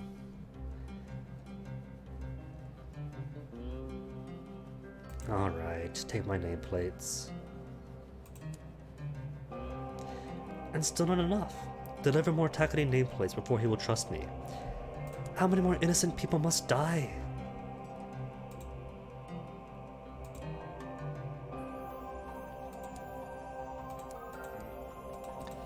Fresh hours? Nah.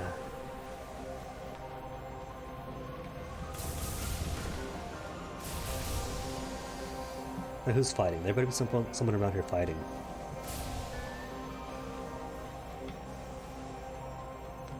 No, no one. Oh well.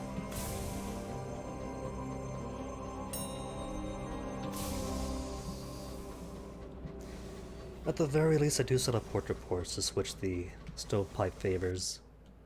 Have I got Magdalene's?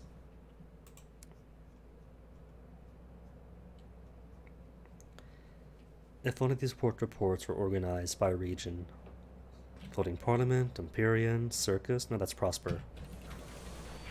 Okay, so I haven't been Magdalene's yet. So Magdalene, Circus, and back around down to New Winchester.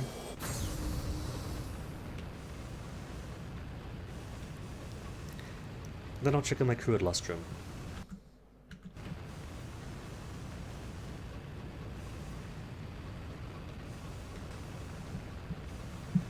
Gathering up all the port reports along the way.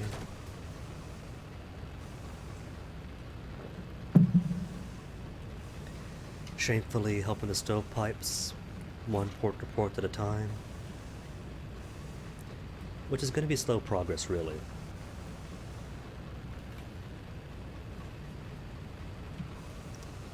A cluster of Takates to get their nameplates up would be the best thing.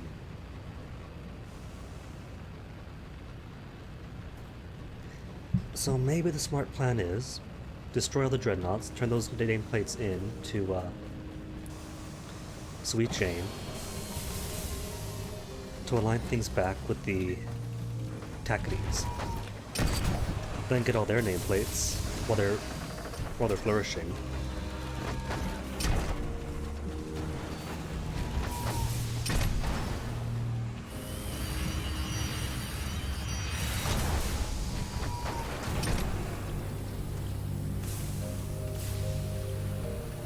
You can tankery. You can tankery be here.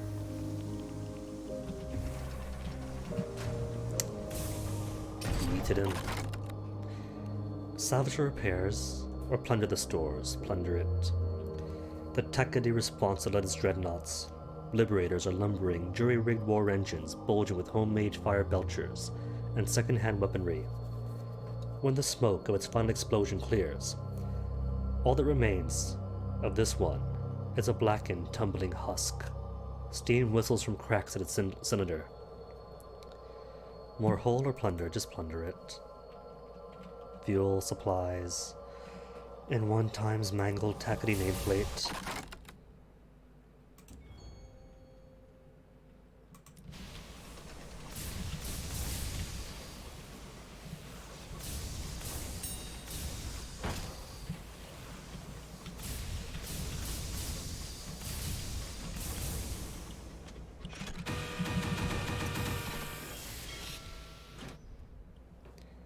Okay, Maggie's keepsake has just artifacts. The one time I want nothing but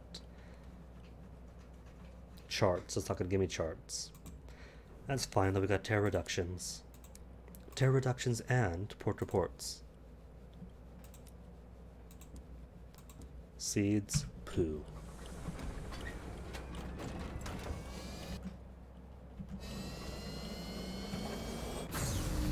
Straight up, hook around the island.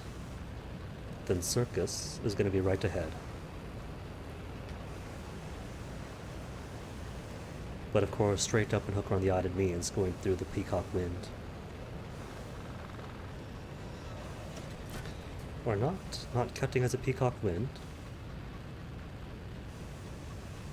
Terror wasn't rising up too much. Food wasn't rising, as it does during Peacock Wind.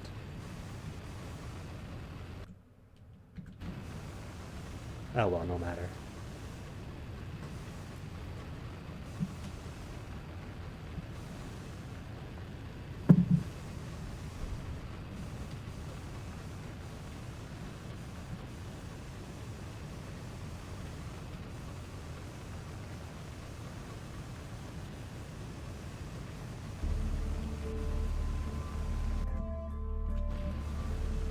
Yay, circus time. Whoop, too close.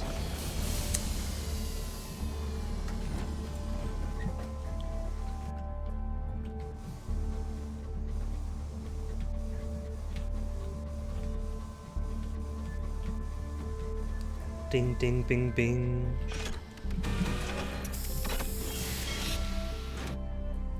That's right, all I want from you, first stories, drop terror, is a port report. Tickets 2. 10 subs and 5 tickets? It's a bargain. That's all I need then. The rest, garbage. While I'm here though. Just 3 souls, take 'em.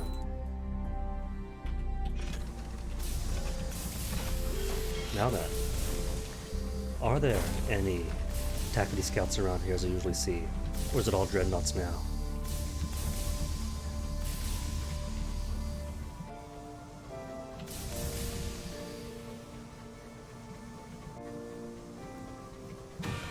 Nobody? No Takadis?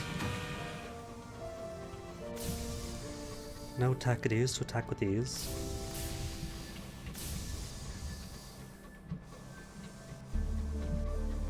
It's unfortunate.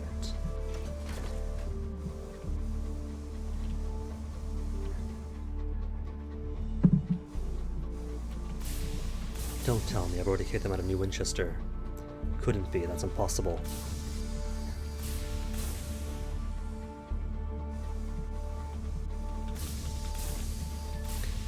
How about this though, what if What if siding with the stovepipes made it so the Wimmer Company's 90 men didn't always constantly hurt your crew?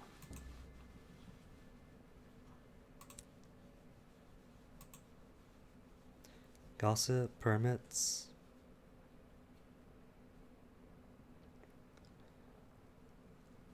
Needed 5, have 6. To affect the balance of the power in the Reach.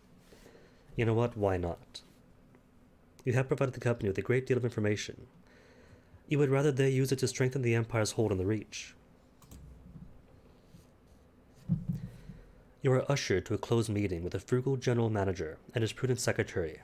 In it, you offer several pieces of strategic advice that would increase Her Majesty's prospects in the region.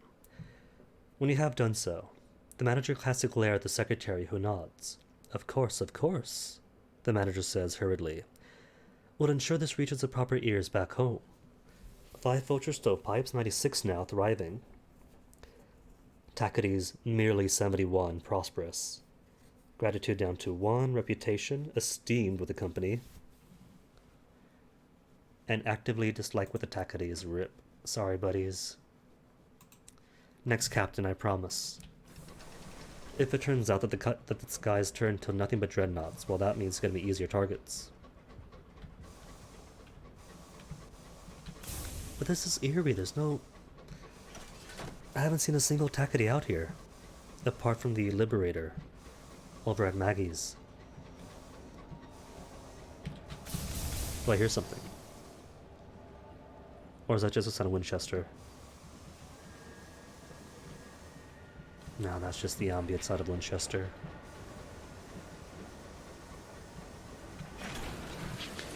Sadness, I've destroyed all of my friends.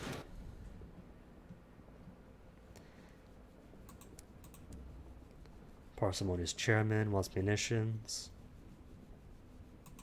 Sure. And hours for the ringmaster? Nah.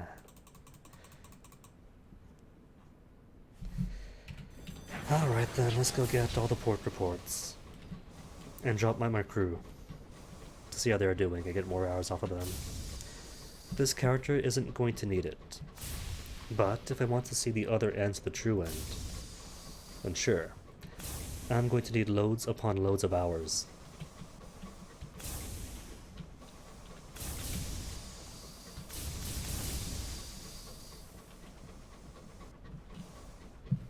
There's a Tackety then, surely.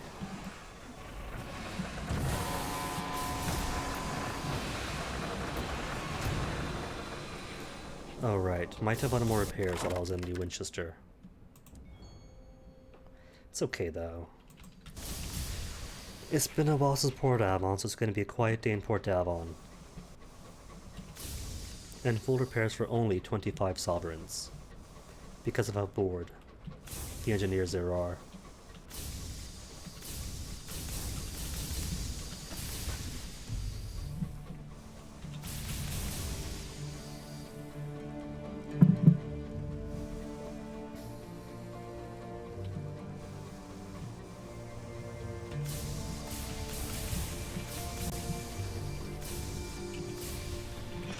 Ding ding ding. See, quiet day, cheap repairs, 25 sovereigns for the whole thing.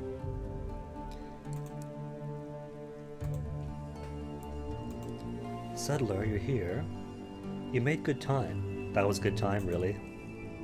Going halfway around the Reach first. Really? That was enough for the bonus. Did not expect that at all. More souls. Nothing but souls everywhere. Alright then. Ladbetter, Titania, Carolon, then Lustrum.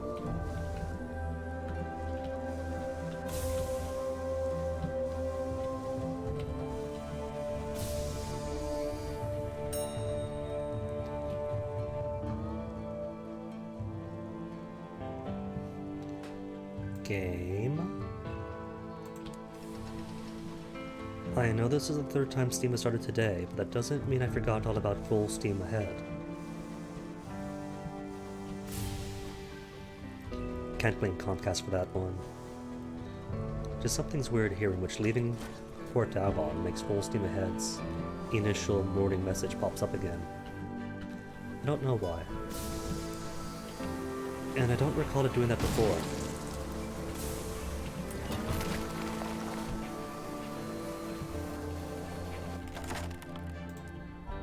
Partial success. Who'd I lose? Nobody? Just 31 sovereigns. With Azadal Nectar they brought in.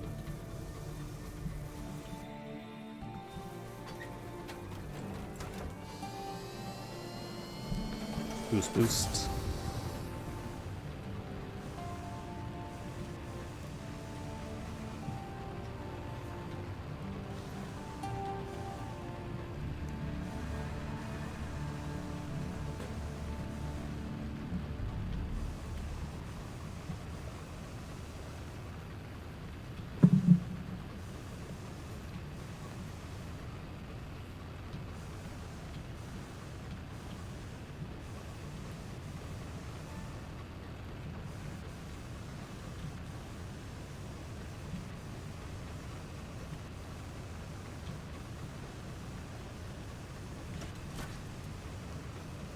Hey, more flotsam. Too bad it's out of the way.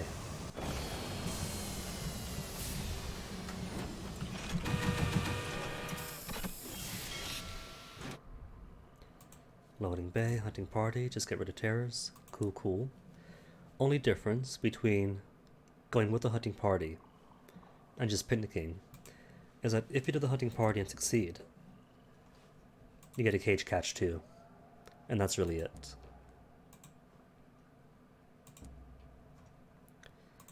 Take my cantankerous stomach, then he's all done for the next fortnight. Cool. Albert's Idol. How many Sky Stories? 2? 3? Just 2? That's cool too. Nectar, we got cheap over in Titania, forget them.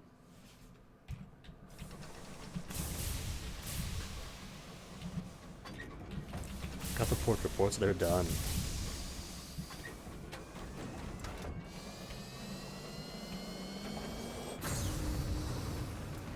Tally-ho, you ran whoops, as your engine thunders. See the odds of the spirit, she's a good gal.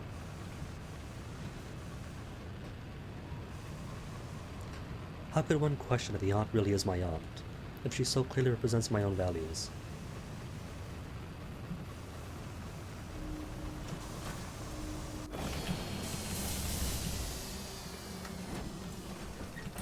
Good of you, honey.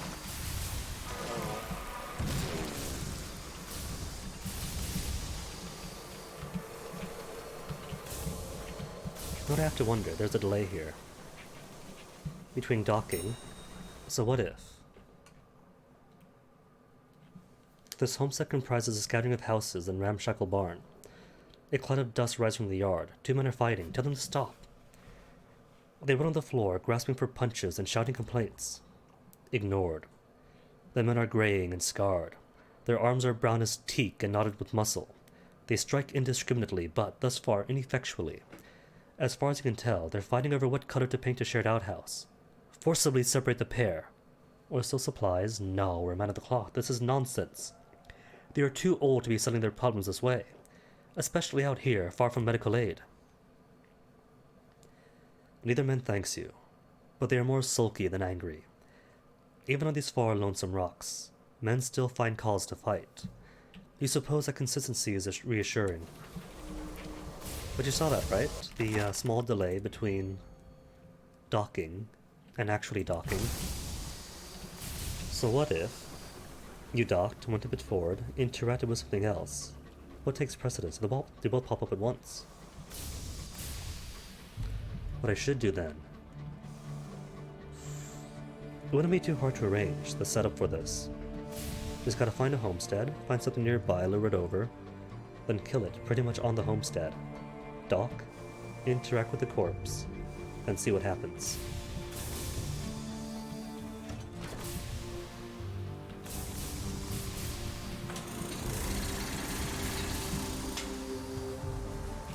Too close. Cool. Wasn't too close after all. Partial success. No matter. Just meager sovereigns that take up no space.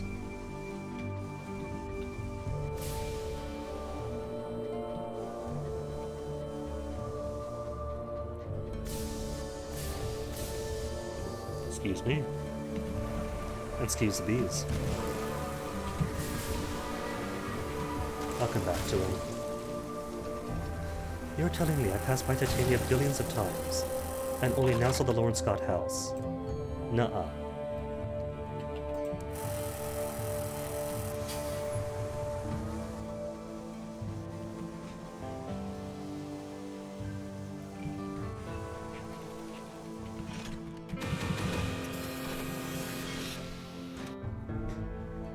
Valentine Square, Midnight Rose, art exhibition.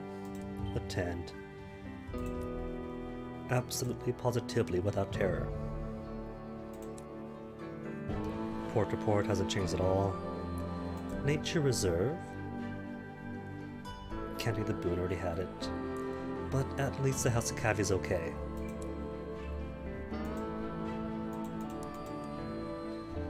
New flavor, red honey for Rackley's? Nah. Red honey for the mausoleum? Nah.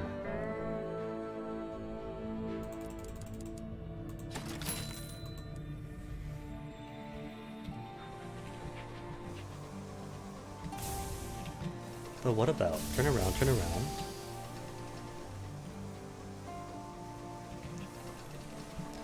What about the other gear they have?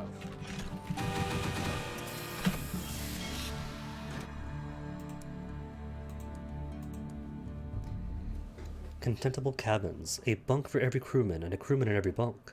And, concealed beneath those bunks, hidden compartments and secret spaces where an enterprising captain could hide their contraband. But it requires Veil 75, so no. Cabinet curiosities, 2 hidden compartments only, for bridge slots, concealed cavities, shield slots, 2 more compartments. So sorry, but nah.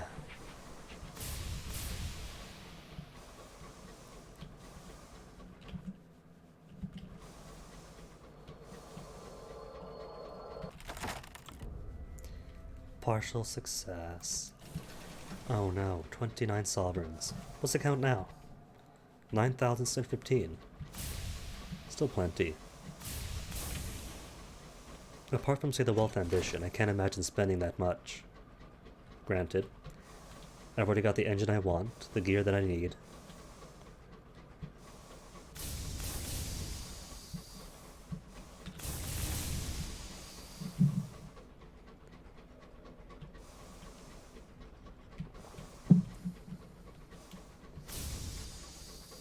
And this is eerie.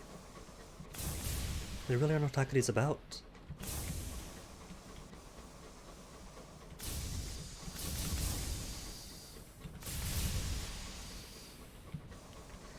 It's like they know now to go into hiding if I'm about.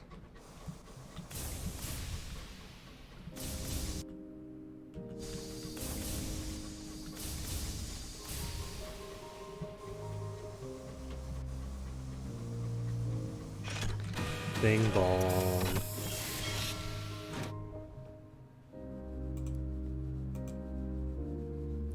And still maintaining absolutely no terror. Off the benefit, I think, of having all the speed. Quicker transfer, so less time out of the skies. Gaining latent terrors.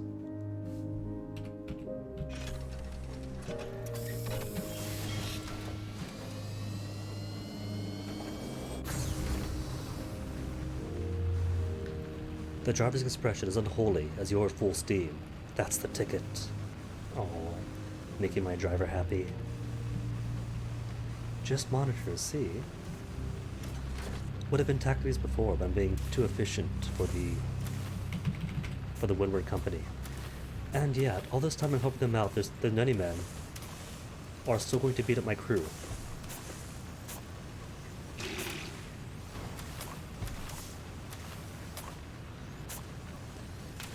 If I'm lucky, there might be somebody around here. There probably won't be. There we go. Lucky after all.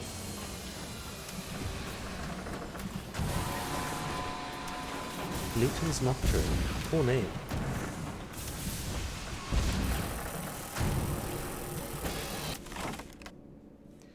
Fueling supplies or seeds? How did I know it was going to be seeds? And doubled seeds too. 2 whole sacks of it.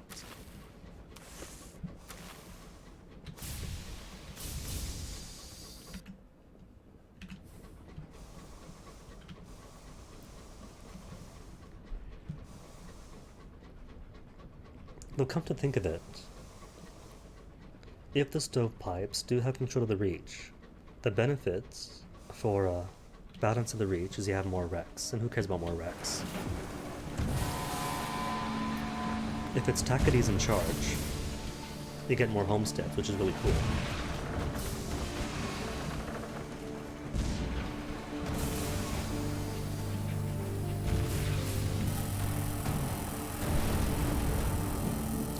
Double kill. But for the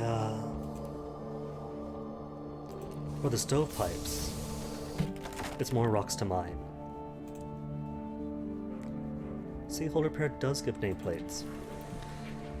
And more rocks to mine just gives hours. Sure, boring, but occasionally Takadys pop out from the mines, or from the rocks to mine. So that kind of becomes a source of more Takady nameplates. Assuming they do disappear, and more do pop up for me. Like this here. Let's test it out.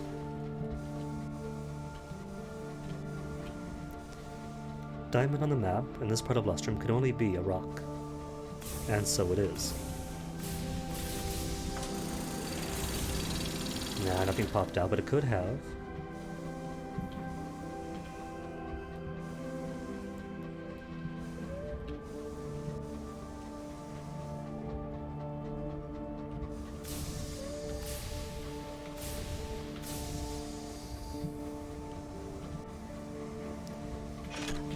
What about if I stop by Minasune? Last I saw her, she was on the mountain. But now... Port to port first, thank you for reminding me, game.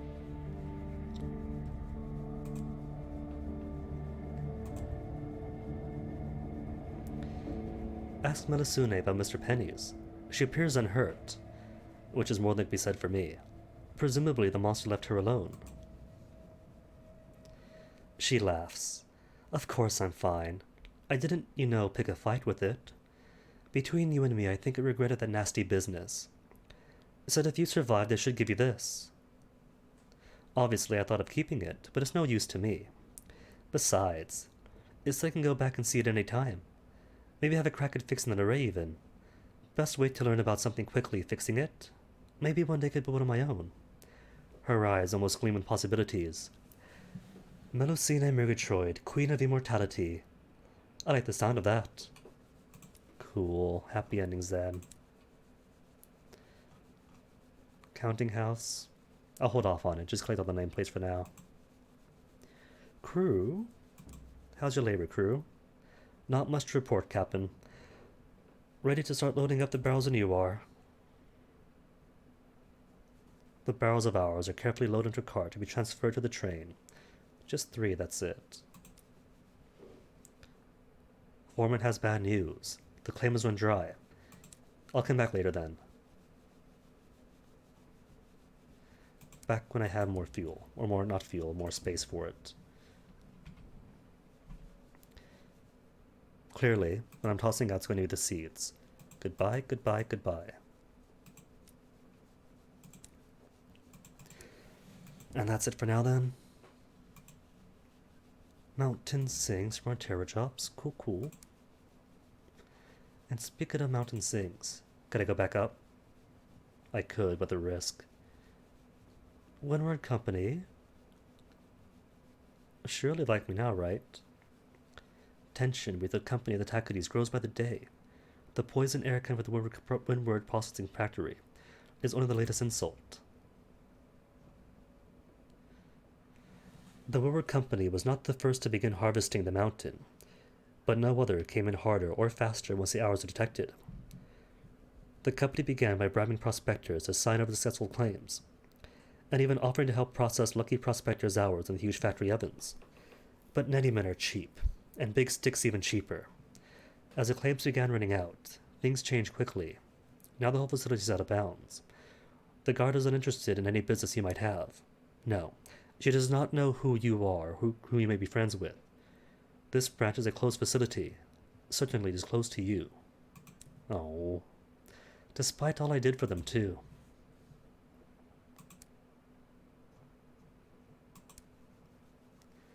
Fine, then. Well, load me up anyway. If I have to, I'll toss the honey. The crew gathers together for your final haul of hours, and awaits further instructions. Their frostbitten fingers twitch for the warmth of the train. Which I haven't got space for, sorry crew. Oops, wrong baton. Return to Hangman, then goodbye.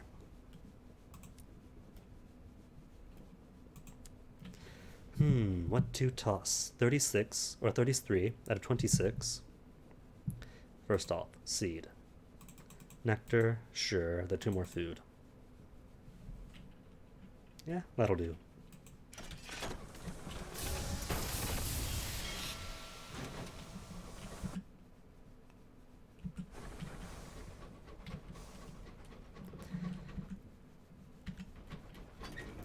The question is then, do I full speed off 11 fuel, all the way back to New Winchester or not? And the question is, of course.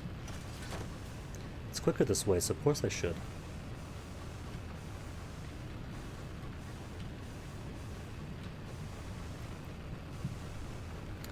It's faster, more fuel consumed, but less fuel over time.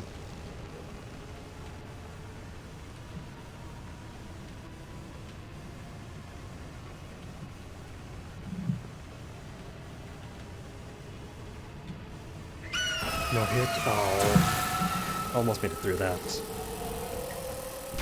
It's alright though.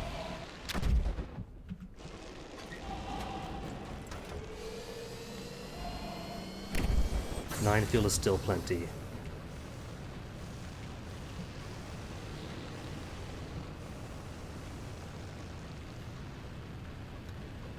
And I think what I'll do is come in for the Yang Claim of the North, loop down, trade import reports with the Windward Company, with the company house, then call it a day in New Winchester. Oops, too far north, way too far north. Could I squeeze through here? With this turn radius? Nope, not possible. Ah well. Now we know for sure.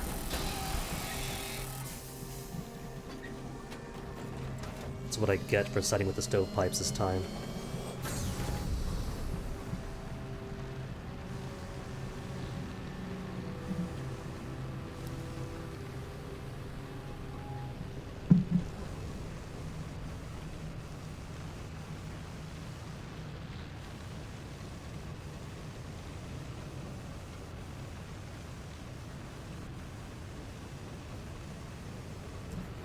Alexander Yang Claim, that's the one.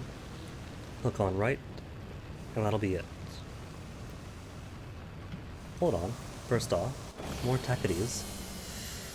Sorry, but I don't want to do this, just for the sake of the achievement.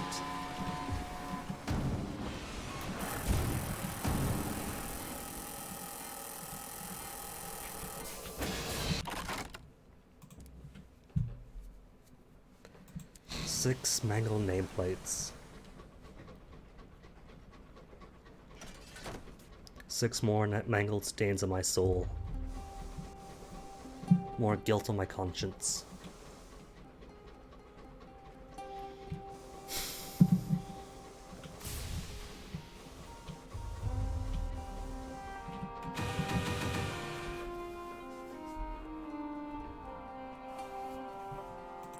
Okay then, company house. More port reports for you then. More gratitude, 500 sovereigns.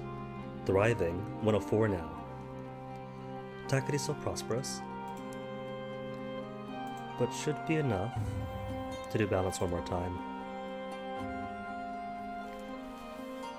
Gratitude back to 1. Fortunes now mixed with the Takatis. Esteemed with the Windward Company, so getting there. I think if I go to Port Prosper and turn in all of these nameplates, that'll be enough to push them back to my side.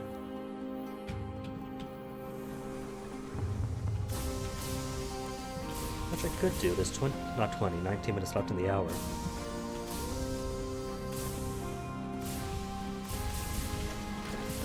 Nah. I think what I'll do is end it here.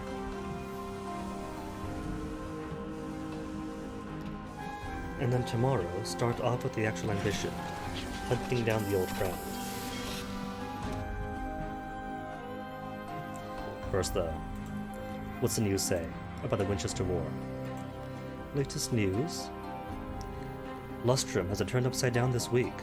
A raid on a prominent counting house has turned up evidence of collusion and collaboration with known criminal elements. This notorious agent provocateur, murderess, and saboteur, Sweet Jane, is believed to be operating out of Lustrum. The Woodward Company believes she has gone to ground, and will be significantly impeding her activities for the near future. Not good for her. And the Gazette. The Assembly runs New Winchester from Victory Hall, so it's not changed yet. Still balanced. And me? What did they say about me? In the opinion columnist, who has notorious tackety sympathies, makes acid-tongue references to the lapdog captains of London, of which you presume you are one. How flattering. You are named in several places as an example of patriotism and British pluck. Someone has proposed that the Woodward Company name a new mining engine after you. Oh, that is awful. Ah, well. In the meantime, though, that is it. Just for today. Productive, though, despite Comcast efforts to the contrary. Actually finished up that Parliament thing for the first time. So tomorrow's going to be maxing out, probably, the stovepipe reputations. Getting that cursed achievement. And then actually continuing / beginning the truth ambition. Until then, though, who are we gonna raid? A Schubert just came on.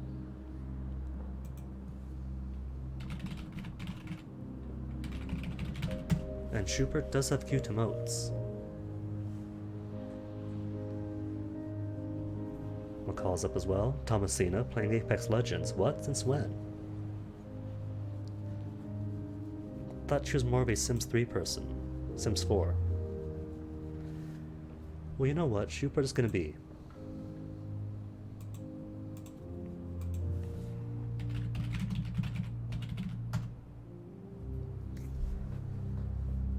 While I get some Ring Fit in and burn off some calories and laziness. Get these sore muscles even sore. Till then, have a great rest of the day, rest of the night, and see you guys around.